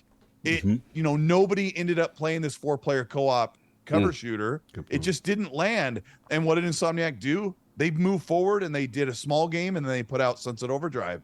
So you got to let them cook. Let them cook. All right. So basically, and that's my closing statement. I gotta go. I gotta eat something. Go get some food, brother. Awesome. Love the Lords. I feel like we were just there. We were just like hugging. we were just hugging. Another thing too, it's like not only do you have to let them cook, like you got to give just because Redfall wasn't the success that, I'm sure some people at Xbox and Bethesda wanted it to be at the start. It's like, that doesn't mean the studio can't do anything good. It's like, sometimes you got to give that second opportunity to learn from your mistakes. Because what I don't like is stuff like Callisto Protocol not getting a sequel. Because even though I wasn't the biggest fan of that game, I feel like the majority of games deserve a sequel to correct the mistakes they made from the prequel. And it's like, I feel like most times we could have had a franchise, but some dude named Alan that works at one of these big executives, he decided that it wasn't worth investing into. And now they're a support studio doing something. Like fair enough. I want to get Colt out of here on top. Colt Eastwood, more than gameplay. Where can the people find you? What else you got going on before you leave, sir? I'm just gonna be playing some Forza, and I'm absolutely loving my Cyberpunk replay, and then I'll move on to Mirage, and we will cry, we will whine, we will complain, but we are up to here in amazing games. Fact. So that's true. let So people many be excited. Let people be hyped about what they want to play. Let people enjoy the game that you don't love. Hey, I'm going to play games you don't love. So just have a good time out there. And I appreciate you guys and the community that you bring together. Much love, Colt. Appreciate you, brother. Always a pleasure to see you. Get back and get your drive on. You know what I'm saying? And hopefully I see you soon. Always pleasure. The legendary Lord Colt Eastwood in the building. Salute. Enjoy your Sunday, brother. Thank you, guys. See ya. You already know. Yeah, for me, I'll just make it quick. I'm a little disappointed. Y'all ain't want me to interview Harvey again. You know what I'm saying? Because I was trying to have my moment. You can ask him about the new thing.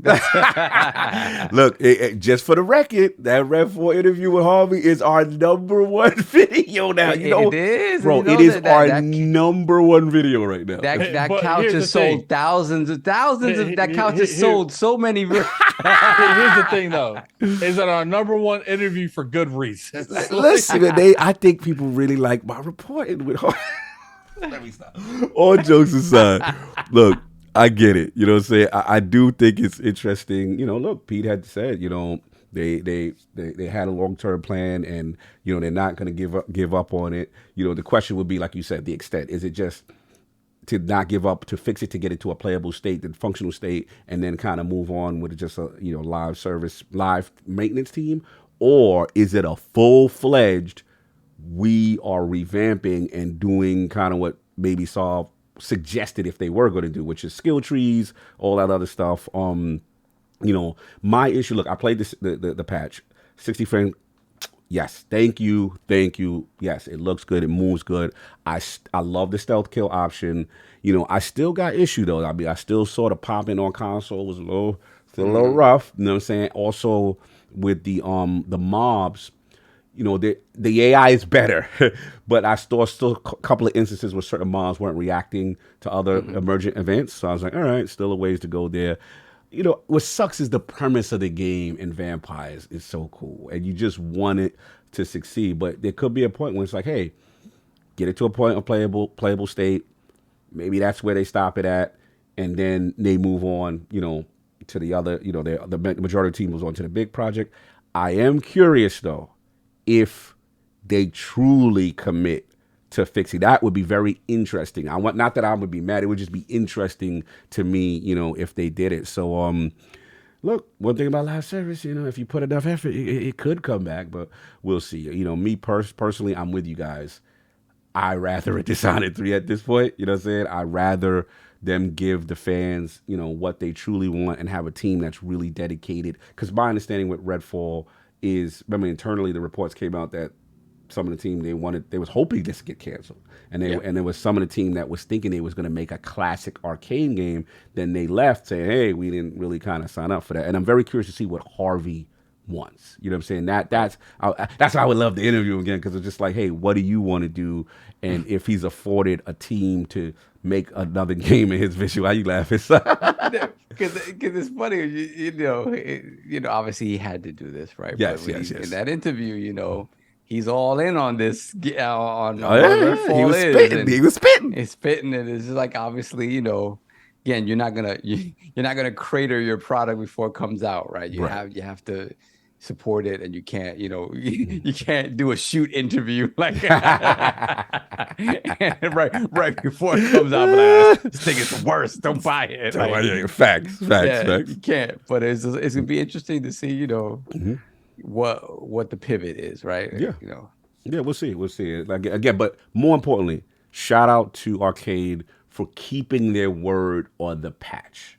Because at the end of the day, I'm going to be real. I thought it was going to be spooky, and they was going, because it's been a minute. And I was like, wait a minute, that joint was supposed to call. I was like, oh, they might be trying to sweep this under the rug and act like they ain't say, because they did promise it. So salute to the team for doing that. Did you see the thing IGN got themselves into? Yeah, I saw that. Yeah. Did you see that song? No, I missed it. What happened? What they do? So they promoted a tweet talking. I guess it was an article. I don't know if they made it recently or maybe it's an article they made previously, and they were just promoting it on Twitter. Or if it's an article they just made and then they're promoting it. But this article said with no 60 frames, with no 60 frames patch, no roadmap or something else. I'm sure the verbiage someone in the chat can give me.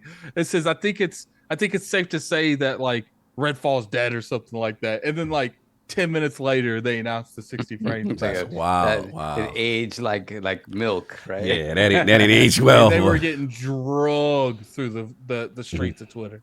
Yeah, look. Yeah. I'm just happy that they were able to command. It was more than just the 60. It was also, quality of life stuff. So salute to them for keeping their word. That's my main thing, because I was a little worried. Like, yo, we ain't hear from this. Where's this patch coming? And they would just move on. But no, they did that. So look, it is what it is. Hopefully they turn it around. If not, give us this 103. Thank you. Anyway, that's all I got. Super chat, sir. Let me get the polling up out of here. Yes, sir. Okay, you want me to get the poll first? Oh, you got it. No, I got the super chats. Okay. Let me see. Spartan661, member for 2 months with Browns. I missed the whole show. I'll watch after it's over. All of you are awesome. I'm in the White Mountains of New Hampshire working. See you guys later. Damn. Hey, go. I've been in the White Mountains of New Hampshire. Yeah, be safe, bro. Be safe. Do you think? Then we got Pat F, member for 2 months, Lord Bronze. Great to see Colt on ILP. Another great week in the round. Salute. Thank you. Much love. Then we got Homeless Bird, $5 super chat. Dishonored 3 would be incredible. As a huge fan of Arcane, I want to see another Prey and an FPS boosted version of Dishonored 2. Yes, no FPS boost on that on console. Yeah, facts. And here's to a better future. Yes. No doubt. Salute. Sure. We got Pragmatic Eagle, $5 super chat. I just want to know if they fixed the powers. The powers were booty juice. They have not fixed the powers. Did they fix those? If not, still no point to play the game for me. I get it. Fair enough. It's kind of what I was alluding to. And then Alvin with the $5 super chat. Leon is probably already working on Dishonored 3. We saw the leaks. Yep. Austin will be on something different. Redfall work doesn't affect Dishonored 3, which is true. Good point. No, he's right. He's right. Leon is dead. Yeah. Is the Dishonored dev, right? I mean, the worry with Austin is how many people that know how to make an Arcane game, quote unquote, are still there, and will they have the ability to staff up and go back to making an Arcane style game? So you're absolutely right. It is Leon. Yeah, it's Leon making Dishonored and Austin. Well, with Austin, what I would hope is just that if Harvey gets his vision to make the classic games. This is the man from, Prey, Deus Ex. Like, if he's able to make his vision of a game, a new IP, and get a team that's obviously wants to do that and hire that to me is super exciting. And I would love for that studio to get a redemption story. You think he's leaving? You think he out? Harvey got the bag? He out? Yeah, I think, he's not came out openly with his plans, but I think it involves him leaving. All right, well, we'll see. Well, we wish him the best if he do it. If he don't, get back to business and do what we know you to do. This is because again, on that game, in defense of Xbox, like that game was pre-acquisition. And remember, the inside rumors were they were hoping it got canceled because they didn't really want to go into that. Bethesda didn't try to catch the live service multiplayer wave initiative. You know what I'm saying? Then when Phil went over to visit, he didn't go into that room. Yeah, clearly. And he went down the hall. Because I remember the documents kind of implied. Walked in the room and said, "Where's the Starfield?" They kind of implied that they thought that was going to be good. So it's a lesson learned for Xbox.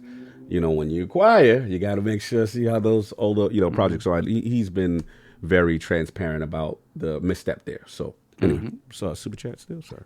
That is it. All right, cool. Let's get the poll. With the latest rumors of Naughty Dog's Factions multiplayer being on ice, what do you think is the best course of action moving forward?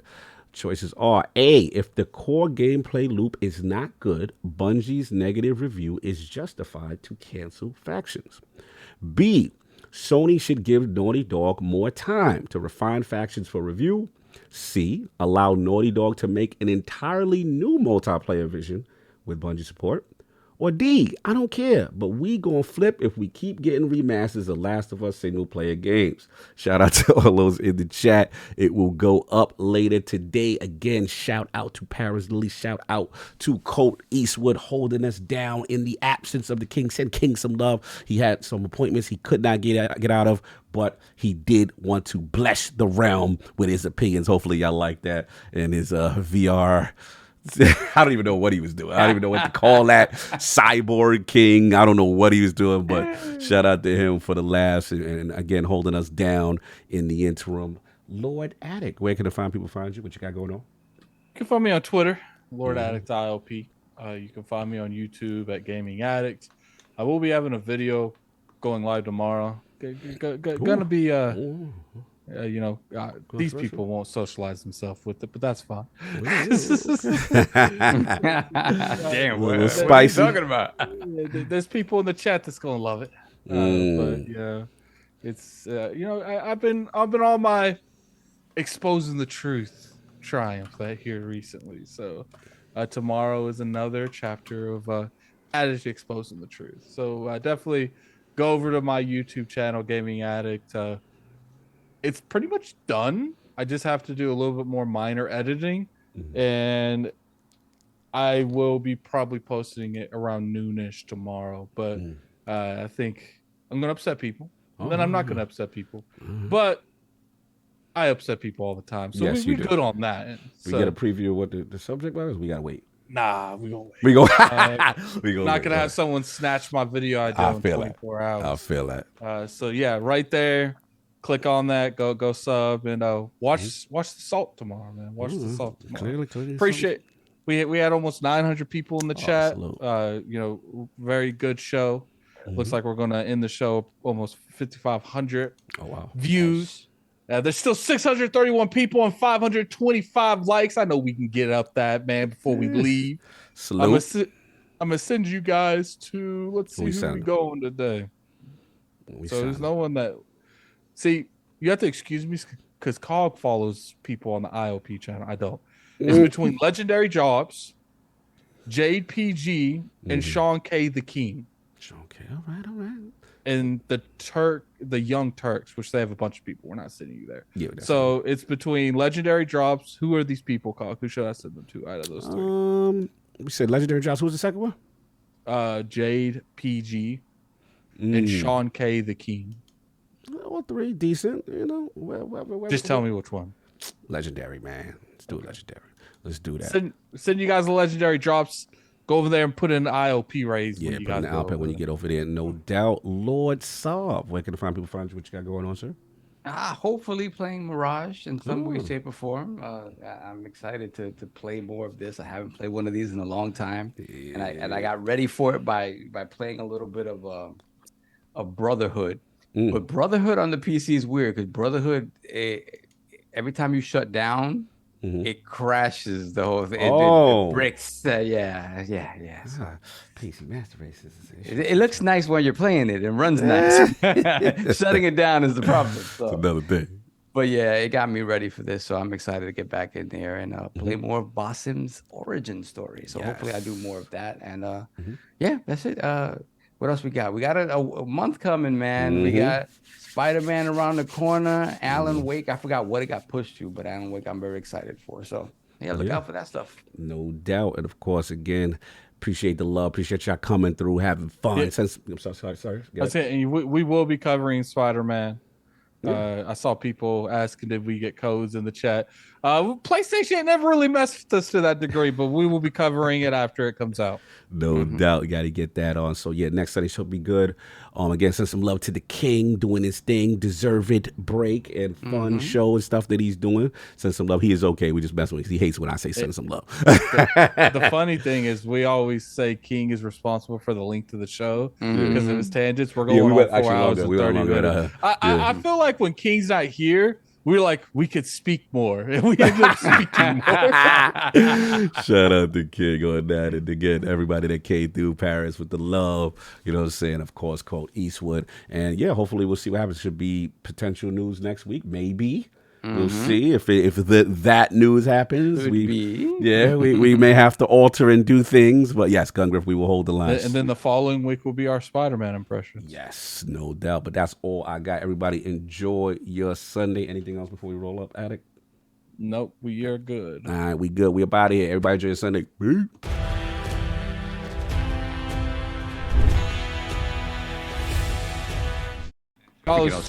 Bills.